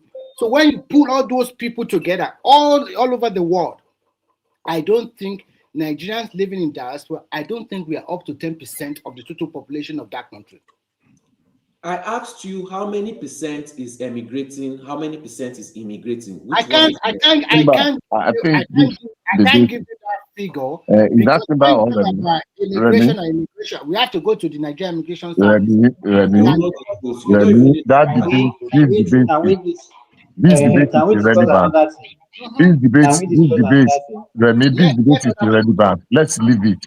People are free to live wherever they want to live. Some people prefer to live in hell, so be it. So the idea of whether people go, let them go to where they want to go. People are free. Nobody is tying anybody back. And nobody should be gaslight. Nobody should gaslight anybody by you. You are trying to imply that people are living by their choice. It is not by choice. People are people that are separated from their family. Moving to Bangladesh. Why not are moving to Iraq as we are talking about? So everybody in their family will not buy. You are trying to make it are free to move to wherever they want to move to. Please, telling people to go back to Nigeria is very disingenuous. Bishop, don't allow. In fact, to say the Bishop, least, don't allow Solly. Solly will move to this emotional thing that I used to do. I mean, it's just a complete blackmail. People are free to move to wherever they want to move to. You are trying to play a smart you can see what they do now. When they were talking about who didn't have anything. The idea of move to Nigeria. Now you pay my ticket, come where I dey. Is it my fault? Now you pay my ticket. If you want to go back, you go back. If you want to stay, they stay. No. That question. Okay. People already commenting in the comments. It's nothing. What kind of rubbish is? I think we've dealt with that moving something, just a blackmail. So let's just even have we can have a robust by saying, oh yeah, go move there now. You see, people have been immigrating before I was born. British are rushing to Canada just like Canada are rushing to Saudi Arabia or United Arab Emirates. So but it's not this bad. It's not this bad, Allah. Let us tell ourselves the truth. What are we talking about? In the 80s, they were giving us. Hold on, please. Let me just make this point, please. I remember in the 80s, I think 1980, 81. I was still a little there, right? But we wanted to go because my dad was studying in Edinburgh, right? We went to go see him because they were going to wed in Edinburgh. We went to the airport. At the airport was where they gave us visa. At the airport. So how much was no, hold on. How much was dollar conversion rate to the naira then? People were not traveling. After my dad, hold on, please, let me finish now. After my dad finished, he came back. Do you know why? Because there was job then in the field that he read. Right? A lot of Nigerians that traveled then, right? Some of them that traveled then, they came back because it was the economy was kind of similar in what they could earn as long as they were educated. But you cannot say that for today. In Nigeria today, there are more people that want to leave Nigeria than people trying to come back to live in Nigeria. You can only tell me one or two people that travel to Nigeria, right, to go stay. right? But I can tell you there are some other people that traveled there. Hold on, Joel, hold on. Allow me to finish now. Do you know that Canada deport lot of Americans just like Americans deport lot of Canadians? Now, are you saying America is that bad and that is why the citizens are staying in Canada to the extent of getting them deported? Are you saying Canada is that bad and the extent that America are deporting them? As you say today, Canada is notorious for that. They are deporting United Kingdom citizens from Canada. So I see now the question is this: apples and oranges. Apples and oranges. No, say apples and oranges. Look, you're talking about Canada that is a neighbor to the United States. It's just like you're talking about Nigeria and Benin Republic or Nigeria and Niger. Definitely. Sorry, let me quickly. Some of the people I work with in China, when they retire, because they have been working there for more than 10 years, most of them, they did not retire back to US. They retired to Philippines and Thailand, and they're Americans. Why can't they go back to America? So you can't be using just, it's a personal choice. You can't force people. It's so easy. Exactly. And the population of Nigeria now, it's not the population 10 years. The economy is not even in England. It's so called you are talking about the economy. Remy, please permit me. Remy, please. Let's put proper context to this thing. We've had issues in Nigeria for decades, not 20, not 30 years, more than 40 years. I want to reference, somebody mentioned something about around 1980 now. 1980, the population of Nigeria was less than 80 million. I think we are about 60 something million or 70 million in 1980. 1980, remember 1973, we were producing 2.5 million barrels of crude oil.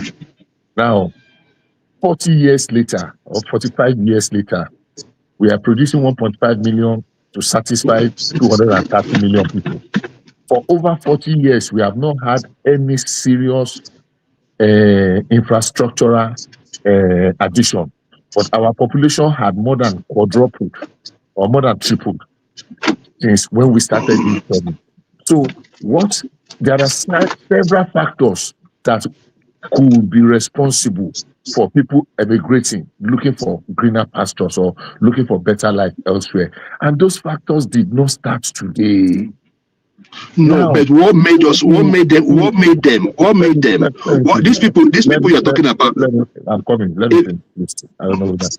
Let me finish. Now, who didn't plan? Who didn't plan? There is a major need. Look, okay, I'll give an example. David Mark was a senator, was a minister in 1984. That was 42 years ago. You are saying the same thing. It is leadership. Leadership. They could not plan. Let me land, please. I'm coming. Tinubu will remain the most consequential president we have had in a long time. In fact, maybe the very first one. Because all these things we are saying are wishful thinking. We're used to a country of subsidy. You want subsidized education, free water, free health, free education. You want free housing. We want free this. We want free that. And our population, our resources cannot support our population anymore. In 1965, the population of Nigeria was 51 million. The population of the United Kingdom was 53 million. Fast forward till now, UK is still under 70 million. Nigeria has grown to 240 million, and we don't have any industrial breakthrough. We did not grow economically. Our GDP is still how much? For 230 million people, and we want to be living as if we own the whole world at our feet. We are comparing ourselves that we have oil, we have crude oil, Share the crude oil, 1.5 million barrels. Now, somebody's making that much noise. Share 1.5 million barrels of crude oil among 230 million people and go to Qatar, go to Dubai. What do you call it? Saudi Arabia. There are 10 million among 30 million people. Look at the ratio. So if our population had more than quadrupled from 51 million in 1965, just 60 years after, we are already 240 million. And the United Kingdom, that was 53 million in 1965, has just 68 million. How can what do we have to support it? How? If we don't take it, Can I respond? If we don't take, let me land in a minute. If we don't make this vision, so if people are looking for greener pastures, good, so be it. And I don't think it is fair to be comparing ourselves. Our problems are not the same. Is Tinubu the cause of the problem? Absolutely not. But somebody must fix it. He is now there and he is fixing it to the best of his ability. Maybe not as fast as we expect it to be. And there is no El Dorado that can do, there is no magic one that can turn Nigeria to El Dorado. Except we take this very, very, very extremely, excruciatingly painful decision to fix the country. If you don't fix it, we're going to continue kicking the can down the road every day. See, like, somebody will just come, will just romance it. We have David Mark today that is saying they want to come and salvage Nigeria. David Mark was a minister of the communications in 1942. 42 years ago in 1984. This same David Mark. We remember David Mark was the one that said that telephone is not for the poor. He was a sitting president for how many years also? Again, I was not a kid when he made that statement. I was not a child. At least I remember very vividly well. So these problems are there. Do we want to fix them? Yes. Is there an easy way of fixing them? Absolutely no. Let people come up with argument and say we can continue with the subsidy regime, we can continue subsidizing dollar, we can continue all those lagis that people were enjoying before and think we're going to have a country. We're going to have a country. I was discussing with somebody that got admission somewhere here and is going to cost out $38,000. Not for the whole year, for the whole education, just for one session. What are we talking about? This is something I know. Okay. Can I? Since you made reference about the 1980s, and I think you're finding it hard to put the blame where the blame should be, and that's the problem I'm having with what you're saying. All you said is right, but you have to put it where it is. We had that of leadership from the 80s to date.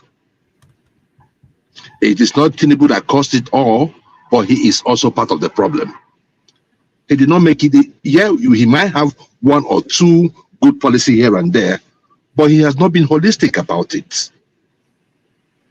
Do you understand what I'm saying? Now, look, let me just say this, right? I know for sure one of the biggest problems Nigeria has is the centralization of many things that we have in Nigeria. I don't know. I've said it on this show before. I think it's I don't know if I'm the man of the house. So everything now it is central. Everything has to be centralized. So the opportunities are not really dispersed around the nation. So that is part of the problem they're having.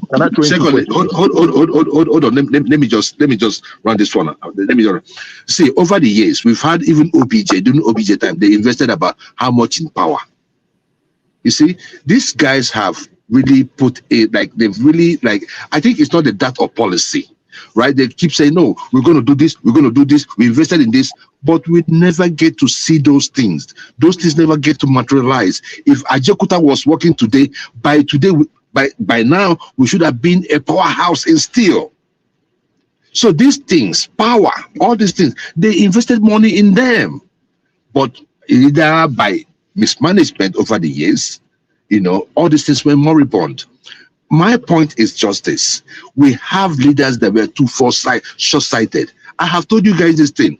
If you want to know how well our leaders, not even the ones today, from the past, how they think about us, look at, if you go, not the ones they built in Lagos, not the roads they built in Lagos State, go to your village, look at the kind of roads that they made for you. You will know that our leaders never thought that we were going to drive cars. They never thought, like, you will find out that it's either they build a road and there's a house. No planning, no nothing. So we live in a planless society, and it has been going on for years. Abacha came up with a Vision 20. It was it Abacha that came up with Vision 2020, right? 2020 came. We just passed 26 years ago. It has become even worse. So I think that we have a leadership problem in Nigeria, and we need something drastic done to be able to correct this thing. If not, it's not getting any better. You understand me? My brother, you're talking, Tinubu went to the UK, right? If Tinubu had gotten that loan, that we already have Tinkan is operating, right? If he took it, even say Ondo State, Ondo has I think it's Ondo that has an ocean that is connected to the ocean, right? Ondo State. Why can't you, along with that money, at least you can build something beautiful, decongest Lagos, use decentralize it. But what did he do? Get that same loan for Eco as well, for that same thing and that is the problem. Okay, you have made 3 points now. Can I respond to those 3? Number 1, you said something about the decentralization. We all remember where the problem started from, the unification decree. So this was not how Nigeria started. The regions were doing very well until that unification decree happened. I don't want to go to that history of the unification decree. That's settled. Number 2, I'm not abdicating Tinubu. I'm not saying he's not responsible. I'm saying, and I used a word, I said, in the near future, he's going to be the most consequential president.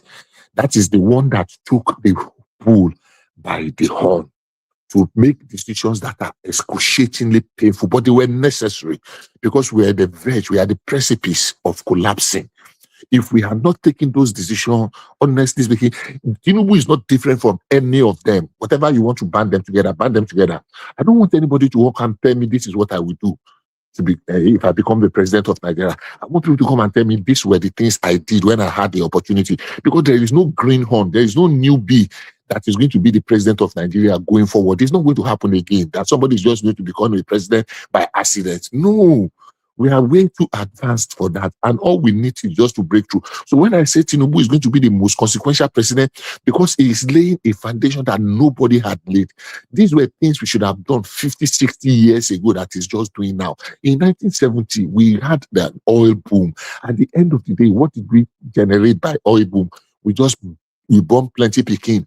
We were competing as if the population is what is going to make us to be an advanced country. And we grew at a rate such much that we gave the World Health Organization headache in 1988, and they were warning us. That was when Babangida wanted to implement 4 children, that you say maximum of children. We're talking of children in the north now, millions of them out of school that had no future, and there's already happening everywhere. If we don't take the decisions that Tinubu is, those decisions that he's taking now, we were going to collapse. And I have looked around. People that want to be popular will not take this decision.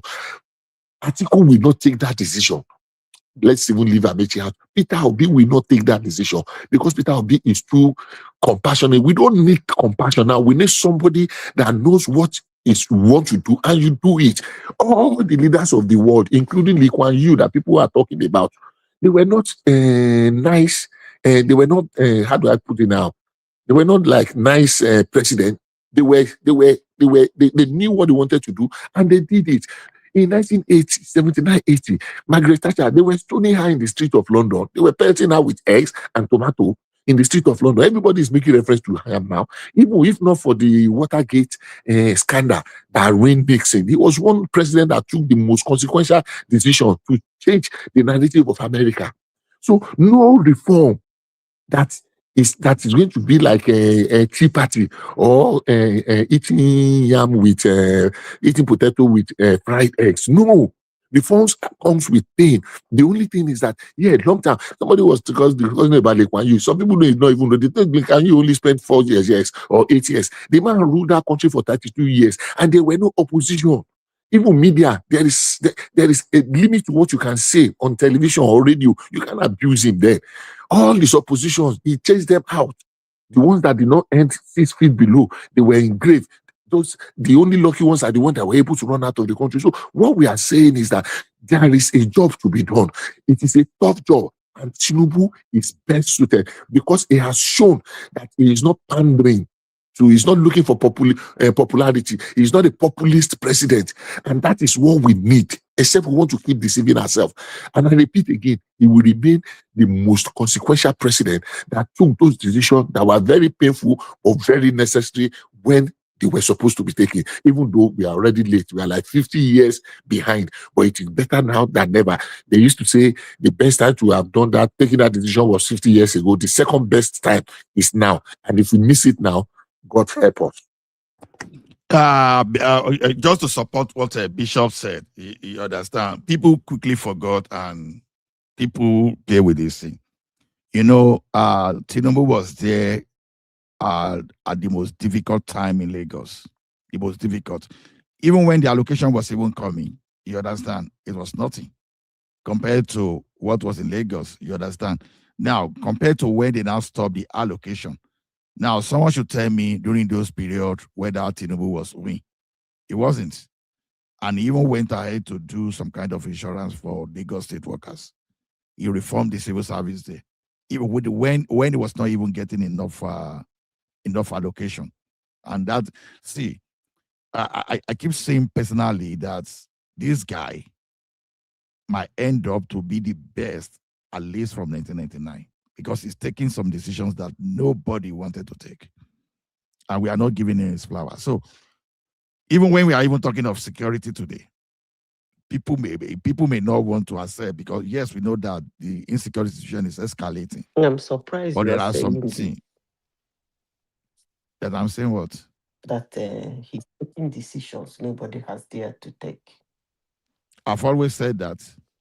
Mm-hmm. Oh yeah, Madam Zita, talk. I will be waiting for you since. Oh yeah, go ahead. No, the topic is still in about Nigeria, right? Yeah, I say about Nigeria, but you can. I think you can move on to another one if you want. Why not? No. You know, there are some people who don't want to talk unless it's Nigeria. I mean, the woman put up 2 topics that I thought he wanted me to speak on. Yeah, go ahead. About what is happening in the East Asia. What do you call those places? West Asia, right?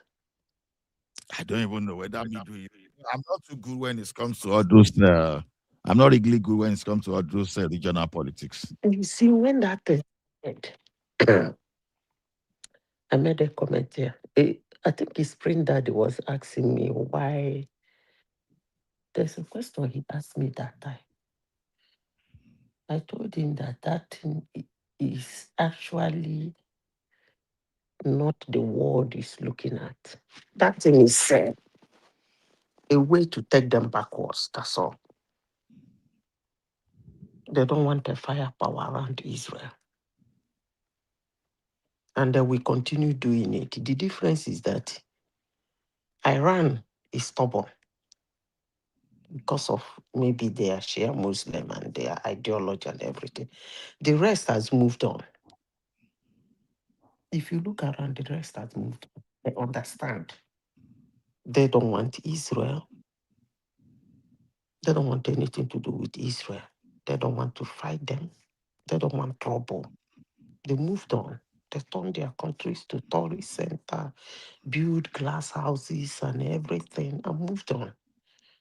But Iran is stubborn about it. The same thing with Saddam Hussein.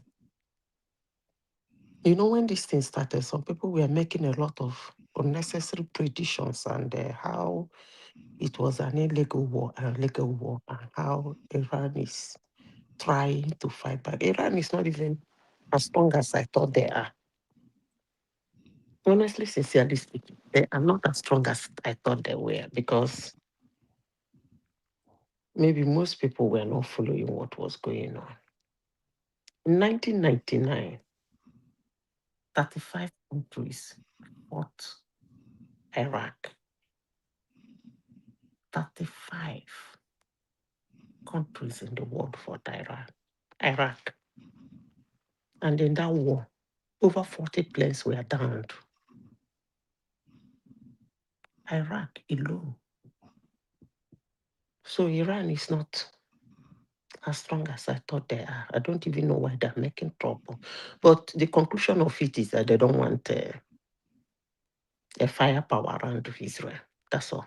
They don't want any other power around that region. You are saying Iran want to. Let me say Go this. ahead, Sorry, please. Yola. So if they don't want a firepower around, so and they must destroy every country for Israel to live. Is that what They you are are not saying? destroying. Yeah? Yes, now There is Lebanon so is much gone. noise where you No, are. wait now. I can't hear you. There is noise. Is it me? I said, no. Don't worry. Yes, there is enough of us. What I'm asking you is this: Lebanon is gone because of Israel. Syria is gone because of Israel. Iraq is gone because of Israel. Iran is going. So they must destroy all the countries around Israel for No, you Israel are to live. getting it all wrong. Simba, What, Shebi, no what say are na they? Saudi Arabia you dey. I beg, just no talk again. I beg. Make them Why? no punch you. No. It's not like that. No, I'm saying because they are against them and Saudi are not good and are not in good terms. So if they now see you talking about Iran and you're in their country, you understand what I'm saying? It's just a Boku simple just question he asked. There is nothing wrong in that. See, Simba, maybe you didn't understand what I said. They are not destroying countries because of Israel. But if any country wishes to be destroyed because of Israel, so be it. I hope you understand what I'm saying now. These countries you called are not the only country in that area. Dubai is beautiful. They don't want Israel. Saudi that you are in is beautiful. They don't want Israel. Qatar is wonderful. They don't want Israel. Oman Bahrain. is wonderful. Bahrain, Kuwait, they are wonderful. They don't want Israel. So the question is, then nobody is going to destroy you. But if you want to be destroyed because of Israel, so be it. That's just the answer. Let me tell you, people, most of you are not in.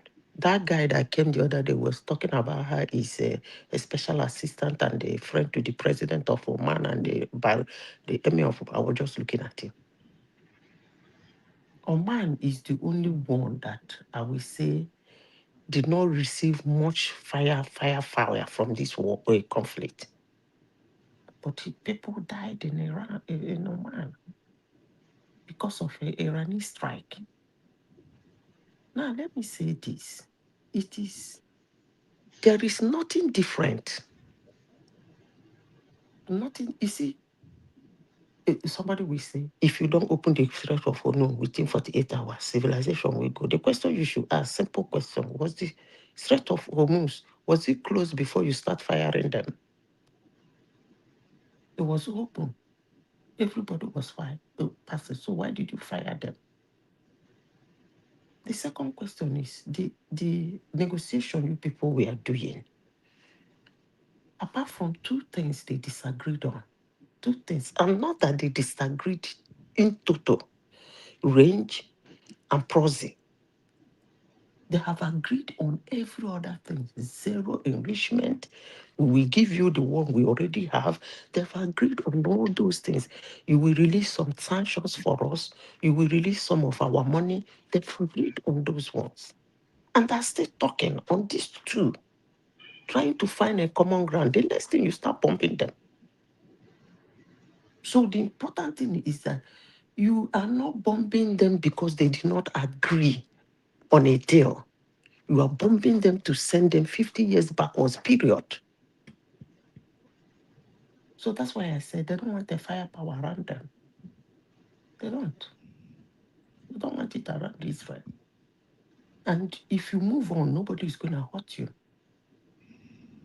They're not just waking up and start bombing you. Hey, we don't want you to do anything. Because of, no. Iran is So, Madam Zita, so what's the real interest behind all this crisis? Okay, let me tell you the interest behind all this crisis. I've said it before. It was a very intelligent question to ask. I think I've explained this thing before here.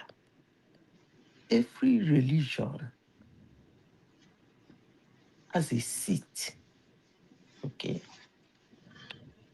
Muslim religion, more especially the Sunni Muslims, their cities in Saudi Arabia, which they call Makkah. That's their holy land. Christians, their holy land is in Jerusalem, the holy sepulchre. Because of this war,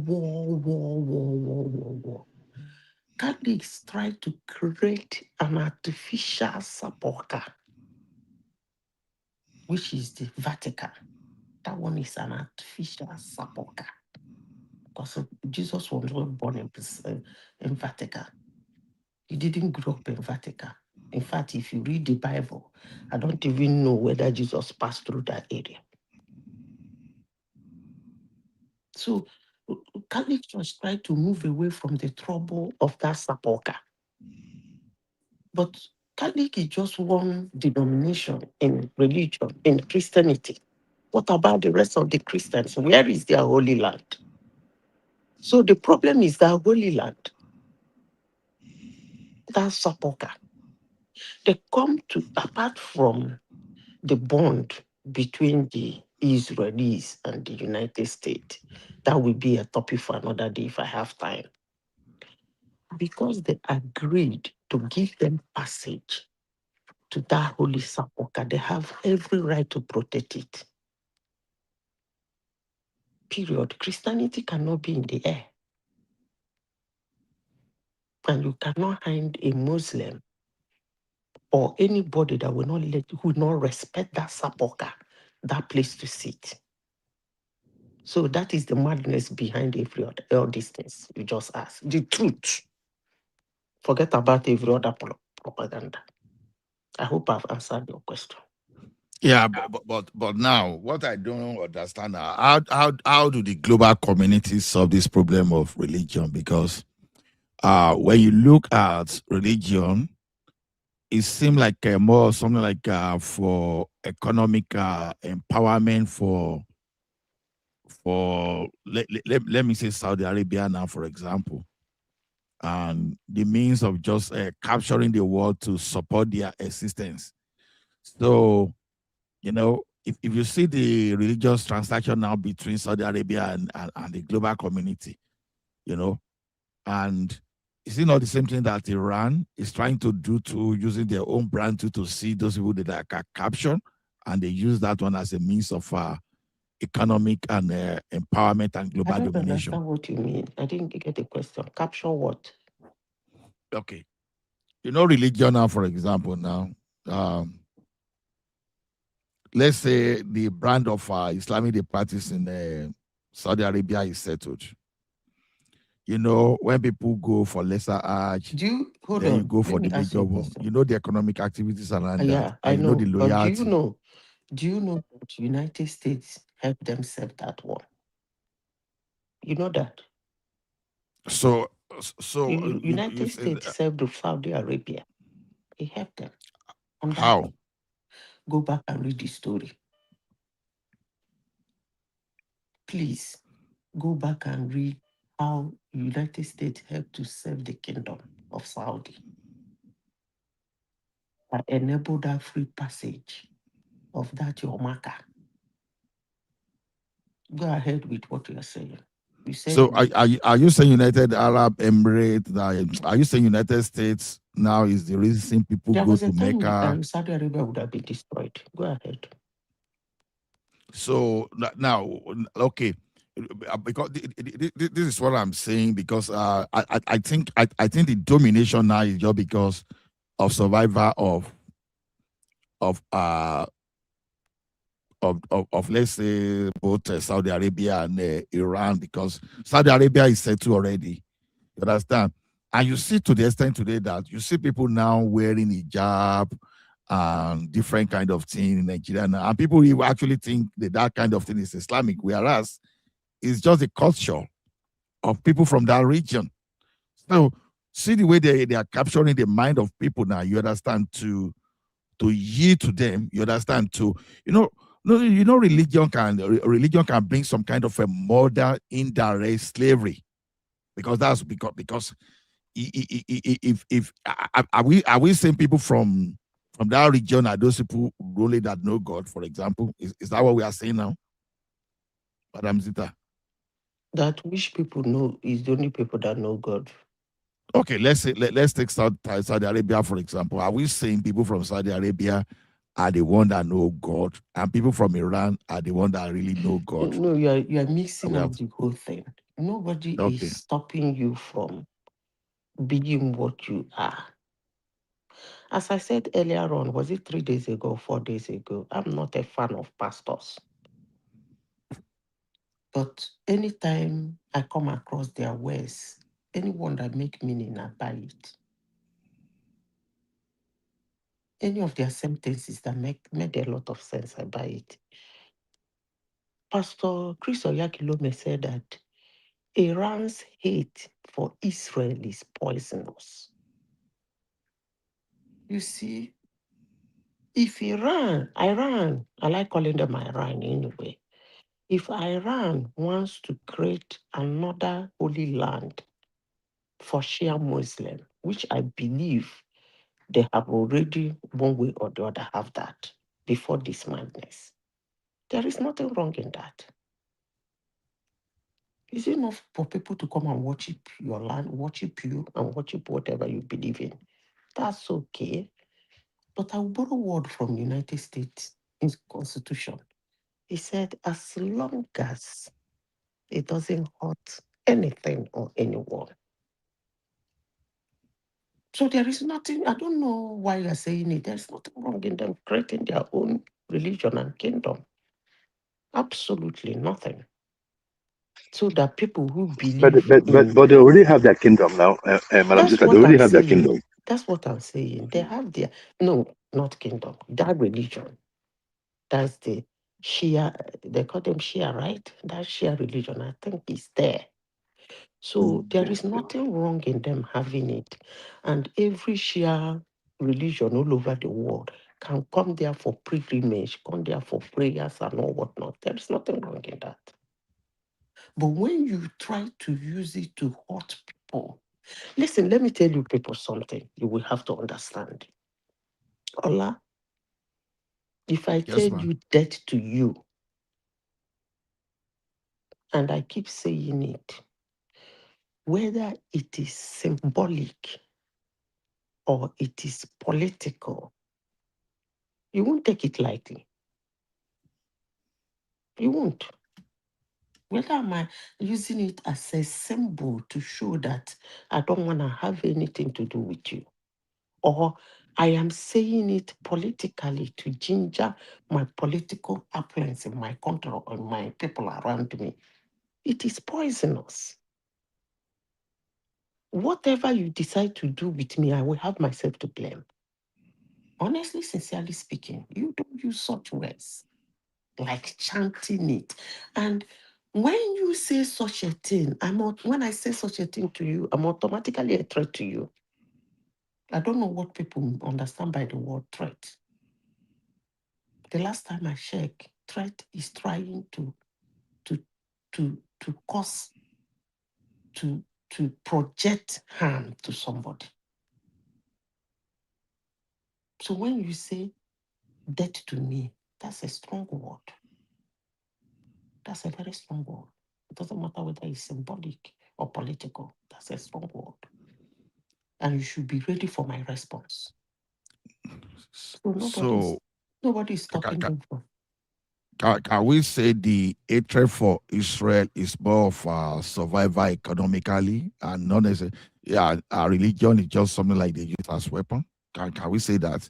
Because can we say the rivalry between Israel and Iran is more of economy? It's not economic, but the religion is just the undertone. Iran has not always been like this. No, they have not always been like this. It's after the 1979 revolution that everything scattered. They've not always been like this. It's a change of regime that brought about this madness. The regime that came... Sorry. Can we now say before 1979, Israel are the one controlling Iranian leaders. But when there's that change of regime, everything will change. No, Remy. Remy, let me tell you something. These words of propaganda that people use, more especially the will I say the developing country or the fallen civilized countries, are actually ridiculous. When people say they want to control us, they want to choose our leader, it shows extreme weakness. Nobody is controlling you. So what can you say about, no, just add this to what you are saying. So what can you say each time Israel fought Egypt, fought Syria, fought Lebanon, fought Jordan, and small land they get from you, they add it to their own country. So what can you say about that? Okay, let me tell you what I can say about that. Let's take it. They precede them 2,000 years. I don't want to go into the argument of who is there, but let's talk about the land. Okay? If we do the land, it will be, the conversation will be fluid. But if we go in the argument of who is living there, most people will have problem.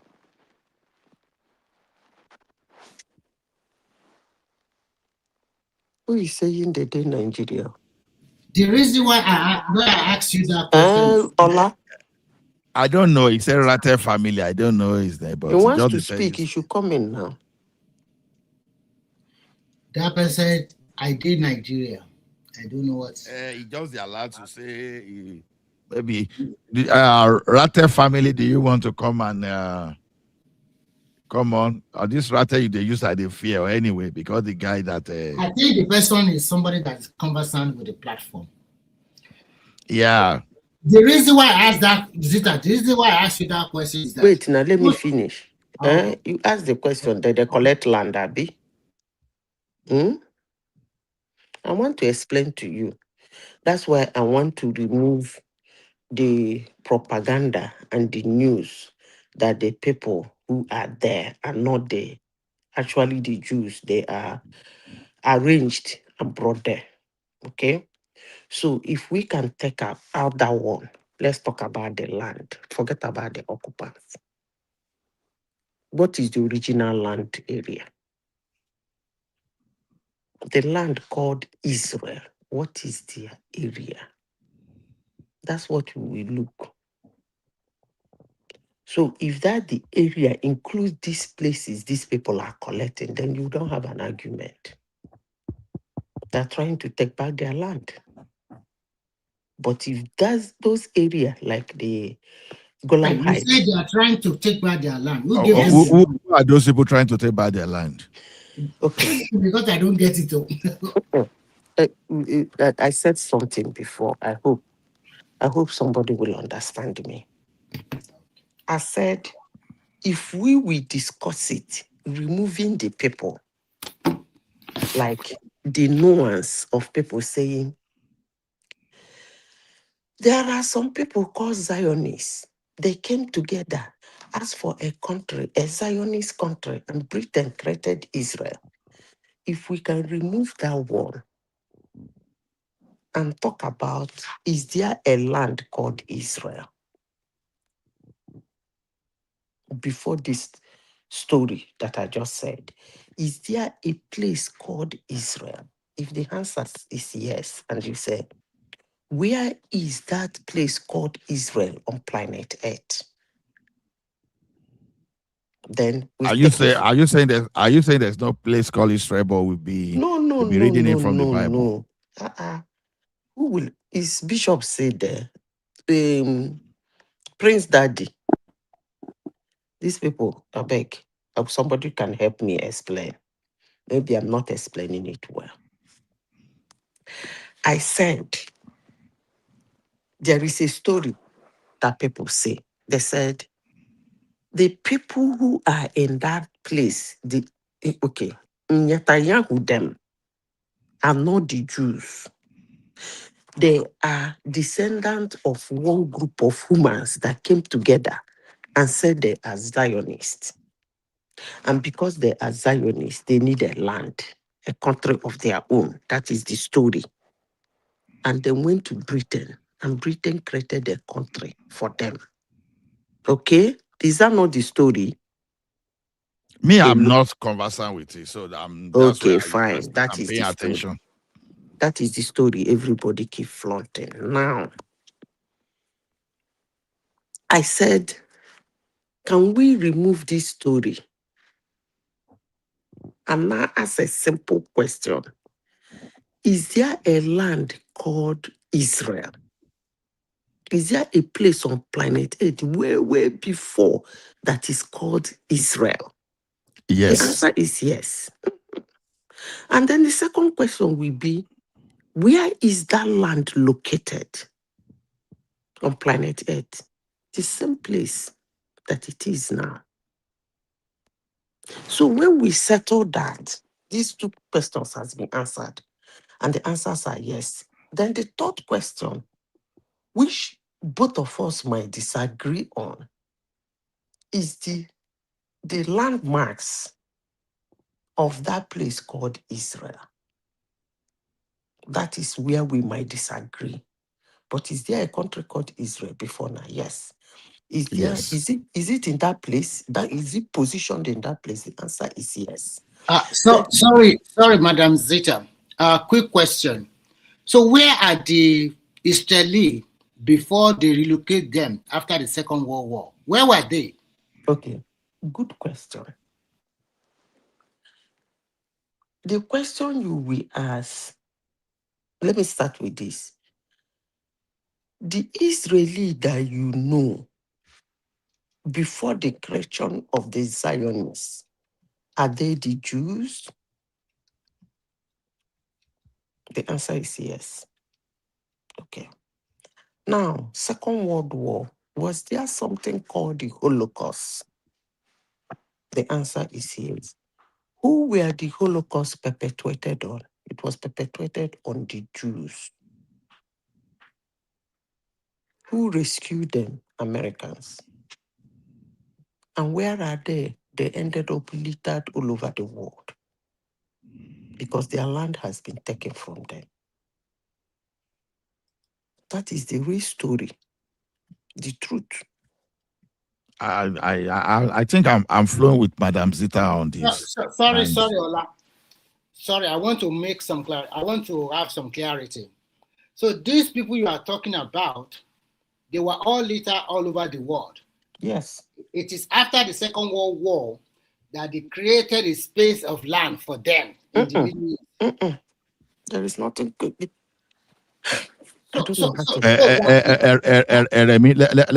me tell you something. You understand? Look at it from this angle. We have a situation at hand in Nigeria now that people want to overrun, let's say, Benue, Plateau, probably Taraba.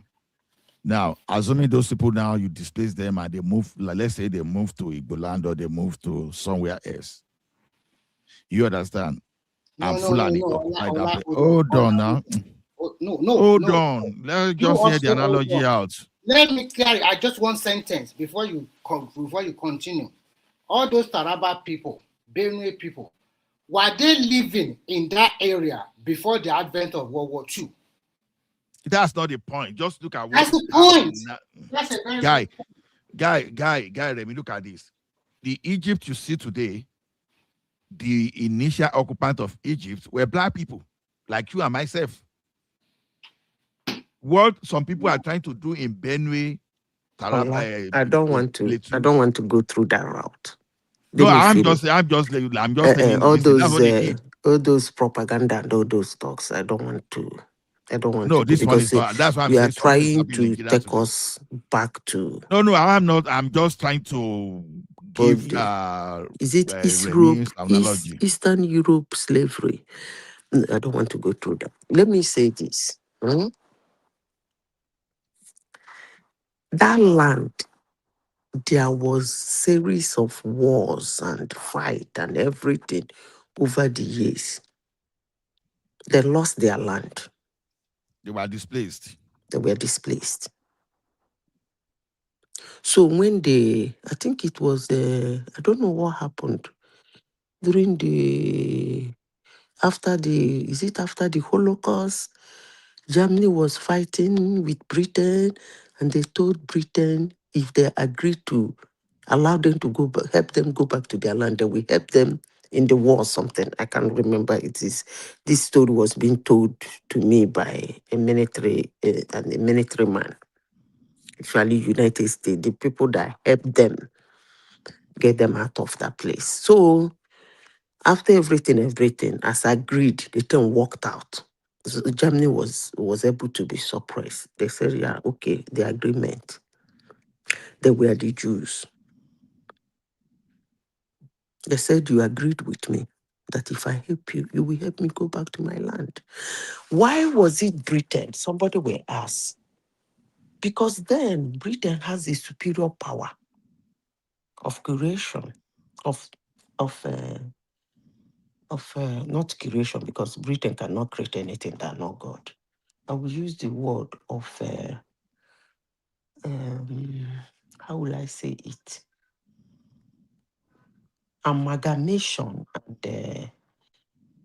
and I don't know how to boundary creation, amalgamation, because what Britain was doing that time was going to countries where they can live. They go to a land, they say left, right, east, west, come together. They will give it a name. Not that they created they didn't create the borders, but they merged borders. That was what they get. If you are able to see the space, the earth from the space, the borders were naturally created. But what they did was to merge borders and give it a name.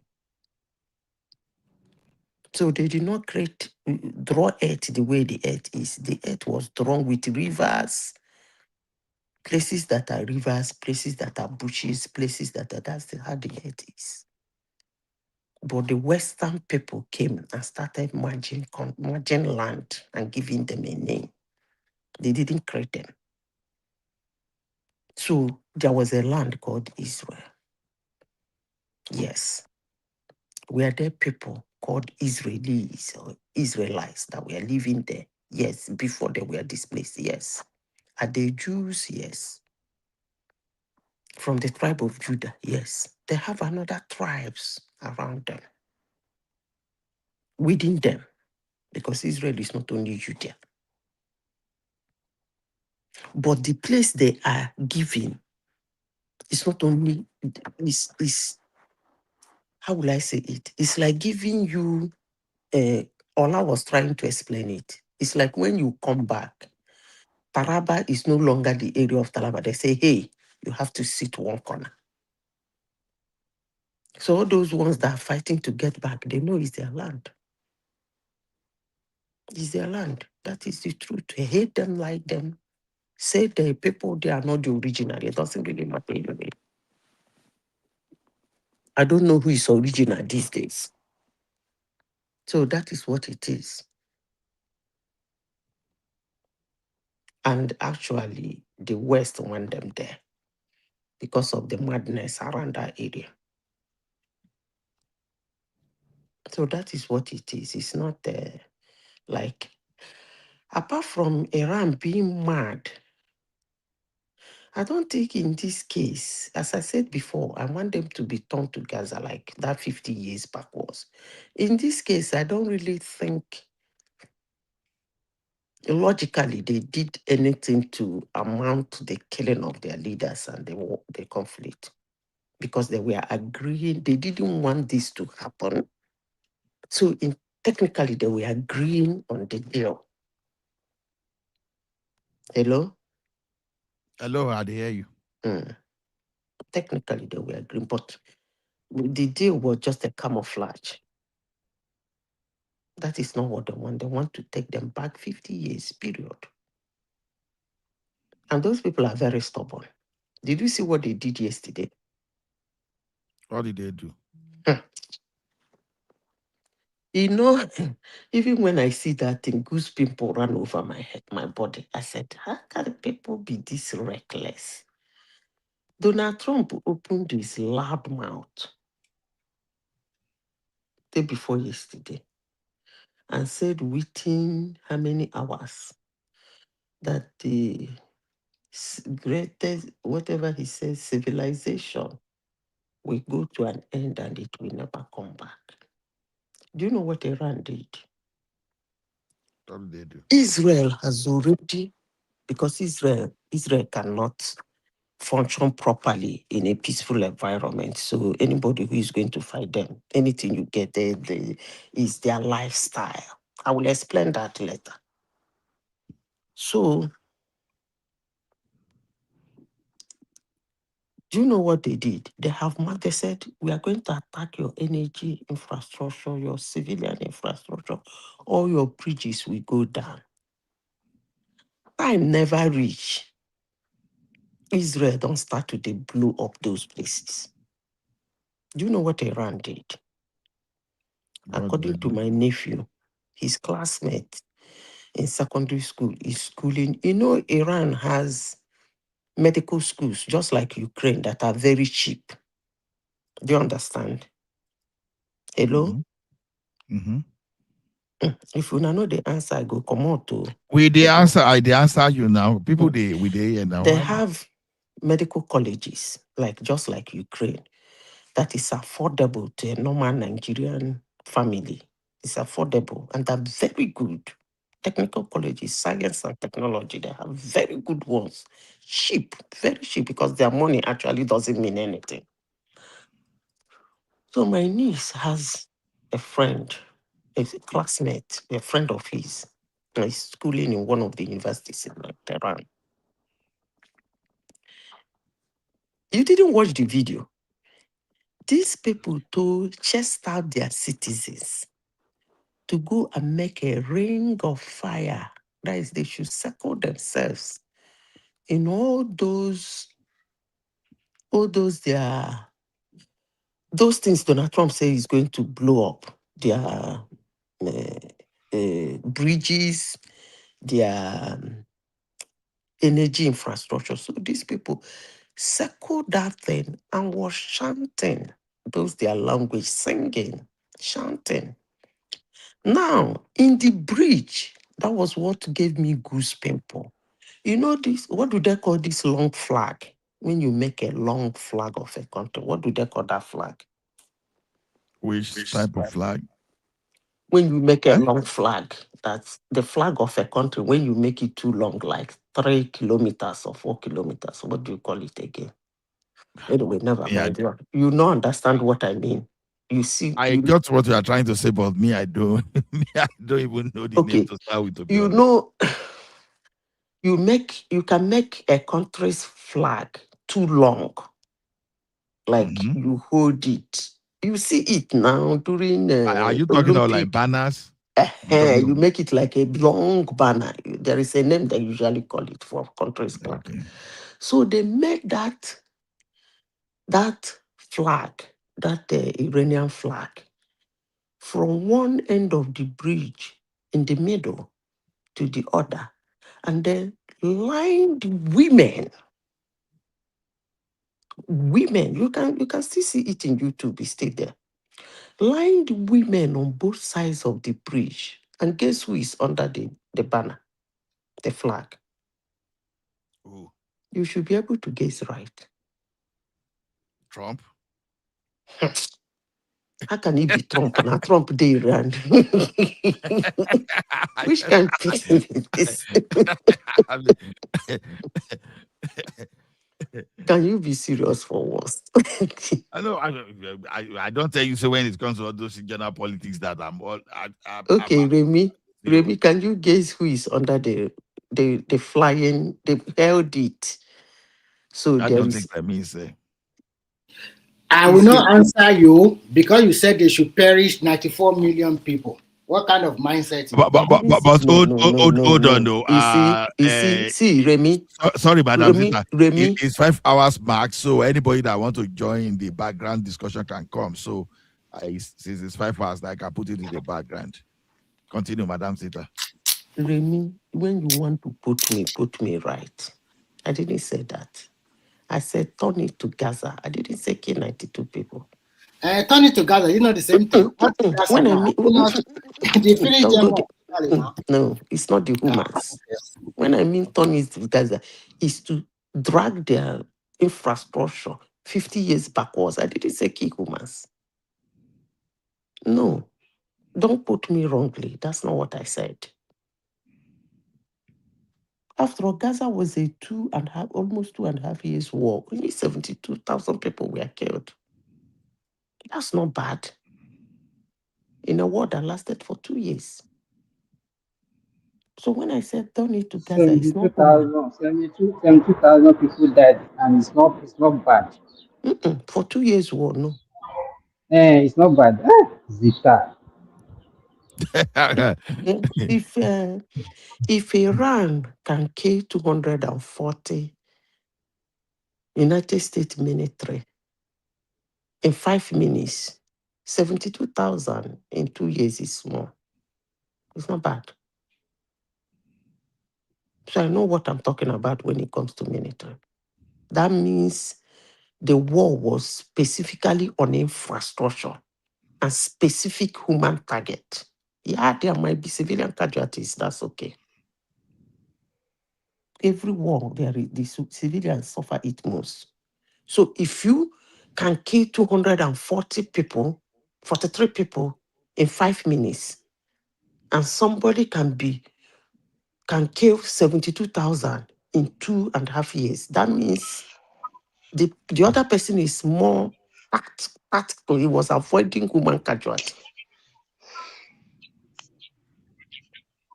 So that's why I said that. So guess who was under the flag?